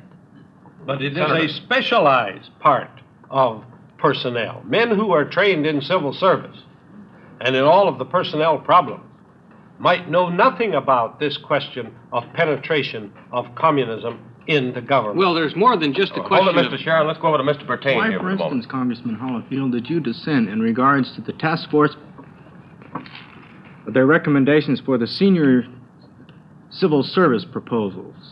Well, I'll be very glad to go into that. The establishment of a top corps of senior civil service people, what I would call an elite corps of civil service employees, has many disadvantages, in my opinion. In the first place, it gives to a group of high-salaried men in civil service bumping rights over the career people in all the departments of government. They can be shifted around from one department to another. Now, the fact that they have a high personal rank, that they're given a high personal rank, does not necessarily qualify them for every department of government. A man who has spent 15 years in the State Department might be a very poor man, although occupying a high grade to send over into the Labor Department or into the Agricultural Department. And that's what this top corps means. It gives them bumping rights. It gives them a year's unemployment compensation at higher pay. And they're supposed, incidentally, to be political eunuchs. And there is no such thing in the federal government, because every man must of necessity have some political feeling. If he doesn't have, he hasn't much business in government. And there's other disadvantages. Representative Hollifield, Mr. Hill. As I understand it, what you're really saying is that these men shouldn't be shifted from job to job because they have no particular competence. And that leads me to another phase of it, in that you have also dissented from the enlargement of Schedule C and the political advisors to the president. Do I take it then that it follows from your position that you would ask career people to go on to the Hill and before Congress to defend the activities of the particular administration in power? Or shouldn't they, in fact, have political advisors, politically appointed and outside of civil service? The heads of the departments and their assistants who are not under civil service are supposed to defend the policies of each administration. They can call upon professional help from career people on any subject with which they're not acquainted, for statistics, for procedures, for rules and regulations with which they're not familiar. This type of testimony can be given to congressional committees and is given to congressional committees every day without any political reprisal upon the individual, as long as he expresses facts and backs up his subordinates with the information that is asked for. Now, you say that... Hold it, Mr. Hill. Let's go over here to Hazel Markell for a moment. I wonder if I could change the subject for just a moment. On account of time, I'd like to get this question in. I know that there is a report from a task force due on the power question, water resources and power. Has that report been made to the committee, Commissioner Ferguson? Not yet. And when do you expect it? I couldn't give you the time, but it'll be only a short time. It's about completed. Do you think this, Mr. Sharon, this subject will go into the Dixon Yates contract at all, Commissioner? I haven't any idea whether they studied that particular contract. Congressman Hollifield, do you Mr. think Sharon.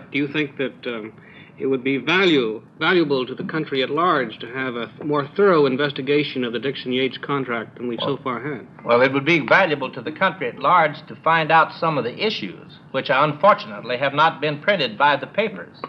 And if the study of power resources could obtain that result, I would be in favor of it. Well, in other words, the congressman says that the committees up on the Hill that have been studying this haven't made a good job of it. Now, I think that most of those facts have been brought out by the committee. Well, didn't the committee, Sharon, Commissioner, didn't the committee halt the public hearings rather suddenly before all the key witnesses had an opportunity to be heard? Not that I know of. Yes, they're still in power now. They can investigate if they want to. The former Joint Committee on Atomic Energy stopped the investigation before a list of very important witnesses were heard. Men like the Tennessee Valley Authority Board, men like the Corps of Engineers that were all involved in this. Men from these different corporations who participated from the private utility corporations such as Ebasco and the First Corporation of Boston and a few other corporations that helped prepare this scheme never had an opportunity to appear before the committee last year. I wonder whether we couldn't get back to this senior civil service proposal that the congressman objected to. I'd like to take the side, Go ahead, Senator. if I could, on behalf of the commission. The majority of the commission found that this was a good thing. I'd like to just take a few moments to explain what they had in mind. In giving the senior civil service a status in this whole procedure, it was to take those at the top from the 15th grade up to 18. And they would be specialists. And any department or any agency that needed a specialist for a short time would call upon the commission to get a specialized man to do a job. Now, for instance, one thing that is in common in many of the agencies is this question of manpower. Another one is commodity specialists. Another one is administrators. Let me give one hypothetical case. Suppose that the government was going to open an office in San Francisco, is just taking a city, and it's an important office. They'd send a man who would say an 18, one of these highly specialized men that understood how to open an office and organize it. Now, as soon as he would get it organized, then a man in the 14th grade could operate it. And the same thing may be true if they were going to close an office. So that these highly specialized men who are specialized as individuals rather than just qualified by a job assignment, that they would be able to render service to the government. Now, this is big business that we're talking about when we're talking about government. Well, Commissioner... we need these specialized men to go from one place to another to actually help us organize and operate government. Mr. Bertain has a question. There is also an added consideration, and that pertains to the non-career executives. What is their roles particularly supposed to be, and what is the confusion between the non-career executives and the civil service people? The non-career executives are on a lower level than the career service. They are actually political appointees drawn from outside of Washington, brought here, and the commission recommended that they be trained at the taxpayers' expense. And you object that they to that, serve? sir? Why, certainly.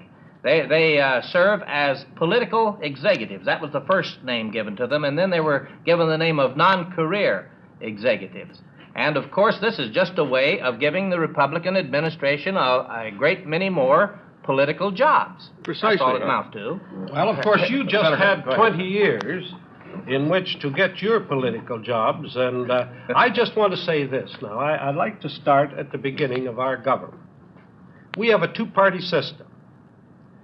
Therefore, we have in mind that the party in power is supposed to carry out certain policies and certain programs. Those are political jobs under our system. Now, if you don't make them political jobs, then you are not going to have carried out any program or any policy. In other words, and I would say to the people of the United States, if they're going to have no politicians in office, then there's no use of having an election. What could the President of the United States do if he couldn't change any personnel? The people might as well say, well, there's nothing we can do. We must... Task Force counted 755 jobs of a political decision-making character. Now, isn't that sufficient patronage for Mr. Eisenhower's administration? Now, it all depends. Up until this date, there has been nothing by which you could say, no rules, no way to determine who was a political officer and who was not. I think that what we need in America are good, trained men in public life. There's too many men who think they can do a job in politics, and it's not just like business. I've been in politics for 26 years, and it isn't business. It is a profession. And if you want men at the top, they must understand politics. And I think the two-party system can't function unless you're going to have these political appointments. I'd like to reply to that. In the first place, the 755 people that the task force estimated have policy-making positions, in my opinion, can make the policy for every department. You divide the number of departments we have up into the 755, and you'll find out you have quite a core of policy-making people. These are not subject to civil service law. They're subject to appointment by the president and by the heads of his cabinet. Now, if they can't get over the policies of the administration, why should we double the number to get over the policies of the administration?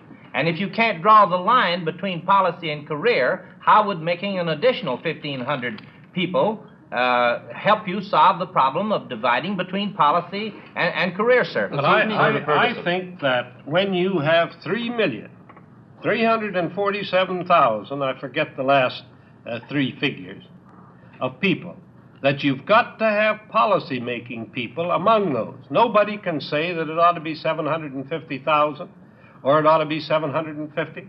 But I think you've got to say that anyone who makes policy, anyone who determines what a program is to be, is a policy-making person, and he should not be a career man. Now, I agree believe with in that. Now, I agree with that. Well, Representative Policy. Let's go over here to Hazel Markell. This is something that disturbs me just slightly, Commissioner Ferguson. The fact that you set up sort of, as it were, an elite corps.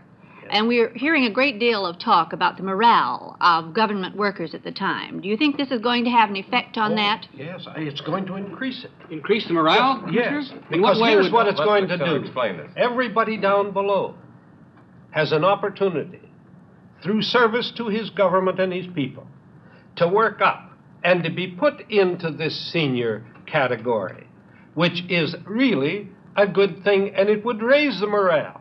If I was a civil service today, my ambition would be to do such a good job that someday I would be in this senior corps of public service. As long, that is, Senator, as long as the Republican administration were in power. Why, no, But if what the Democrats are in, they would use the same system. You would like to work up... Not necessarily. Remember this, that also there is recommended to be set up a civil, a board, a personnel board for this senior group. They have the right to evaluate the work of these men and, quote, select them out, end of quote.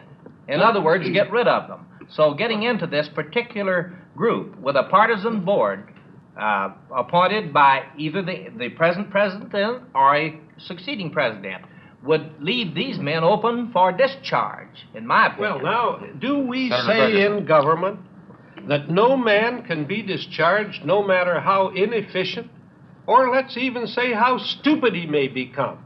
It may be that he's unable to carry out the job. Shouldn't we have a board who would determine whether or not a man was any longer capable of carrying out his job? Well, that's not the point. They're already selected and put into this senior group on the basis of ability. Yes, but the same men... group has the right to select them out. So it means that they wouldn't have permanent civil service. Well, but some men lose their ability.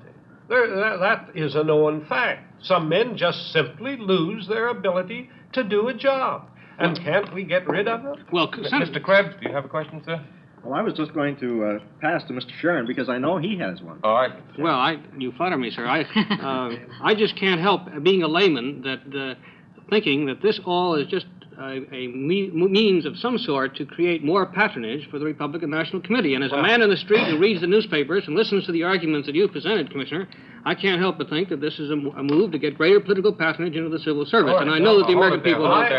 I just want to answer that by saying that if a man on the street, the man who reads the newspaper, will look at the history of this government and as to whether or not he wants his vote to count, whether or not he wants to be able to change presidents and administrations, that he'd better think about changing those who make policy and programs. Because when a platform is put up, the people ought to think that if they elect that particular platform to become their government, that it can be put into effect. Just think of Mrs. Hobby. When she became the cabinet officer, she had the right to remove only one person. That was her private secretary. Now, how could she put anything into effect if she was only able to remove one person?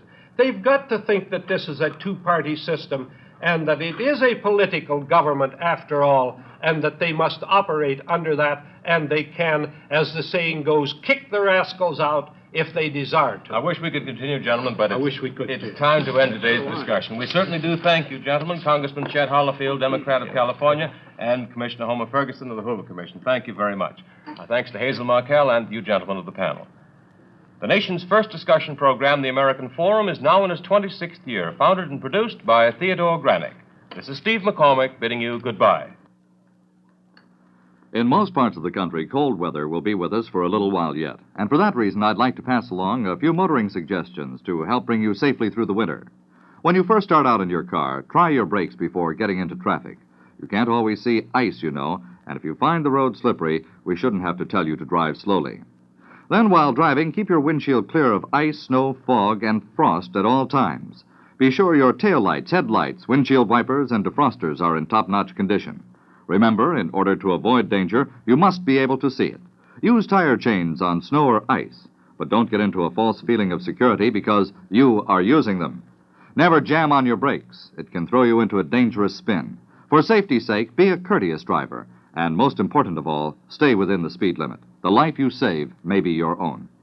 For reprints of today's discussion on the American Forum, send 10 cents to Ransdell Incorporated, Printers and Publishers, Washington, 18, D.C. America's oldest, unrehearsed discussion program is dedicated to the public debate of all sides of all issues vital to you and your country. The American Forum is produced by its founder, Theodore Granick, and directed for NBC Radio by Everett Severe. This is Ray Quinn speaking. This program came to you transcribed from Washington. Federal Civil Defense Administrator Val Peterson will meet the press tonight on the NBC Radio Network. DeSoto and the DeSoto Plymouth dealers, coast to coast, present Groucho Marx in You Bet Your Life.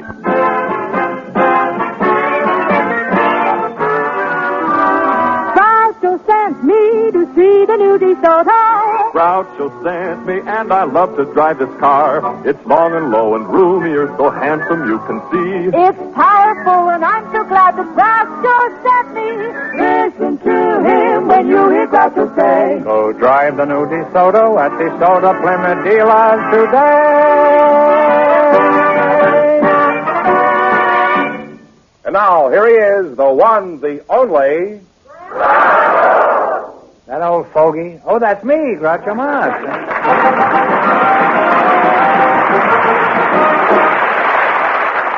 Well, here I am again with $2,000 for one of our couples, and if any of them say the secret word, the duck will fly down and pay him $100. The word tonight is Pepe. Well, I'm a dirty bird. And you look like George Goebel. Scram, Duck. Mr. Fenneman, on with it, huh? Oh, Groucho, Mrs. Floretta McCutcheon, Mr. Frank Father are waiting to talk to you. Suppose you come in, please, and meet Groucho Marx. Welcome to the DeSoto Plymouth dealers. Say the secret word and divide $100. It's a common word, something you see every day. Floretta McCutcheon and Frank Father, eh? Mrs. McCutcheon? May I call you Floretta, Mrs. McCutcheon? It's a pretty name, and I like to get friendly early. Well, most of my friends call me Mac. Oh, okay, Mac. How old are you, Mac? 66 years. I wouldn't have dared to ask Floretta that question. 66, well, you're a very bouncy-looking 66, Mac. I presume your family is grown and you have time on your hands. Do you have any hobbies that might be of interest? Well, I've had the same one for about 30 years. The same hobby for 30 years? Huh? Well, so have I. Do you suppose it could be the same hobby? What is yours? Well, mine's bowling. Oh. Well, that's where we part. Mine happens to be growing small avocado trees. No avocados, just small avocado trees. Are you a pretty good bowler? Well, I was once upon a time, Groucho. Really? I traveled over a good part of the United States. A bowling ball? Yes, with a bowling ball. Oh, Rolling exhibitions with local bowlers.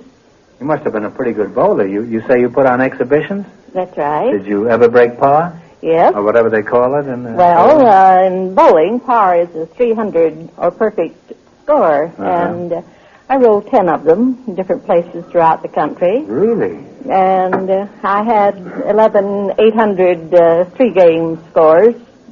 And I had an all-time average for 8,000 games of 201 for the 10 years that I gave exhibitions. You're the Jack Dempsey, Ben Hogan, and Babe Ruth of bowling, huh? Give me your hand, Mac. I want to shake hands. You ever bowl yourself? Yes, I didn't bowl myself. I used the ball. I tried it myself. I never could get down the alley. Huh? I was always in the gutter, even when I wasn't bowling. Mr. Father, that's you? Precisely. You're Frank, huh? That's right. Frank Father, huh? Something like Frank Footer, isn't it? That's right. I'll thank you not to be too frank on this show. You can be earnest, but in television there's an unwritten law that nobody is ever frank. No problem. No. Now that we passed that hiatus, where are you from, Frank? I come from Italy, a small town called Cummings. Are you married, Frank? That's right, I am. You are married, huh? Well, where were you when the trap was sprung? In other words, where did you meet your wife? I met my wife in Italy. She was a tourist at the time, and... Tourist? That's right. Oh.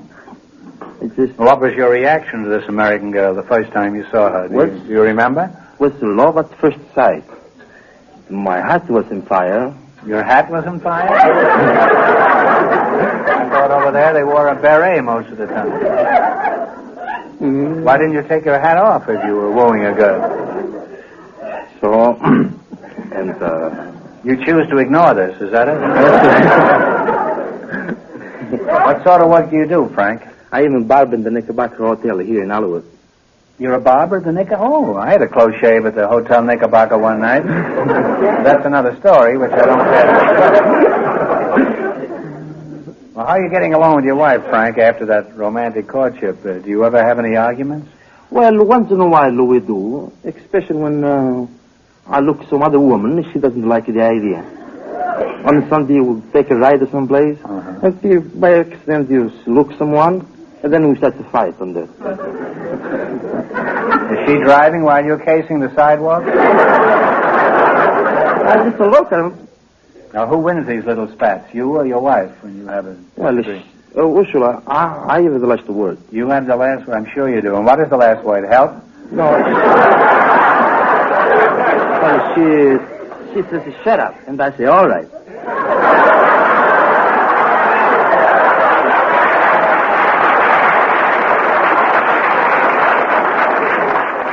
Well, normally, I don't approve of a woman telling her husband to shut up, but after an old joke like that, I think she's perfectly justified. Well, I'd like to go on talking to you two, but it's time to play your life, bet your life, huh? Now, you selected geography, and remember, the more the question is worth, the harder it is. Now, what do you want to start with? $70. All right. $70. $7? 70. Oh, $70. 70. Oh. What, $70, what formerly was known as the Sandwich Islands? Talk it over. Take a guess. West Indies? West Indies? Western Indies? No, it's the Hawaiian Islands. Well. Lost half your $100, you now have $50. That's where the Earl of Sandwich invented the sandwich. This is completely inaccurate, but I like to give our little historical facts here. We take the $80 now. You take the $80. You've been very successful with the 70, and now we'll take the $80. Okay, what country is directly south of Denmark? Sweden. No, I assure you can tell from the groan by the audience that it's Germany. You lost half your 50, you now have $25. Well, your wife gets a hold of you tonight, huh? We've been successful to get the $90, please. We take the $90. Now, you might as well. You're riding high. Huh? You're just shooting along here. In what river do you find the Thousand Islands? What is the Amazon? Give us an answer. Huh? Niagara. The Niagara? The St. Lawrence. You now have $12.50. We'll shoot it for $100. All right, for $100, San Jose is the capital and only large city of what Central American country? San Jose is the capital of San Jose. I know that.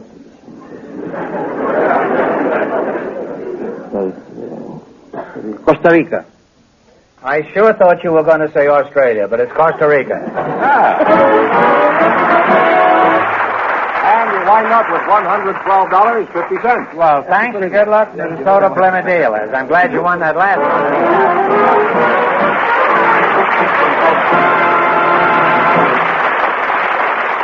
one. Since you are watching this program, you are obviously a discriminating person. Now then, what's some other discriminating people? This is the Beverly Hills Hotel, one of the smartest of America's smart gathering places. And this is the smartest of the smart cars, the new 1955 DeSoto Firefly Sportsman.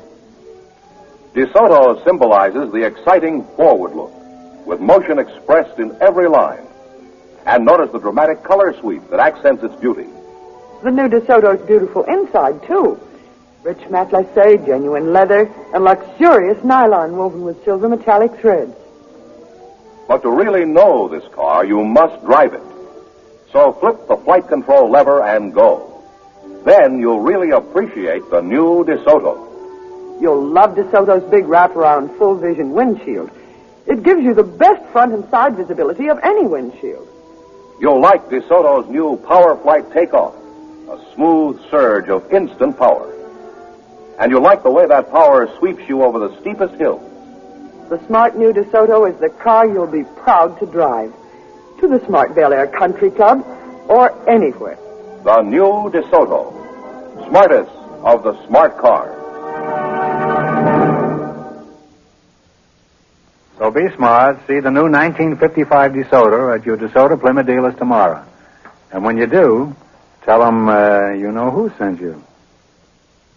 Well, just before we went on the air, our studio audience selected Miss Betty Likens. Her partner is Mr. Joel H.V. Striegel. So, folks, you come in, please, and meet Groucho Marx. Welcome to You Bet Your Life. Say the secret word and divide $100. It's a common word, something you see every day. Betty Likens, I'll start with you. Are you married? No. You're not married. No. Are you interested in matrimony? And if not, how did you ever get to be a girl? Yes, I am interested in matrimony if the right man came along. There is no such thing, Betty. There isn't? Take what you can get. Well, I'll keep my eye open, and I'll let you know if anything shows up. Okay, Groucho. Do you have a job, Betty? Yes, I do. I'm a ground hostess with Airport Transit at both Lockheed and International Terminal. Depending on the smog, huh? Yes. Your name is Joel Mr. Strudel, huh? No, Striegel. Joel H.V. Striegel. Striegel, huh? How did you meet Mrs. Strudel? I haven't met Mrs. Striegel yet. Well, have you met Mrs. Strudel? No, Groucho, I haven't met her either. You're not married, huh? No, I'm not married yet. Have you ever been married? Never, Groucho. What is the secret? I mean the secret of your single blessedness. Well, perhaps it's because I'm looking for the perfect girl. Betty, take a bow. Is there any specific thing you're looking for? Young, beautiful, rich? Yes, there's one requirement that I'd insist upon, and that is that she be a vegetarian. Well, and how would you meet her? I beg your pardon. What was that? I said vegetarian. You mean you want a horse doctor? No, I said vegetarian. Betty, I know this sounds silly, but this may be the most important decision of your life. Do you like carrots? Yes. String beans? Yes. Well, if you got married, would you be willing to spend your honeymoon at the farmer's market? No. Well, let's take a big holiday. For example, how did you observe Thanksgiving? You shoot off fireworks? No, I enjoyed a delicious Thanksgiving dinner with You did, huh? Well, more than 150 people who were members or those who attended a dinner of the Los Angeles Vegetarian Society. well, what did you have to eat? Balto? No, we had a Bosco? delicious roast of raw nuts and some vegetables. And we also had a salad with several different kinds of dressings. And we had something that tasted like cranberries but wasn't. And what was it? I still have to find that out. Well, you say you had... And then I almost forgot, Groucho, the previous Thanksgiving, and of course we have a different meal at each Thanksgiving. Well, I should think so. I don't... We had a delicious soybean roast at the previous Thanksgiving dinner. Soybean roast instead of turkey, huh? That's right. I wonder which part of a soybean roast goes over the fence last. Well, Joel, I've kidded you, but I really didn't mean it. I know there's a whole lot to be said for your philosophy. And right after the show, Betty and I will have a big steak at the House of Murphy. Is that all right with you, Betty? Oh, fine. Now let's play You Bet Your Life, huh? In the race for the $2,000, the first couple won $112.50. And the secret word is paper. Now, you chose as your category familiar expressions using the name of animals or birds. Right. Now, one answer between you, your partners. Now, what are you going to start with? The $50 question. $50. What is the expression using the name of an animal or bird that means a compartment in a desk used for the storing of papers? Pigeonhole, wouldn't it be? Yes. Pigeonhole. Pigeonhole is right, yeah. You now have $150. Now, what do you want to try? 70. 70, all right. What is the expression using the name of an animal or bird that means a large barrel or cask? What is a large barrel or cask? Has an animal's or a bird's name attached to it. That is a tough one, isn't it? Yes, it is.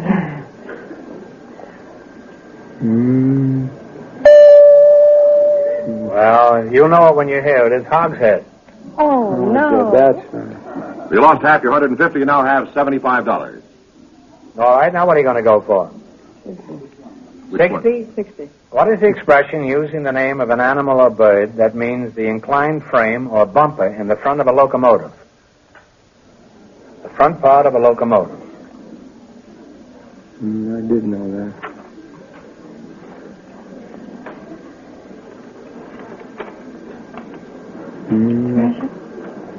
The which? No, that's not that. See, if you weren't a vegetarian, you would know it was cowcatcher. Cowcatcher. Cowcatcher. Well, here's your last chance to beat the other couples. Now, don't get discouraged. You have $37.50. Now, what are you going to go for? Big one or a little one? I feel for the little one. All right, make it the... 40? 40. All right. What is the expression using the name of an animal or bird that means that the feet turn inward? Pigeon-toed, isn't it? Pigeon-toed is right. Pigeon-toed is right. Line up with $77.50. Thanks, and good luck to the DeSoto Plymouth dealers. Sorry you didn't win more. Thank you.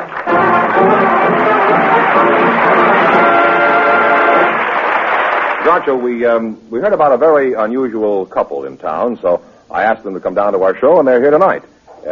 Prince and Princess Anago, would you come in, please, and meet Groucho Marx? A prince and a princess on our show? Well, what do you know?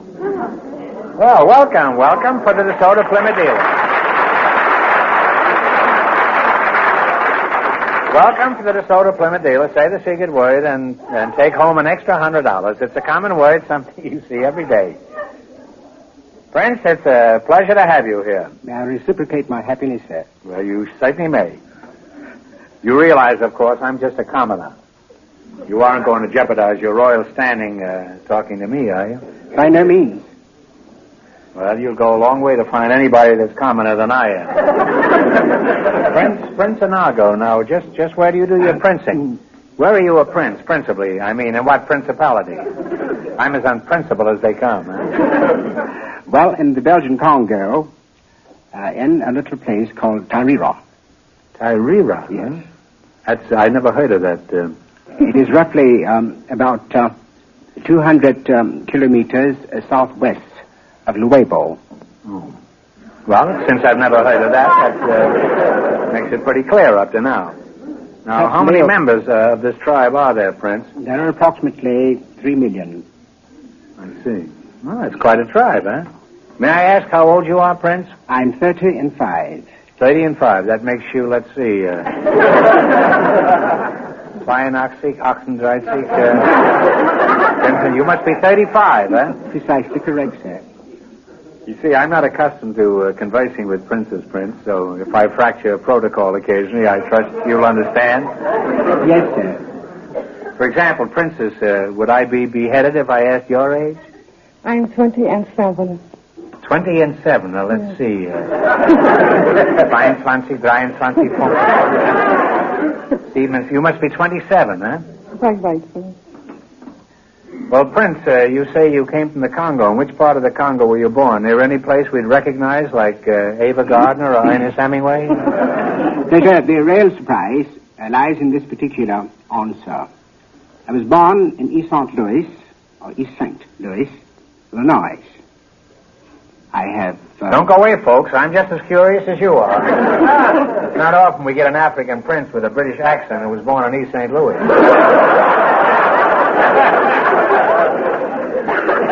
Well, Prince, it's quite obvious that you weren't born to the royal purple in East St. Louis.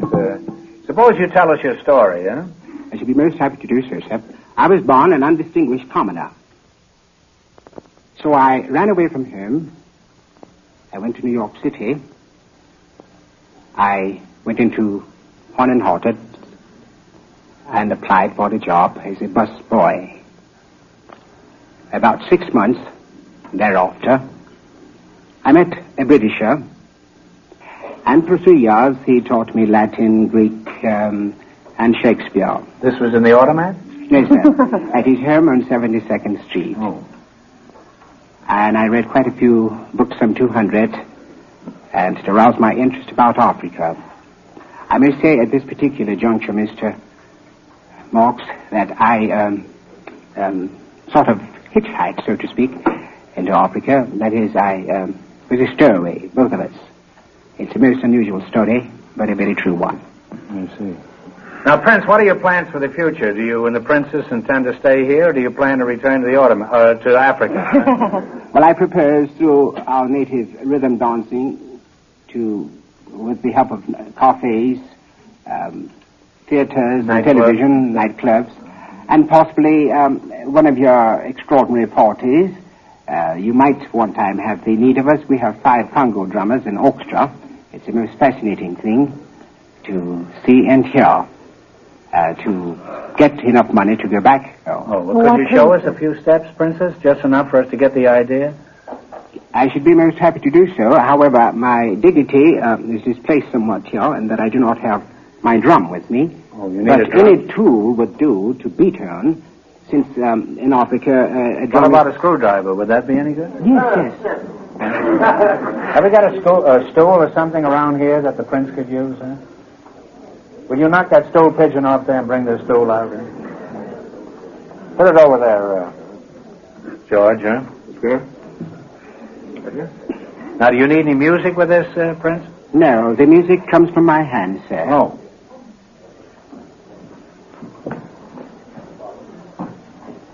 Quick up!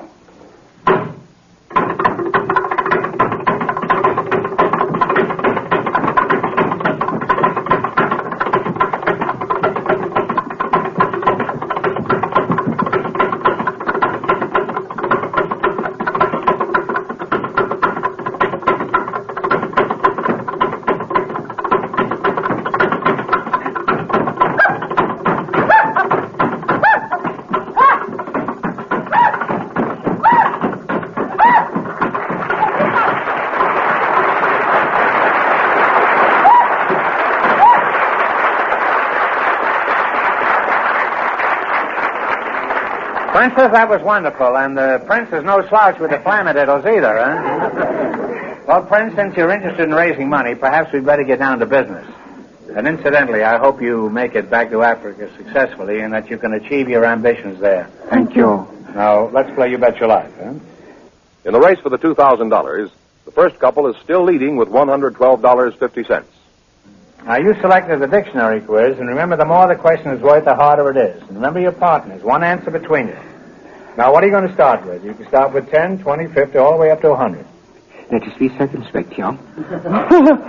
75. 75, no. 70 or 80?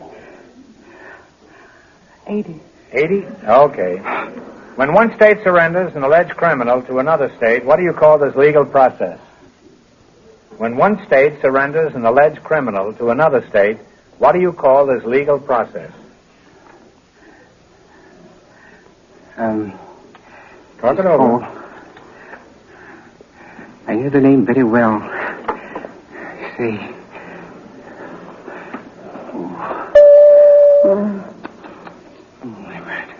Well, I'm sorry. It's extradition. Extradition. You know, to extradite someone. Well, you still have $50. Now, don't get discouraged. You got a long ways to go. Now, what are you going to try this time? 50. 50? All right. What is a cudgel? A cudgel can be a bat. That's good enough. It's a club or a stick, but we'll give you the bat, huh? Well, you now have $100. Small ones are easy, the big ones are hard. 40. 40. 40? What is the Latin expression that means and so forth, and so forth, and so forth? Ad infinitum or et cetera. Et cetera, et cetera. You now have $140. Here's your last chance to beat the other couples. Now, what are you going to go for? Easy ones? Little money? Hard ones? Big money? What? 60. 60? All right. What is the word for an open excavation where building stone, limestone, slate, or granite is obtained? Where you dig it out of the ground. What is the word for an open excavation where building stone, limestone, slate, or granite is obtained? Where do you get these stones from? Where do you dig them from? An open excavation. A tomb. No, it's a quarry. Quarry, yes. And you wind up with $70. Well, thanks and good luck from the DeSoto Plymouth dealer. Sorry you blew the last one, huh?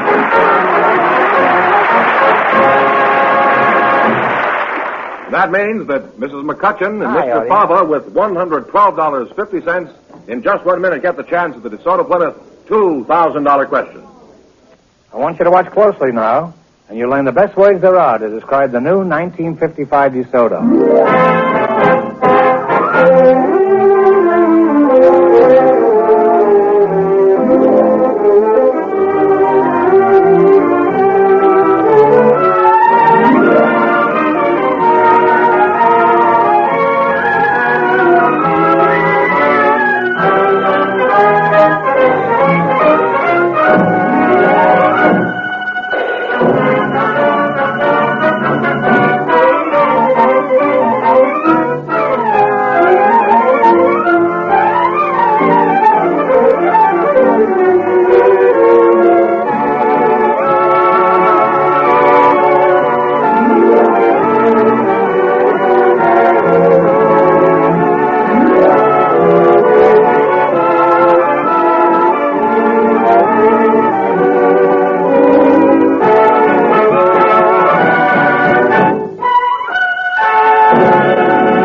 That's the story in a few well-chosen words, friends. And you can take your choice this year of two great DeSoto V8s. The 185 horsepower Fire Dome at a new lower price, or the new DeSoto Prestige car, the 200 horsepower Fireflight. Both great cars, styled for modern drivers. Stop in and see them tomorrow, and tell them Groucho sent you. Here's a little trouble, Groucho, all set for the DeSoto Plymouth $2,000 question. Right in here. For $2,000, tell me, in the poem by Longfellow, who was the sweetheart of Hiawatha? Talk it over.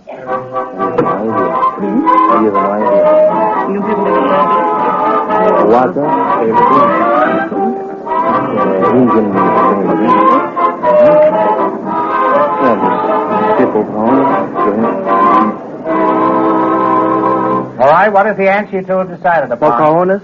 No. You were flirting with her, but it's Minnehaha. So that means the big question next week will be worth $2,500. Well, they lost the big money. How much they win the quiz, George? I won $112.50 in the Well, quiz. congratulations, and thanks to both of you and to all of our contestants on the show tonight.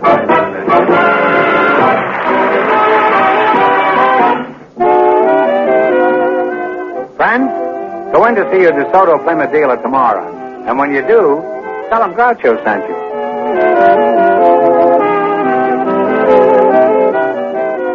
Be sure to tune in next week, same time, same station, for Groucho Marx in You Bet Your Life on television. On radio every Wednesday night. And don't miss the big Chrysler Corporation TV show each week on another network.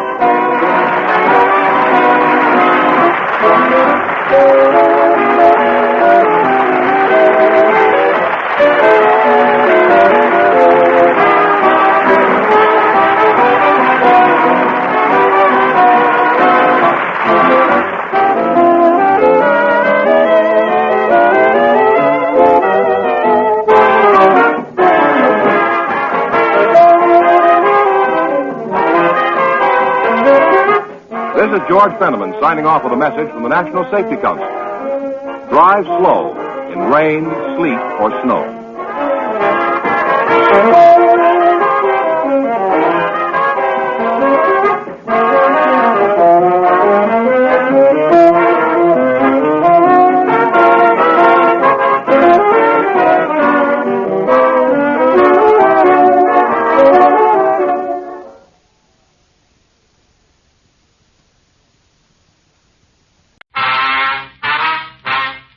Dragnet. Ladies and gentlemen, the story you are about to hear is true. The names have been changed to protect the innocent.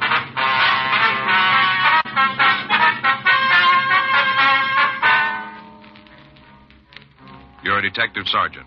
You're assigned a robbery detail. You get a call that a well-dressed man has held up a diamond merchant. He's escaped into the crowded streets of your city. Your job, get him.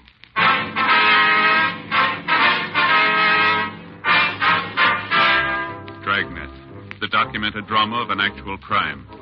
For the next 30 minutes, in cooperation with the Los Angeles Police Department, you will travel step by step on the side of the law through an actual case transcribed from official police files. From beginning to end, from crime to punishment, Dragnet is the story of your police force in action. It was Tuesday, February 8th. It was cold in Los Angeles. We were working the day watch out of robbery detail. My partner's Frank Smith. The boss is Chief Detective Thad Brown. My name's Friday. I was on my way back from communications, and it was 12:10 p.m. when I got to room 27A. Robbery. Did you get the wire off to Ahern? Yeah, I should have an answer this afternoon. If he doesn't come in, we better call him. Yeah. You want to get something to eat? Yeah, it's about that time. Where do you want to go? No, how about the stakeout? Good. I could use a couple enchiladas. Get your hat. You want to tag the skipper before we leave? No, he's not in. I saw him go out with Chief Brown. We can talk to him when we get back, huh? Right. Let's go. That's a hot one. I'll get it.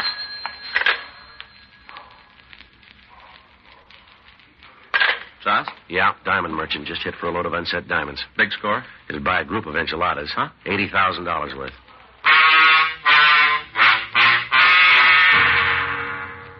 Frank and I left the city hall and drove over to the address we'd gotten on the hotshot phone. It was a large office building on Hope Street.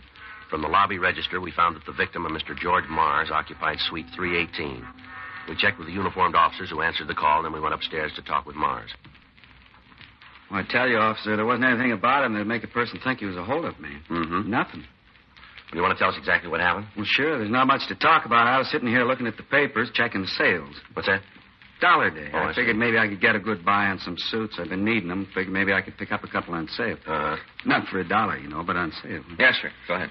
Well, just sitting here reading the paper, and all of a sudden the door opens, and in comes this fellow. Mm-hmm. Nice looking. Sure no reason to think there was anything wrong. Yeah. Told me he wanted to see some diamonds on set. Mm-hmm. You say why you wanted to see him? Yeah, something about opening a store up in the valley someplace around Sacramento. Oh, yeah. I felt kind of good. You know, to think a man had come all the way down here to look at the stones I've got. You say why he did that? No, I didn't ask. Lots of times that happens. Been in business quite a while. Word gets around. Mm-hmm. Anyway, the man said he wanted to see some stones. I went back to the safe to get them. Yeah. Picked up several trays and brought them out here. When I took another look, he was sitting right there. There, holding a gun. Mm-hmm. Just as calm as can be, pointing the old gun right at me. Did he say anything to you? Told me to put the diamonds on the counter, not to make any noise. Said if I played it smart, I wouldn't get hurt. Yeah. I wish you could have seen this fellow. Just as calm as could be, reached in his pocket, took out a pair of gloves, put them on. Then he scooped all the diamonds into a little bag he was carrying and told me to get into the back room. Yeah. Made me lay down on the floor, and then he locked the door. Told me not to make any noise. Said to count to 100 by ones before I tried to yell. Mm-hmm. Well, after he locked the door, I heard him leave the office. I started counting. All right, Mr. Mars, can you give us a description of the man? Outside of the fact he had the gun, I can't tell you anything about him. I'm trying to pull a picture out of my head, but there just isn't anything. Well, maybe we can help you. Go ahead. I don't think it'll do any good. All right, let's start with his age. How old was he? I don't know. Medium, I guess. 30, 35? Older, younger? I don't know. How tall was he? Oh, I guess he'd say he was... I don't know. Well, when you looked at him, did he seem to be larger or smaller than yourself? About the same. Well, then he'd be about, 5'10", 11? I guess so. I don't remember. What about his face? Can you tell us anything about that? Nope. Do you have a mustache? Might have. But you aren't sure? No. Wear glasses? I don't remember. Well, now, think real carefully. Is there anything at all that you can remember about him? Yeah, but it's kind of silly. Well, what is it? When I came back with the diamonds and he was holding the gun, I noticed his hands. Yes? His fingernails were manicured. Yeah? Yeah, real clean and with some kind of polish on them. You know what I mean? Yeah, I think so. Like that? Mm-hmm. I'll check with the fellows outside, Joe. Maybe they came up with something. Okay. Mr. Smith? Yes, sir? I'm sure sorry about this not being able to help more. Well, don't worry about it, Mr. Mars. I'm sure sorry. I'll be right back, Joe. All right. You have a cigarette, Mr. Friday? Yeah. Here you go. Thanks. Here's a light. I got it. This kind of thing happen to you often? How do you mean? Oh, where somebody's robbed and can't remember what the hold-up man looked like? Once in a while. Well, what do you do about it? Try to find another way. You usually find one? Most of the time. Joe? Yeah. See you, man. Yeah. What do you got? Well, I checked with the men in the radio unit. Yeah. They got a guy downstairs. We better talk to him. Suspect? No, eyewitness.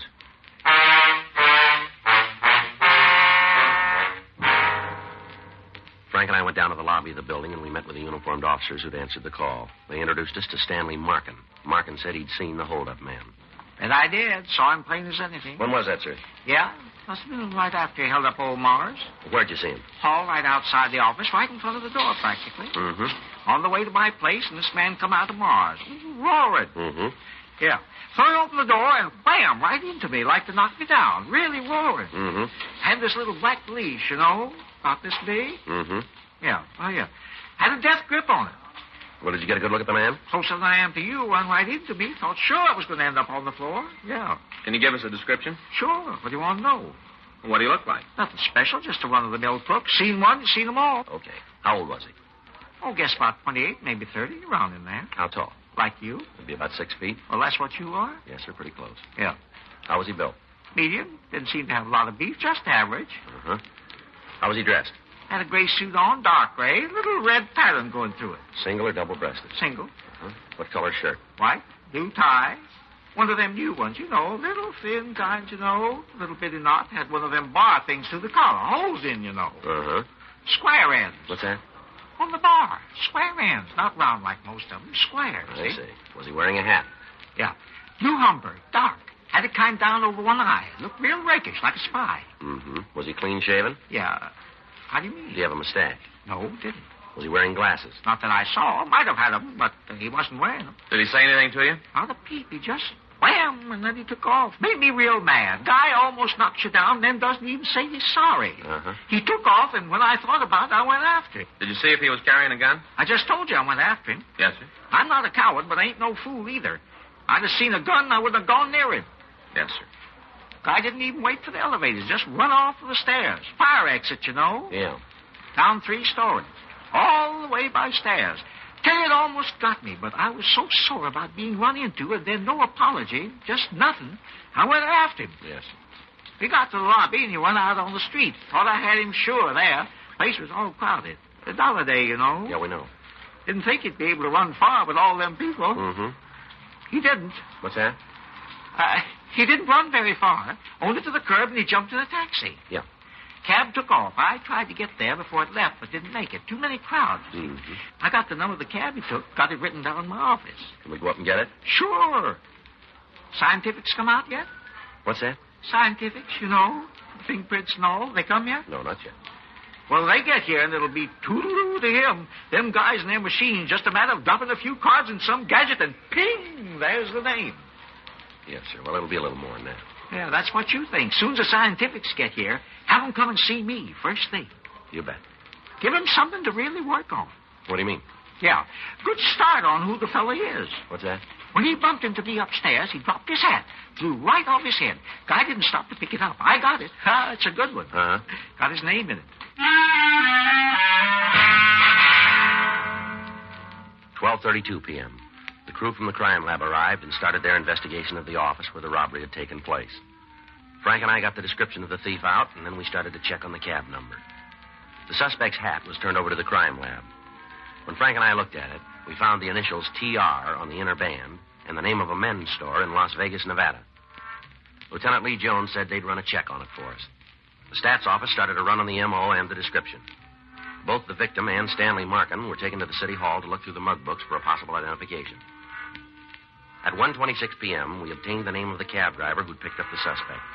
The company told us that his regular stand was at the corner of 6th and Broadway. When we got there, the driver was out on a call. We waited until 2:14 p.m. when he returned. Yeah, I remember him. Picked him up in front of the Jarris building. That's right. Now, can you tell us where you took him? Not right off. It should be on the way, Bill, though. Would you check for us? Sure, just a minute. I'll get it. Be a nice break if he's got it. Yeah. Yeah, here it is. I picked him up at 12:06 and dropped him at the Toddle Inn bar over on Fig. Did he go in the place? Yeah, I was making out the log. I saw him. Did he say anything to you on the way over? No, nothing special. Seemed kind of nervous, kept looking back. I figured there was something wrong, but you get so many crackpots in this business, you can't take time to worry about all of them. Mm-hmm. So what'd he do? Feel a little better if we talk to him about that. Yeah, sure. Oh, one thing he said might help you out. What's that? Well, he wanted to know where he could get an airline schedule. Yeah. Said he was anxious to get out of town. The cab driver verified the description of the suspect. We put in a call to the airport detail and gave them the suspect's description. The bus depots and railroad terminals were also alerted. 2:47 p.m. We drove over to the Toddle Inn bar. Hi. What'll it be? Police officers. Want to ask you a couple of questions? Nothing wrong, is there? I'd like you to tell us. Look around. You won't find nothing out of line. It's a clean place. Mm-hmm. Who's been in here this morning? Huh? How many people have been here? Just a couple. It's kind of slow. Why? We're looking for a man about 28 or 30, 6 feet tall, medium build, wearing a dark gray suit. The way we got it, he was in here about 12:15, 12:30. Today? That's right. What's he done? Was he here? I don't want any trouble. You're saying it the wrong way. Now, was the man in here? Yeah. Who is he? I don't know. You want us to buy that? It's the way it is. If you don't like the color, shove off. No, you don't mean that, do you? Look, cop, the door was open when you came in. No lock. Same way when he was here. Came in, had a drink, that's it. You try to build any more, you're going to find out you lost the paddle. Get your coat. Huh? You heard me. Move. What are you going to do, take me downtown? That's it. Gotta get somebody to watch your place. We'll wait.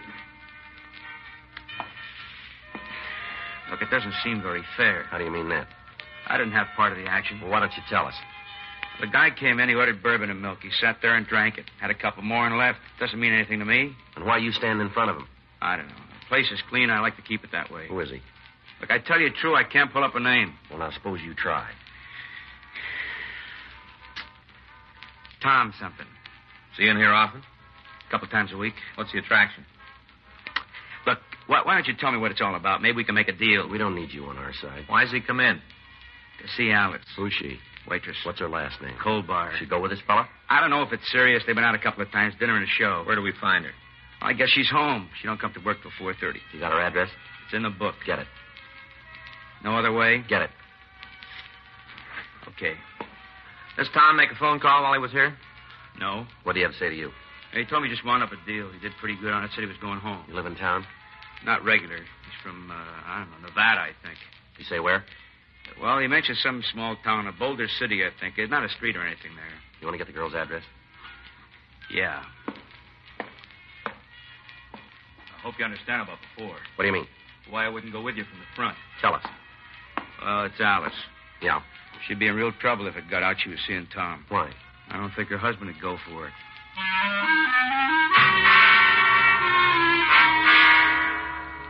We called the name and description of the waitress into R&I, but we found there was no record on her.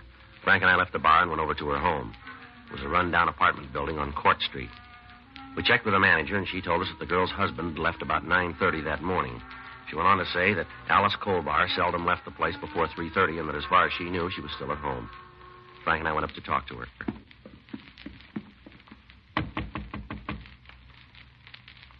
Probably asleep, huh? Mm-hmm. Miss Colbar. The door open? Yeah.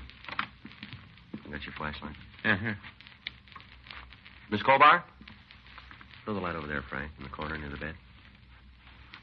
I'll call an ambulance. Yeah. Tell them to step on her. How'd she look? Like she's dead.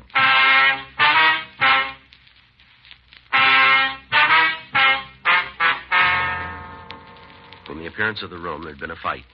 Furniture was overturned, lamps were broken, several bottles had apparently been smashed against the walls.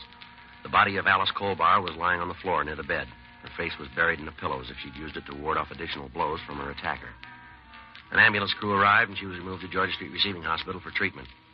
A thorough search of the room failed to turn up anything to lead to the identity of the person who'd beaten her. We talked to the landlady again, and we found that Irvin Colbar, the victim's husband, was employed at a golf driving range out in the valley. We checked the name and description through the record section, and we found that he had one arrest for drunk driving. He'd been fined and placed on probation. 4:26 p.m. Frank and I drove out to talk to him. I knew you'd be here. Is that right? How's Alice? Pretty rough. I don't know. Just all of a sudden there was a beef, and I hit her. With what? My hands. What started the argument? Tom. Who's he? Friend of Alice's. You know his last name? No, I never even met him.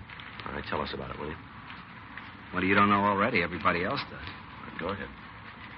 Been going together for a couple of months. Alice works at a bar. Tom came in all the time. I guess it got pretty serious. Yeah. I went by the place last night, going to pick her up after work. She was gone. Bartender there told me she left with his fellow Tom. Mm-hmm. I got pretty sore. You can figure what it's like finding your wife running around with another man. Yeah. I had a couple of drinks. Trying to think what to do. Right then, I wanted to kill both of them. couple of guys in the bar tried to calm me down. I guess I got pretty loaded. One of them took me to his place. I spent the night there. Mm-hmm. Woke up this morning, went home. You gotta believe me, I wasn't real sore anymore. Mad, yeah, but not so as I was going to do anything.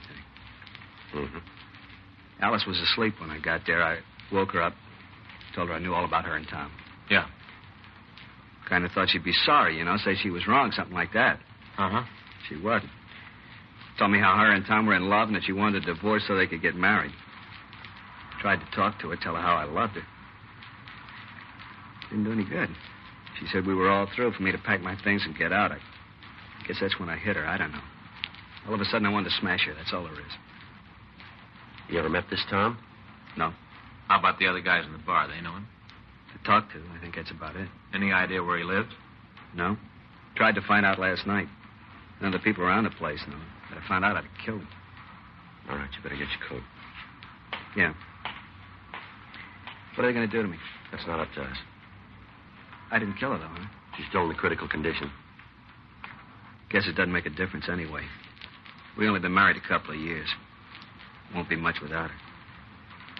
Never figured it'd end up like this. Mm-hmm. Really loved her. Done anything in the world to make her happy. How do you answer it? What's that? Why she did it. I wouldn't know. I asked her. She wouldn't tell me. Just said it was over. She wouldn't give me one reason. All right, come on, let's go. Can I see her? We'll check on it.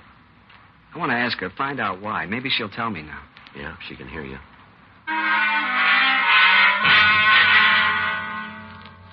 Irvin Colbar was taken to the main jail and booked in on charges of suspicion of violation of Section 245 PC, assault with a deadly weapon. We put in a call to Georgia Street Receiving Hospital, and we found that the Colbar woman had been removed to the county hospital. She was still unconscious. We made arrangements to be called in the event she was able to be questioned. 6:45 p.m. We talked to Lieutenant Lee Jones. He told us that the lab had been unable to come up with any useful information at the scene of the crime. He said that they'd identified the manufacturer of the hat that the suspect had worn, and they gave us their local address. He went on to say, however, that hairs found in the lining of the hat would act as corroborative evidence if the suspect were apprehended. We put in a call to the hat company, but we found that their offices were closed. We contacted the Las Vegas Police Department and asked them to check on the store who'd sold the garment. We gave them a complete description of the suspect and the initials TR with the possible first name of Tom. They said they'd call back the next morning with whatever information they could obtain. Wednesday, February 9th, we got word from County Hospital that Mrs. Alice Colbar had died in her sleep without regaining consciousness. The case was turned over to homicide officers for completion. Additional teams of men were sent out to the bar where she was employed in an effort to find some trace of the missing suspect. 11:15 a.m. Barbary Smith. Yeah. Yeah, I'm the one to talk to you. Mm-hmm. Now, what'd they say? Yeah. How many? Uh-huh. It looks pretty good, huh? What about a record? Yeah. Okay. 1864? 54? Right. Yeah, I got it. Yeah. We'll let you know. Thanks for the help. Bye. Las Vegas. What do you got? Well, I checked with the clothing store where the hat was bought. Mm-hmm. It's a new model, only been out a couple of months. You remember the guy who bought it? Yeah. Description didn't mean anything, but the initials did. Clerk said the hat was bought by a Thomas Rourke. Vegas got anything on him? Yeah, a couple of arrests for robbery. Do any big time? No, the cases wouldn't hold. They know where he is? They got an idea. Yeah. He's supposed to live out in Covina. Frank and I checked the name Thomas Rourke through R&I, and we found one assault arrest on a man answering his description. The mug shots were pulled and shown to the robbery victim and the witness. Both of them gave us positive identifications. We contacted the Covina Police Department and told them what had happened. They assured us a complete cooperation. Along with Officers J.J. O'Donnell and Sergeant Jim Austin, Frank and I left the office to take the suspect into custody. We met with officers from the Covina PD, and we drove to 1854 Eldred Avenue. It was a small redwood house set well back on the lot. In the driveway was a late-model Plymouth coupe. From the street, there was no sign of life. The shades were drawn, and the front porch was covered with advertising newspapers. While O'Donnell and Austin covered the rear of the house, Frank and I went up the front door. You all set? Yeah.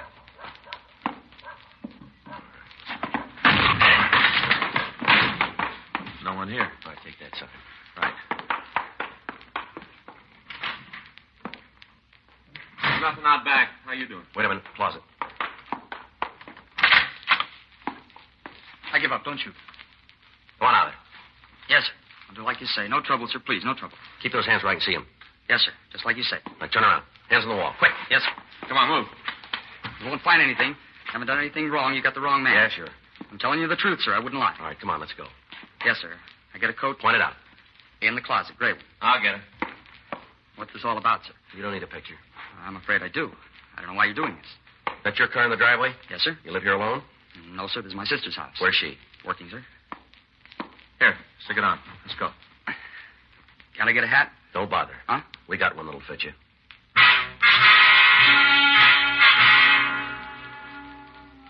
The suspect was taken to the city hall and questioned.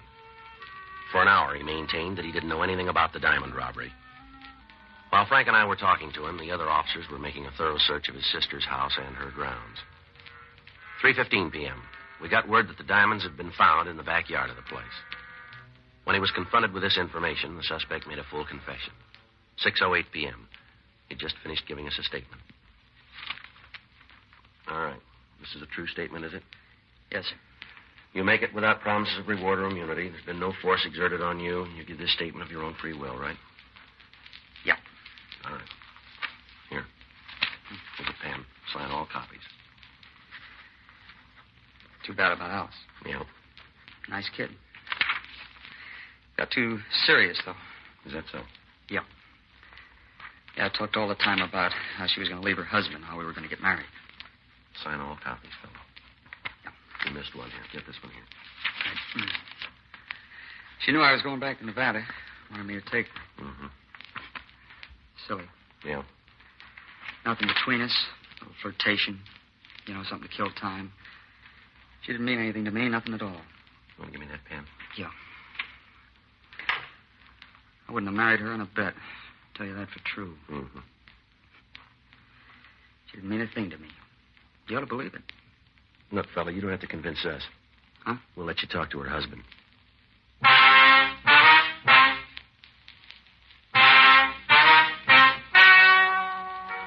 Ladies and gentlemen, the story you have just heard is true. The names were changed to protect the innocent.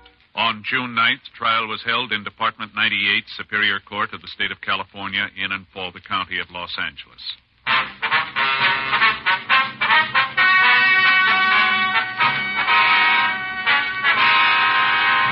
Thomas Emery Rourke was tried and convicted of robbery in the first degree and received sentence as prescribed by law. Robbery in the first degree is punishable by imprisonment in the state penitentiary for a period of not less than 5 years. Irvin Franklin Colbar was tried and convicted of murder in the second degree and was sentenced to the state penitentiary for a period of from 5 years to life.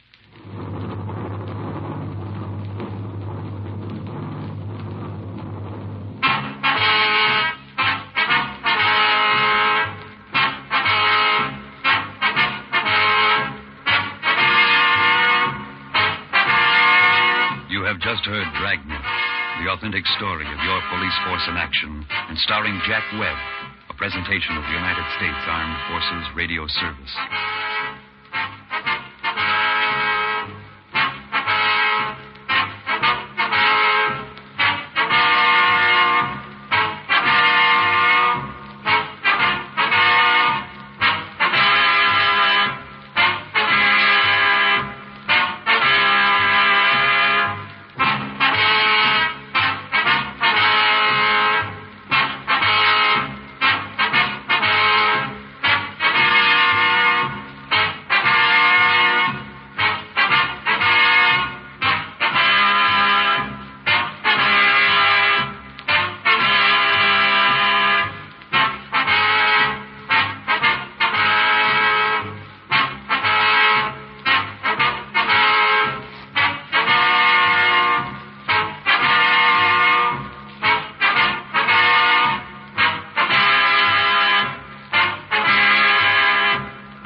Bob Hope Show. And now, here is Bob Hope.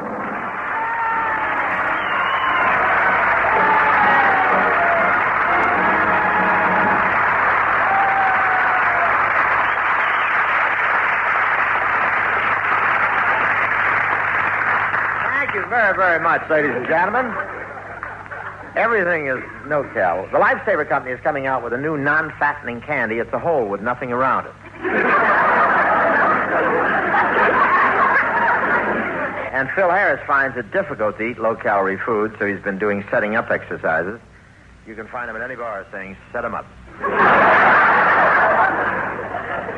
Bing Crosby bought a second-hand rowing machine to help him lose weight. He got it for a ridiculous figure.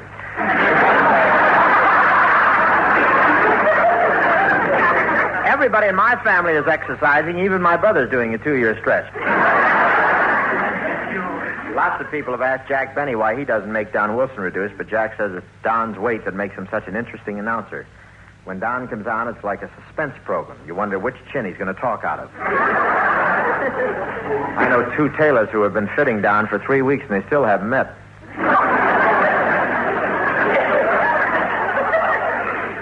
Of course, Bing has to watch his weight all the time. I won't say he was always fat. When he was born, I'd love to have had the talcum powder concession, that's all. Bing was so chubby, his mother had to jack him up to change his diaper. And he still has a spare tire to prove it. But because Bing plays so much golf, his arms are well developed, and I don't have to tell you that he does a lot of horseback riding, too. You know, I know someone who went on a diet and lost 32 pounds. Think of that, 32 pounds. Well, that's enough to start another Mickey Rooney. And Frank Sinatra really needs to put on some weight. The other night he came over to my house, and I showed him the closet and said, here, Frank, hang up your coat. He said, I can't. The moths are pulling the other way. Nobody's ever satisfied the way they are, though. Kate Smith would like to be thin. Sinatra would like to be fat. Have you ever seen Sinatra in a bathing suit? With a hair on his chest, he looks like one of Liberace's used toothbrushes.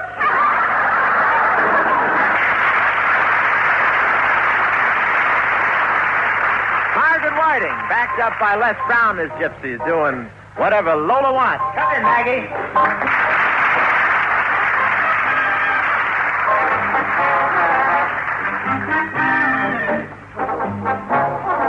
Whatever Lola wants, Lola gets. Little man, little Lola wants you. Make up your mind to have no regret. Recline yourself, resign yourself, you're through. I always get what I aim for, and your heart and soul is what I came for. Whatever Lola wants, Lola gets. Take off your coat. Don't you know you can't win? You're no exception to the rule. I'm irresistible, you fool. Give in, give in. Whatever Lola wants, Lola gets a little man. Little Lola wants you. Make up your mind to have no regret. Recline yourself, resign yourself, you're through. I always get what I aim for, and your heart and soul is what I came for. Whatever Lola wants, Lola gets. Take off your coat. Don't you know you can't win? You're no exception to the rule. I'm irresistible, you fool. Give in, give out, give in.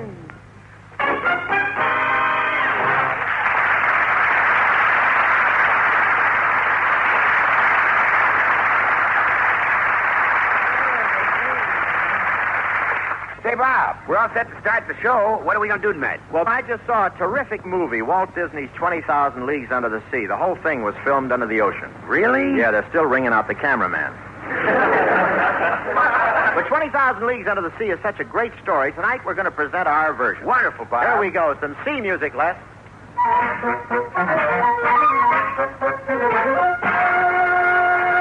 Ahoy, mates. I'm Salty Hope, able-bodied seaman, sailor before the mast, world adventurer, and notary public. Mother wanted me to be a lawyer. Tonight I'm going to tell you about a sea monster. A terrible monster that rose up out of the deep and destroyed the ship I was on. This monster had tentacles like an octopus, claws like a tiger, and more teeth than Liberace. Some of you may find this hard to believe, but what I seen with my own eyes, I seen with my own eyes. And when I seen something, I seen it. So gather around, mates, and I'll tell you as strange a tale as you ever heard.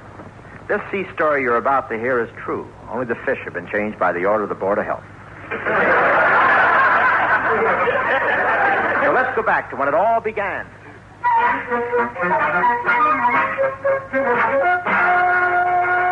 San Francisco, the year is 1811 when the world's commerce was carried in sailing ships. But now the proud clipper ships are afraid to leave San Francisco harbor, and sailors huddle in frightened groups on the docks. I tell you, lads, go out on these ships and you'll never come back.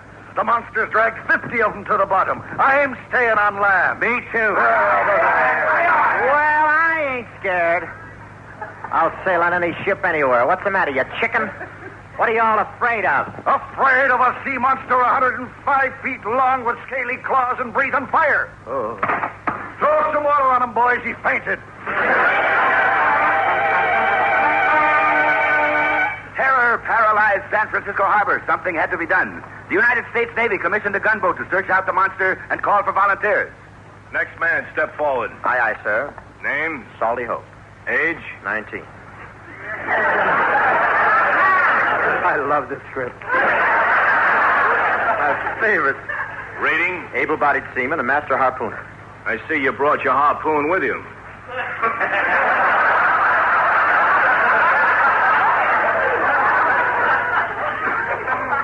We may forget the monster and go after you. Master harpooner, huh? You'll come in handy when we run down the sea beast. Oh, I'm sure I will, sir. I can throw a 3-pound harpoon 1,000 feet or a 1,000-pound harpoon 3 feet, whichever you prefer.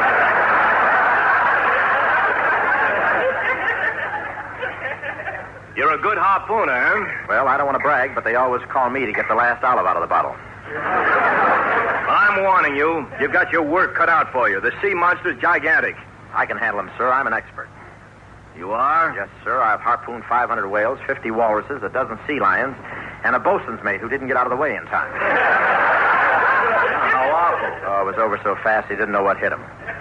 One moment he was laughing, the next shish kebab.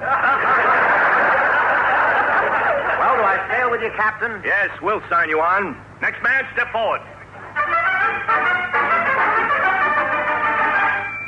Well, mates, next morning we set out after the monster. All San Francisco lined the shores. We sailed out of the harbor. We sailed past the docks. We sailed under the Golden Gate Bridge. We sailed past Alcatraz. That Milton Berle's got friends everywhere. It was a grand sight as we headed down the bay under full sail. Raise the topsails. Set the spinnakers. Reef the yardarm. You.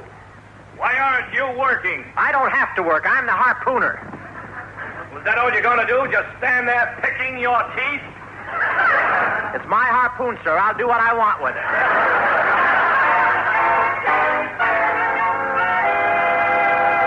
We searched for a month with no sign of the monster, and all that time the only thing we sighted was a school of porpoises, a few sticks of driftwood, and a loser from People Are Funny.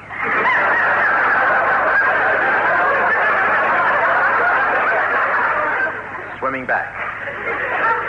We searched every foot of the ocean, sailing in smaller and smaller circles until we were sailing in such a small circle the lookout on the front of the ship got his necktie caught in the rudder. We were beginning to believe there wasn't any monster, and then one night it happened. Sail ho! Vessel off to port bow! Hand me my telescope. Ye gad. What is it, Captain? That's no vessel. It's the strangest thing I've ever seen.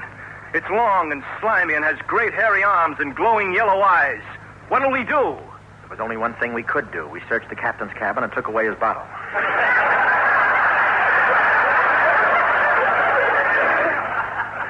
Ooh, it's the sea monster. It's coming at its full speed. It'll smash the ship to pieces. Run out the cannon. Fire number 1. Fire 2. Fire 3.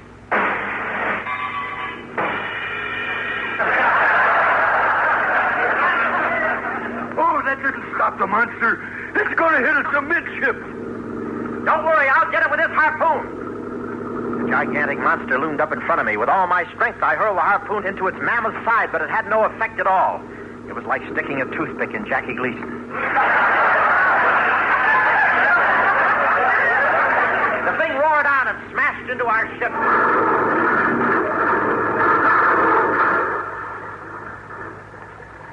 The ship sank instantly. I found myself in the water and I couldn't swim. Help! Help! I'll save you. I'll help you over to that piece of driftwood. Just put your hand on my shoulder. Oh, gee, thanks. A few minutes later, I was safe on a drifting spar through a great stroke of luck. Goodbye. Goodbye. What a time to meet Florence Chadwick.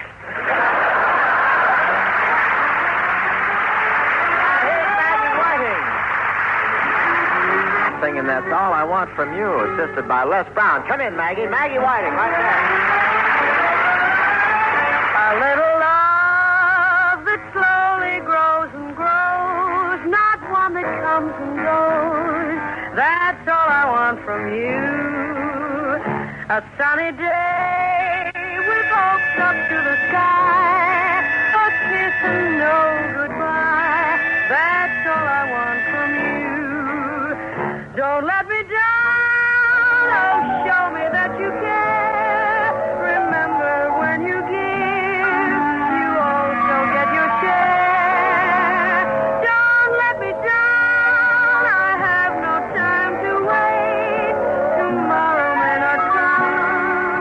But dream too late. A little love that slowly grows and grows, not one that comes and goes. That's all I want from you. Don't let me down. Oh, show me that you care. Remember, when you give, you also get your share. Don't let me down. I have no time to wait. Tomorrow may not come when dream too late. A little love that slowly grows and grows, not one that comes and goes. That's all I want from you. That's all I want from you.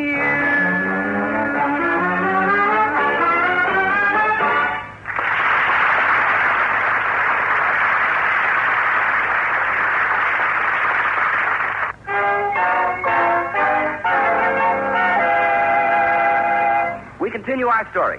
On the spot where the gunboat sank, there is nothing afloat but a driftwood raft. Oh, this hot sun beating down. Water. Water. Maggie, we're done for. We'll never see land again. I had a feeling he was right. The sun beat down. Waves washed over us. We broiled 1 minute, froze the next. I didn't mind it. I was from California.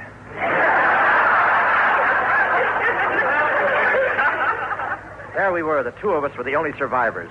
The bosun's mate and me, the harpooner.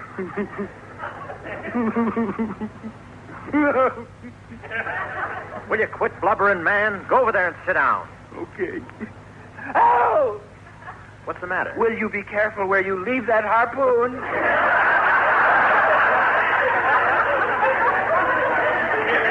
Scotty, sit around and I'll pull it out. The days went by. We drifted helplessly. We had the ship's compass, but it was no good. It only pointed to north.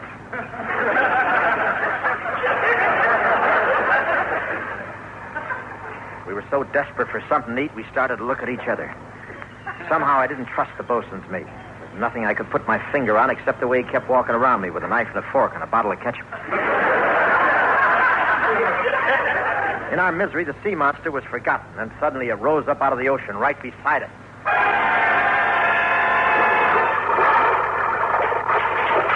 Ahoy, the law! You men come aboard and step lively! It was not a monster at all. It was a strange undersea ship, the like of which the world had never seen before. It had portholes along its sides, a turret in the center, and two long, sharp tails. A man stood on its deck. You see this pistol in my hand? Get aboard! Not me. I'm not coming on your ship, and you can't make me. No matter what you do, you hear? You'll never get me on that ship, so there's no use of your... The last word aboard's a sissy.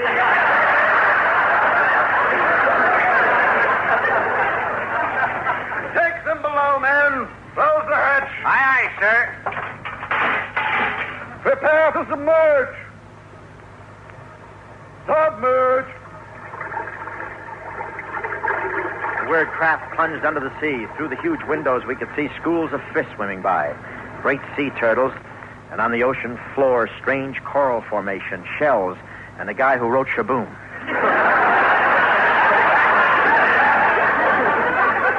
The captain walked over to me. You are aboard the Nautilus, the world's first submarine. It travels beneath the ocean. Beneath the ocean? How do you get air down here? Through a double-coil induction vasculator system controlled by a selective dynamometer which ionizes hydrogen and nitrogen by osmotic condensation. Any questions? Yeah, how do you get air down here? Through a long straw. You say this is the first submarine? Yes, I invented it myself, by accident. By accident? Yes, I was trying to make a piggy bank and it got away from me.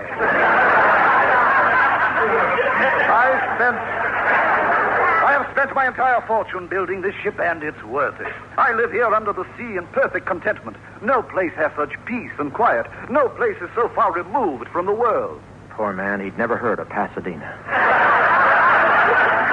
I don't see how you stand it down here, out of touch with everything. Well, I do get a little curious. What's going on in the world? Well, it's the year 1811. James Madison is president. The railroad is halfway to the Pacific, and Crosby just made another picture. Crosby? Is he still around? Yeah, he'll never let go. Captain, you're not going to stay down here the rest of your life, are you? Why not? My kingdom is the sea, my friends are the fish, and the ocean is my backyard. Sounds jolly, but soggy. I'll slow down your badminton game. I know you must think I'm a madman, but I'm not. I'm not, do you hear? I'm perfectly sane. Your tonsils went that way. Down here, I'm ruler of all I survey. Standing there, the captain was a striking figure with his black beard and dark, piercing eyes. There was nothing particularly strange about his eyes, except that one was above the other. He looked as though his mother had been frightened by a traffic light. You! Why are you staring at me? I'm sorry, I was waiting for the go-ahead signal. He was very richly dressed. He wore a beautiful purple velvet robe and puffed on a hand-carved meerschaum pipe that hung loosely around his hips. After a fine dinner that evening, he showed us around the strange vessel. And this is our automatic kitchen. Even though we're 5 miles down in the ocean, we're equipped to cook 600 lobsters at one time. 600 lobsters? Why so many? You never know when people will drop in.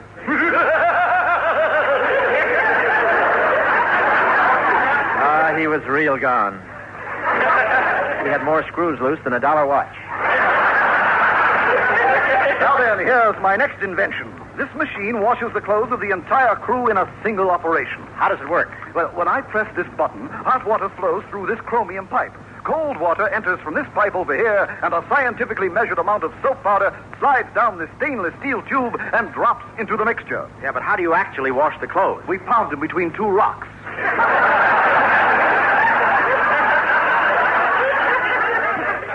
Amazing. How long are you going to keep us prisoner on this submarine, Captain? I must warn you, don't try to escape. On a submarine, the slightest mishap can cause disaster. Really? To give you an example, this morning we submerged too fast while the hatch above the crew's quarters was still open. It was a terrible tragedy. What happened? We lost our ashtray. Yeah, a thing like that could stop any ship. Hold on, we'll finish our tour.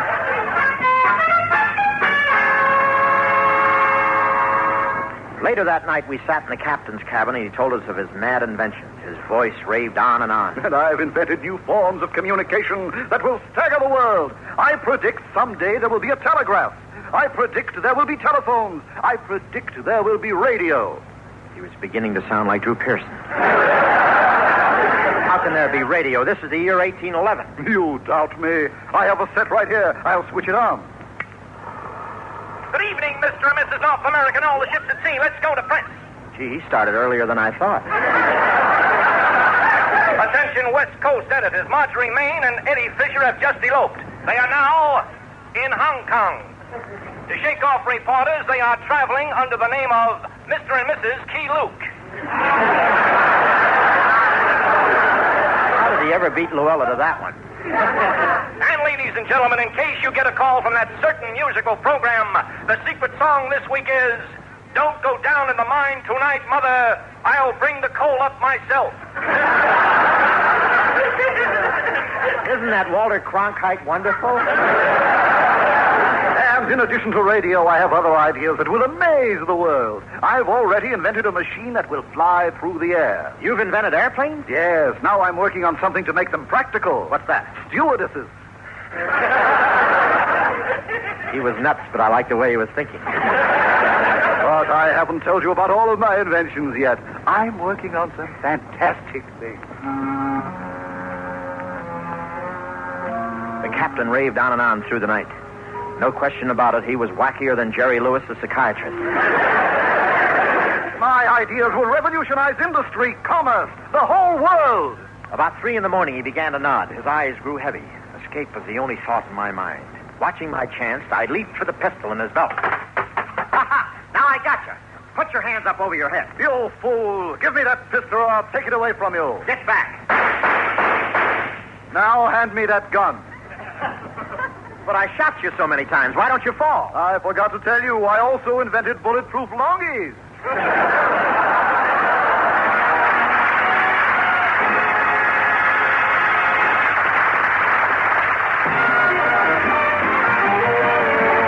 This is the United States Armed Forces Radio and Television Service.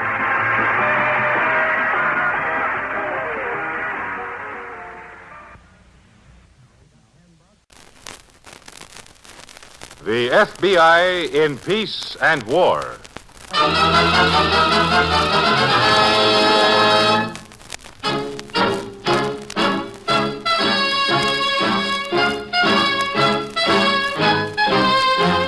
Another great story based on Frederick L. Collins' copyrighted book, The FBI in Peace and War. Drama, thrills, action. Tonight's story, Strictly Business. Good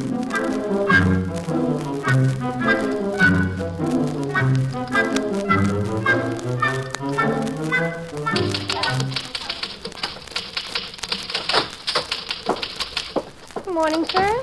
Oh, good morning. I'd like to see Mr. Farley, please. Yes, sir. Do you have an appointment? Well, no, I guess I don't. Is that necessary? Usually. What did you wish to see Mr. Farley about? Perhaps I could help you. Well, I wanted to see him about renting a piece of property. I saw your sign on the storefront. Well, I'll see if Mr. Farley's busy. And what is your name, please? Dennis. Hubert Dennis. Well, sit down, Mr. Dennis. I'll tell Mr. Farley you're here. Now, Jim, that piece is worth $40 a front foot. I don't care if anyone's... Oh, hold it just a second, will you? What do you want, Agnes? There's a Mr. Dennis outside. He wants to talk to you about renting some property. Well, what property? Can't you see I'm busy, Agnes? Find out what he wants. Tell him to wait. Yes, sir. Hello, Jim. This is Agnes. I'm sorry, Mr. Dennis. Mr. Farley is busy right now. If you could tell me the property you're interested in. Oh, of course. It's the Hawthorne building out on Main Avenue. I'm with the real estate division of the Windsor Chain Stores, and we might be interested. Windsor Chain Stores? Yes. You've heard of us? Well, indeed, I have.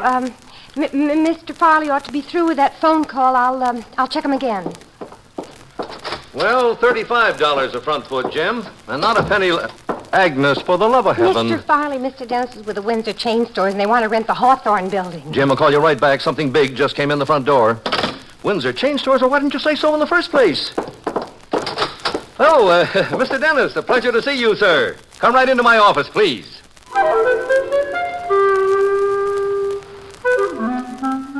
Leslie Hubert St. Dennis, with 25 aliases, was a mild-mannered swindler who had worked the art of the easy dollar for 20 years.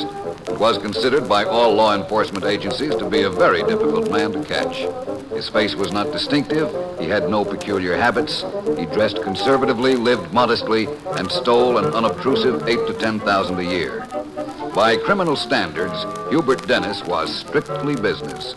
And up to the spring of 1952, quite a success. But you would never think it to look at him, this mild little guy in the real estate division of an outfit like Windsor Chain Stores. Now, never mind the mild little guy. How much rental did you ask him for the building? Well, Sam, as your broker and a personal friend How much, besides... Ed? Well, I asked an annual rental of $40,000 or 1% of the gross, whichever was higher. What did he say? Well, first he said it was a lot of money. It is a lot of money. I'll take half. Now, Sam, as your broker and personal friend... Will they give friend... me half? I've been stuck with that building for 2 years, Ed. Money going down the drain, nothing coming in. Sam, as your Settle friend... for $18,000, Ed, but get a nice long lease. If I got one of the Windsor stores in my building... Sam, as your I'll tell you broker- what, take $16,000. Or 1.5% if they'll sign a 10-year lease. Sam, are you through? Yeah. You got any of those bicarbonate pills around? No, you ate them all last time somebody got interested in your building. Now, look, Sam, it's almost 5 o'clock. Go back to your office. Let me handle this, will you? All right, Ed, you handle it. Do anything you want, but please get somebody in that building before the mice take over. Will you stop worrying, Sam? I think we're onto something solid this time. Come in. Mr. Dennis was on the phone, Mr. Farley. Oh, thank you, Agnes. Hello. No, sir, he was on the phone, but he isn't now. He talked to me, Mr. Farley. Well, what did he want? Why didn't you put him through to me? Well, I was going to, Mr. Farley, but all he wanted to know... Yes? He wanted to know what was a nice place to eat dinner. Is that all? No, sir. He also wanted to know... Well, seeing as he was a stranger in town, he wanted to know if you didn't mind if he asked me to come with him if I didn't mind. Ed. Yes, Sam. Maybe 20,000 is a little low? Maybe it is, Sam. Agnes? Yes, sir. You like your job here? Yes, sir. All right. Then get out of this office and have dinner with Mr. Dennis. And stop by the flower shop and get yourself an orchid. Well, go on, Agnes. Get going. Don't stand there with your mouth open.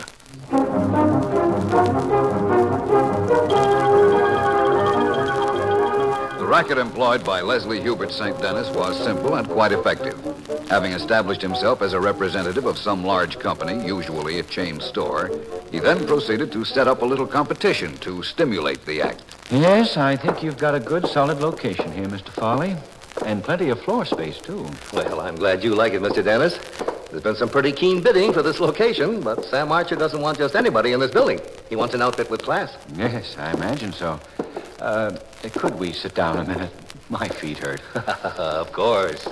I think I've walked through every vacant store in Norbury these last 4 days. I'll bet you have. I wear arch supports, but by the time I make up my mind on a location, I'm pretty beat. Oh, I can imagine. Of course, after 4 days, I've got it pretty well narrowed down, you might say. Takes a bit of doing, though, doesn't it? Yes, it does. But I think it's between this location and that one down on West Street. Oh? Naturally, I don't make the final decision. I mean, that's up to the head of the department. But mostly they follow my recommendations. Well, with your experience, I should think they would. Well, they do mostly. It's quite a responsibility, I guess. I'll bet it is. If they paid me in proportion to that, I'd be making pretty good money. But you know how it is with a big outfit like Windsor. Kind of close, huh? Well, they aren't giving anything away, I'll tell you that much. My, it's 4 o'clock already. I'd better get back to the hotel for my nap. Well, I'll drop you off, Mr. Dennis. Oh, no, don't bother, please. I'll window shop and pretend I can afford all the nice things I see. Shall I call you tomorrow? No, don't call me, Mr. Farley. I'll call you.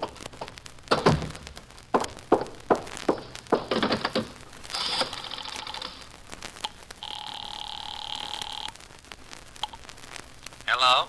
Hello, Sam. It's me, Ed. I'm on your extension over at the building. So what happened? Well, nothing yet, Sam, but I think I see a way to swing this. Yeah? How? I can't tell you over the phone. It wouldn't be ethical. Ooh, is it that good? I think so, Sam. So stay in your office. I'm coming right over.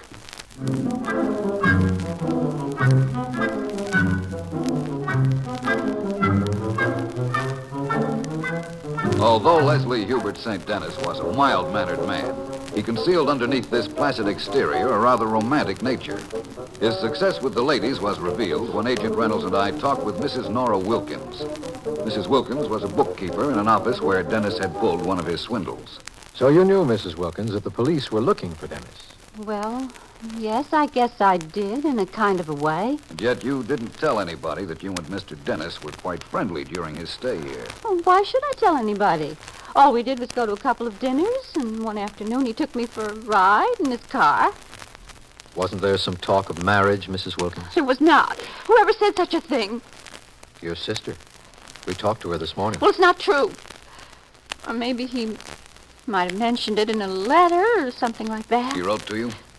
A couple of times. Do you have those letters, Mrs. Wilkins? No, I don't think so. Mrs. Wilkins. Well, maybe I have, but I won't give them to you. I refuse. You can't make me. I don't believe all these things you're saying about Hubert. I don't believe any of them. Mrs. Wilkins. I'm not going to tell you anything. Hubert was a fine and sensitive man. People just never understood him, that's all. Well, we'll be back to talk to you later in the day, Mrs. Wilkins. You're wasting your time. I'm not going to tell you anything. We'll be here around 5. Please don't go out before that. When did the sister say the last letters came? About 3 weeks ago. From Norbury, Ohio. He's quite the lady killer, isn't he? Yeah, in addition to all those other talents. Where to now? How about another talk with the owner of that loft building? We could always use more background on the dentist's technique.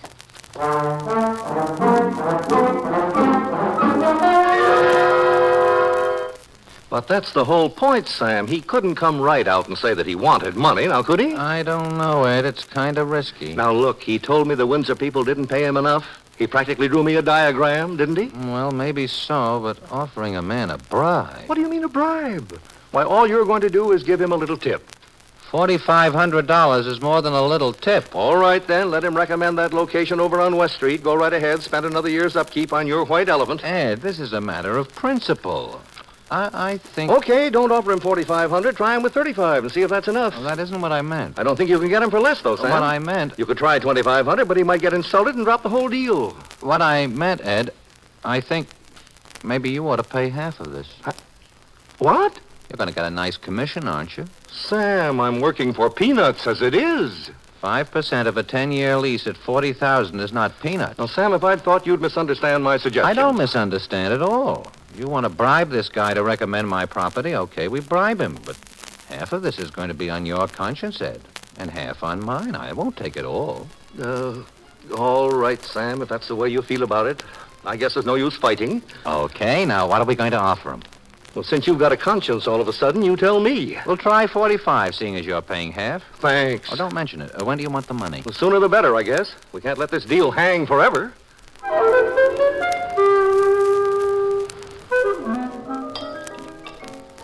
And you'll sign the deal and go away, and I won't ever see you again, will I, Hubert? No, I wouldn't say that, Agnes. No, it's true. We're just two ships that passed in the night, I guess. Chicago's not such a long way from Norbury, Agnes. Oh, yes, it is 1,000,000 miles away. Agnes, you ever been to Chicago? One. You like it? Oh, it's the most beautiful city in the whole world. That's what I think. You'd like to live there, wouldn't you? More than anything. Me too. I'd like to give up all this traveling and settle down and, well, a lot of things. If I could only save a little money. I know, that's always the trouble. It wouldn't take much. 4,000 or 5,000. Just 4,000 or 5,000 or a slice off the moon. Oh, it isn't as bad as all that. I might get that in the next few days. Oh, Hubert, don't joke. Where could you get all that without stealing it? Well, I'm not sure, of course, but I just have an idea that Mr. Archer might want to, influence my decision on a store location. With money? It's the usual way. Well, Mr. Archer's the stingiest. Hubert, isn't that unethical? Of course not. It's done all the time. Sometimes they send me presents. Sometimes take me out to dinner. Agnes, you serious about living in Chicago? Of course. You won't be angry if I ask you to do something for both of us? What, Hubert? Well, I want to be sure Mr. Archer sends me a present. Well, what do you want me to do? He'll be in your office tomorrow to talk to Mr. Foley. They'll want to know if I told you anything tonight about business. They will? Mm-hmm. You tell them, yes, I did tell you something. I told you I just couldn't make up my mind which location to recommend. Can't you? I can if I'm influenced a little. Oh, I see. Would you do that, Agnes? For us? You and me, Hubert? Mm-hmm. All right, Hubert. Thank you, Agnes. That's all right. And after all, it isn't really a lie, Agnes. Yes, it is, Hubert. But it isn't really a very big one.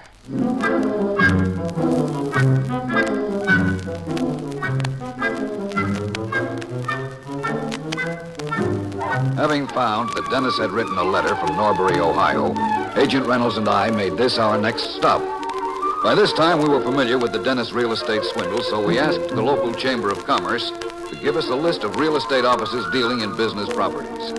It took several days to cover these offices, where we showed pictures of Dennis, but finally, Agent Reynolds was successful. Well, I'm sure there's some kind of mistake, Mr. Reynolds. Mr. Dennis is with the real estate division of the Windsor chain stores. You just said you recognized that picture, Mr. Farley. Well, yes, I did, but it's impossible. I know. Well, I mean, the man knew all about real estate. He discussed the lease. He set up a percentage agreement. Dennis has been swindling for 20 years, Mr. Farley. How much was your client going to give him to get a favorable recommendation? $4,500. Oh, wait till Sam Archer hears about this. That's your client's name? Yes, and I brought Dennis to him. I recommended the deal. I even suggested the $4,500. Uh-huh. I guess this ought to be a lesson to me. I'll leave that up to you. Do you have any idea where Dennis is staying, Mr. Farley? No, I don't. But he does have an appointment here at 11 in the morning. Yes, with Mr. Archer and me. I'll be here if that's all right with you. Why, of course. And where's Mr. Archer's office? I'd like to talk to him. He's over at 14 Main Street. Poor Sam's going to be an awful shock when he finds out he isn't renting his property. You better break it to him gently, Mr. Reynolds. I will. And you'll be here tomorrow at 11? That's right. See you then, Mr. Farley. And goodbye. Oh, Agnes, get Mr. Archer for me, please. Yes, sir. Mr. Farley? Yes? I couldn't help overhearing. Is the deal with Mr. Dennis off? You bet it is, Agnes. Mr. Dennis is a swindler, and that man who just left here is an agent of the Federal Bureau of Investigation. Now, I'll take Mr. Archer's call in my office.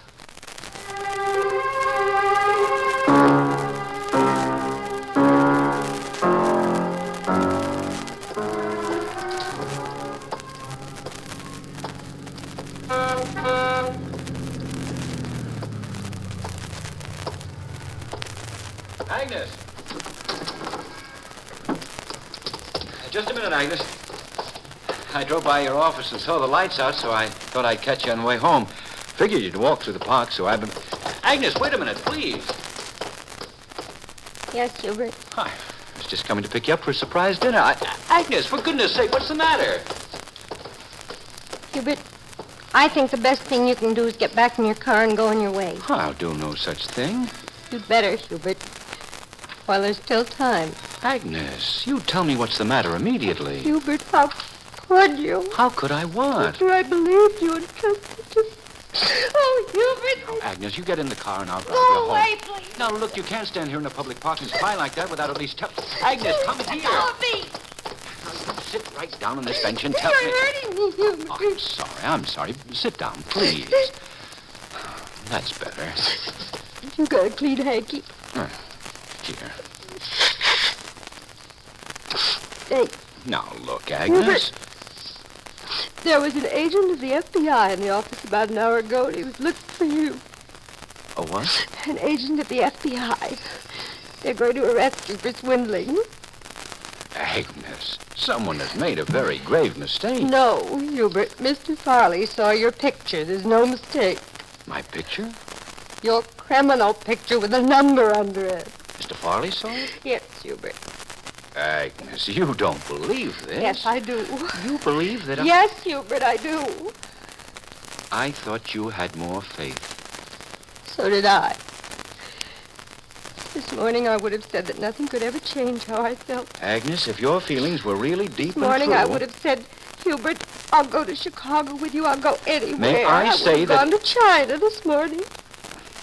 And now, just because you find out I let a few greedy men give me presents... No, it isn't that, Hubert. I might even have forgiven you that. You might have? Yes. Well, then, for heaven's sake, It's Agnes... her. Her? Not only her, them.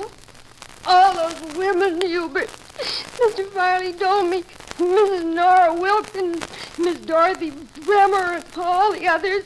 He told me how you won their hearts and went away. You're a wolf, Hubert. And just a little while ago, I was a ship that passed in the night.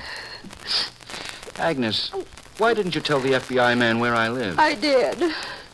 He must have just missed you. You did? You mean you... Yes, I did.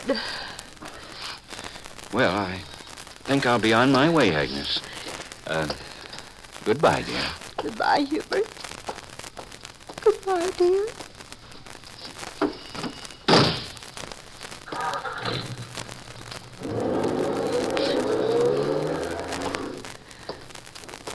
Oh, officer. Yes, ma'am.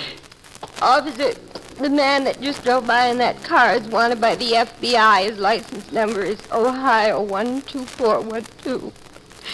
You better hurry. He might get away.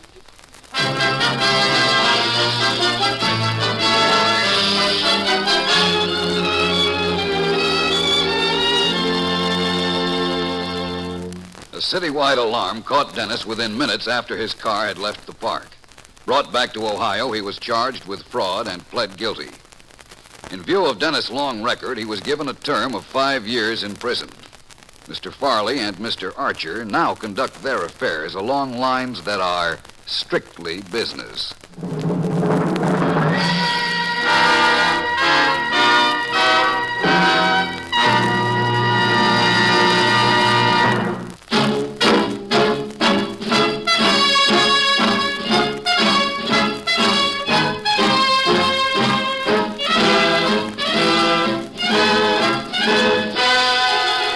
This radio dramatization for the FBI in Peace and War was written by Louis Pelletier. These programs are produced and directed by Betty Mandeville. All names and characters used on the program are fictitious. Any similarity to persons living or dead is purely coincidental. This program is based upon Frederick L. Collins' copyrighted book, The FBI in Peace and War, and the broadcast does not imply endorsement, authorization, or approval by the Federal Bureau of Investigation. We pause now for station identification.